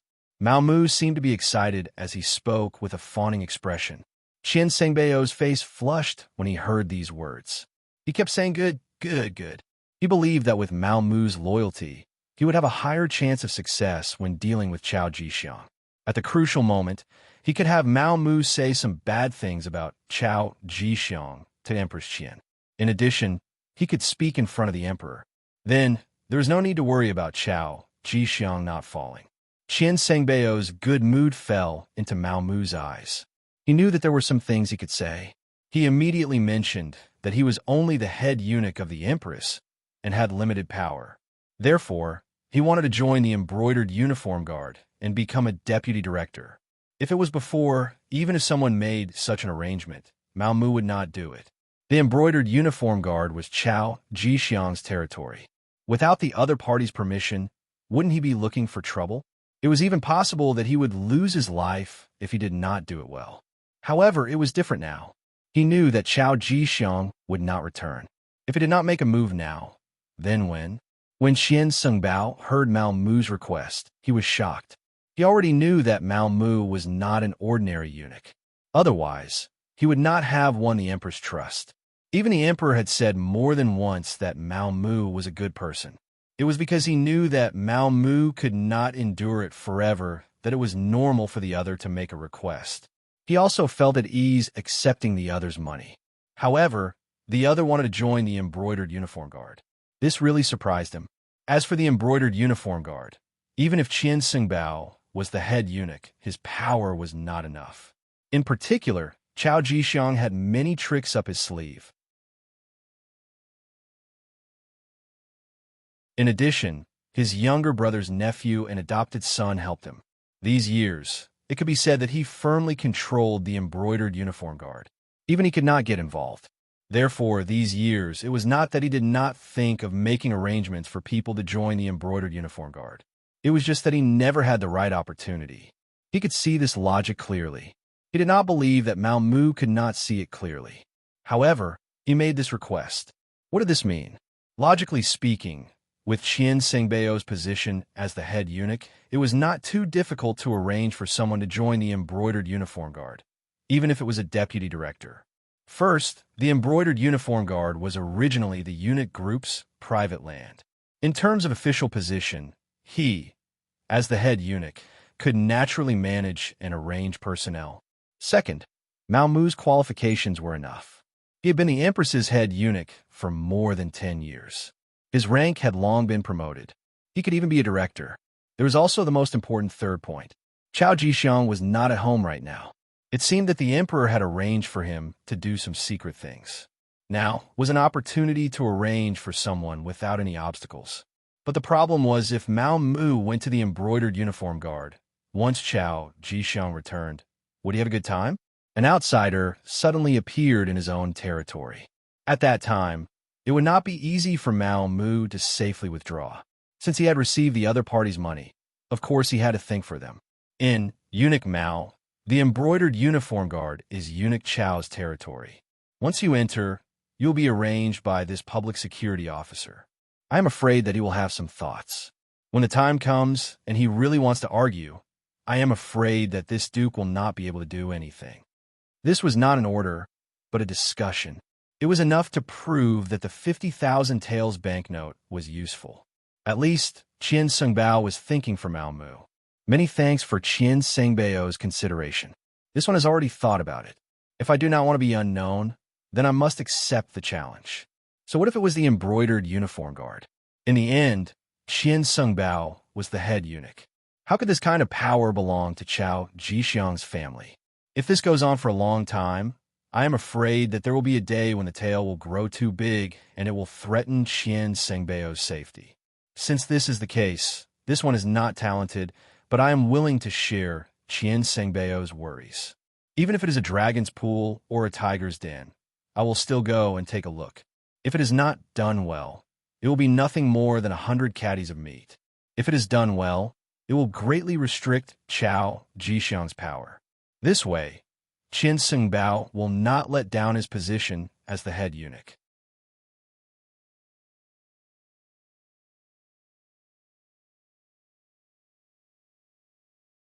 Chapter 1661. At this moment, Mao Mu's words were filled with righteousness, causing Qian Sengbao's heart to surge. Indeed, Chao Jixiang was becoming more and more powerful, especially recently. Whenever he saw the emperor, even Qian Sengbao had to avoid him. This was not a good sign. If Qian Sengbao continued to develop, who knew if Qian Sengbao would replace him one day? If that was the case, then he would be completely finished. As a eunuch, he knew very well that if he continued to be an ordinary eunuch, perhaps no one would do anything to him. However, once he fell from high position, it was impossible to even ask for a complete corpse. Of course, eunuchs were not complete people, let alone complete corpses. Cough, cough. Qian Sengbao, who had been thinking about how to break out of this situation, did not expect Mao Mu to jump out. Although the two of them were not very close, the key was that Qian Sengbao's rank was high enough. He did not need to do much about this matter. He only needed to report it to the emperor and record it in the records. With the face of the 50,000 taels of silver and the ability to make Chao Jixiang unhappy, why would he be happy to do such a thing? The more he thought about it, the more advantageous it was for him. Looking at Mao Mu's expectant expression, Qian Sengbao finally made a decision. All right, I'll mention this matter to the emperor tomorrow morning. Eunuch Mao, don't worry. Thank you for your guidance, Eunuch Qian. Mao Mu bowed like a subordinate. This made Qian Sengbao even more satisfied. The matter went very smoothly. Zhu Qizhen, who had rested at the empress's place for the night, woke up glowing in the morning. Using this opportunity, Qian Sengbao proposed to let eunuch Mao Mu take on the position of vice supervisor of the embroidered uniform guard. This is something that you, the head eunuch, should worry about. Just do what you think is feasible. Zhu Qizhen said casually. It was true that he relied on Chao Jixiang, but he had to be careful. Arranging a vice supervisor for them was a good way to keep them in check. Especially this time, when Chao Jixiang had made a great contribution, it was even more important to keep them in check. He knew Mao Mu was very obedient. Empress Qian had praised him more than once. Moreover, he was an old man who had followed them from Baiming's capital, so he was most likely loyal. It had to be said that Zhu Qizhen's manipulation of power was quite good. Moreover, he had always had a good impression of eunuchs. Now that Qian Sengbao had taken the initiative to suggest it, he agreed. Thus, Mao Mu took up the post. Yangxia had already begun to transport all sorts of war resources from Crimson City to Lijiao Prefecture of Guangdong Province. The war was in the midst of preparations, and it seemed like it would erupt at any moment. Mao Mu's actions had to be faster.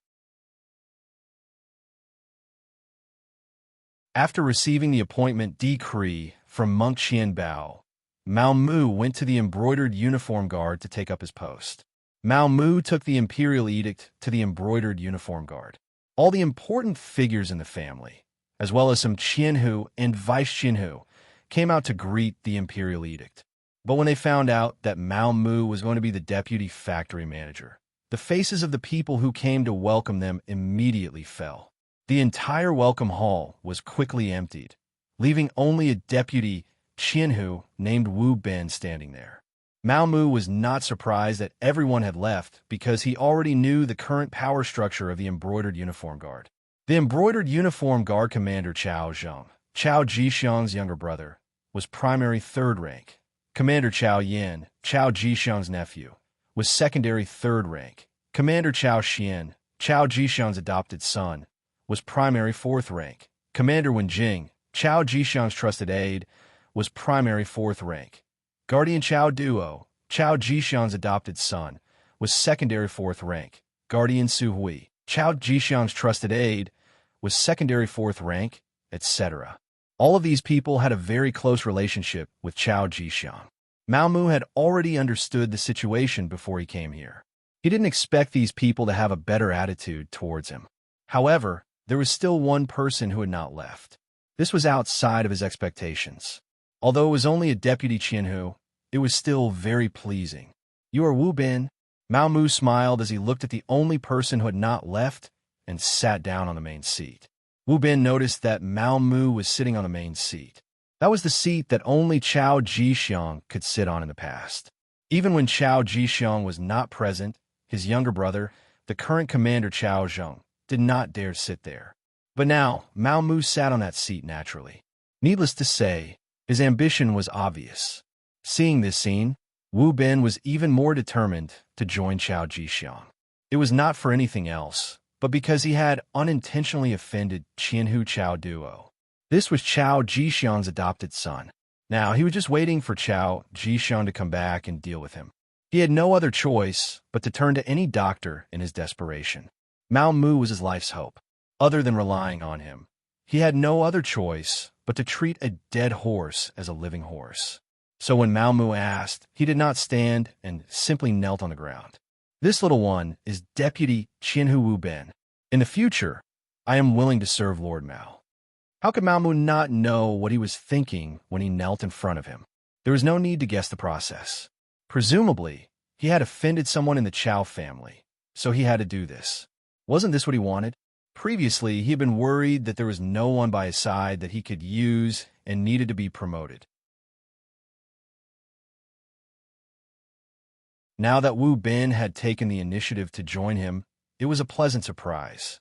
He had already decided to accept the other party, but before that, he still needed to understand the situation clearly. At least, he had to know what was going on. "Speak, who did you offend? Don't worry, just speak frankly. If there are any lies, I can't help you." Mao Mu's bluntness made Wu Bin see hope. In any case, there was no other way. Since Mao Mu was his only chance, he told Chao Jixiang about his dispute with Chao Duo. Speaking of which, it was just for a woman. Here, the embroidered uniform guard was not completely the same as eunuchs. Apart from the embroidered uniform guard's Qianhu master being a eunuch, there was no rule that stipulated that the officials below had to be eunuchs. So many people were still able-bodied men. Wu Bin was one of them. Not only that, he also had a family and a woman called Xiao Chui. Unexpectedly, because of Xiao Chui's beauty, she actually attracted Chao Duo's attention, and then he wanted to snatch her away. Just like that, a very melodramatic thing happened. As a man, Wu Bin naturally wouldn't agree. He also relied on his identity as a vice Qianhu to beg for some face in front of Chao Duo. Unexpectedly, it didn't work at all, and he even offended the other party. Chao Duo threatened that when his adoptive father, Chao Jixiang, returned, he would snatch Xiao Chui to his residence and teach him a lesson. The so-called lesson was naturally to teach him a lesson. For the embroidered uniform guard, there weren't too many reasons to teach someone a lesson. From then on, Wu Bin lived in the shadows. For 3 consecutive days, he even thought of committing suicide. But when he thought that even if he died, he wouldn't be able to solve Xiao Chui's problem, he could only give up on the idea. He originally thought that there wouldn't be any way to break out of the situation. At this time, Mao Mu appeared. Of course, he would be held in his hands like a life-saving straw. One wanted to accept people, and the other wanted to seek refuge. This was 2 good things, 1 good thing. Immediately, Mao Mu helped Wu Bin up with a courteous appearance and asked about the other party situation. Wu Bin's ancestral home was Jinhua, Zhejiang. His ancestors had once opened an escort agency. Since young, he had learned extraordinary martial arts. Later on, his family declined, and he joined the embroidered uniform guard. He had been a small banner, a general, a baihu, and the current vice Qianhu. But if he wanted to continue to be promoted and become one of the 14 Qianhu, it would be even more difficult. That required Chao Jixiang's approval. Unfortunately, he had no connections and no money to show filial piety. Now that he had offended Chao Duo, it would be difficult for him to keep his life, let alone be promoted. The Embroidered Uniform Guard was an organization that was above the law. When they killed people, they didn't need any reason at all.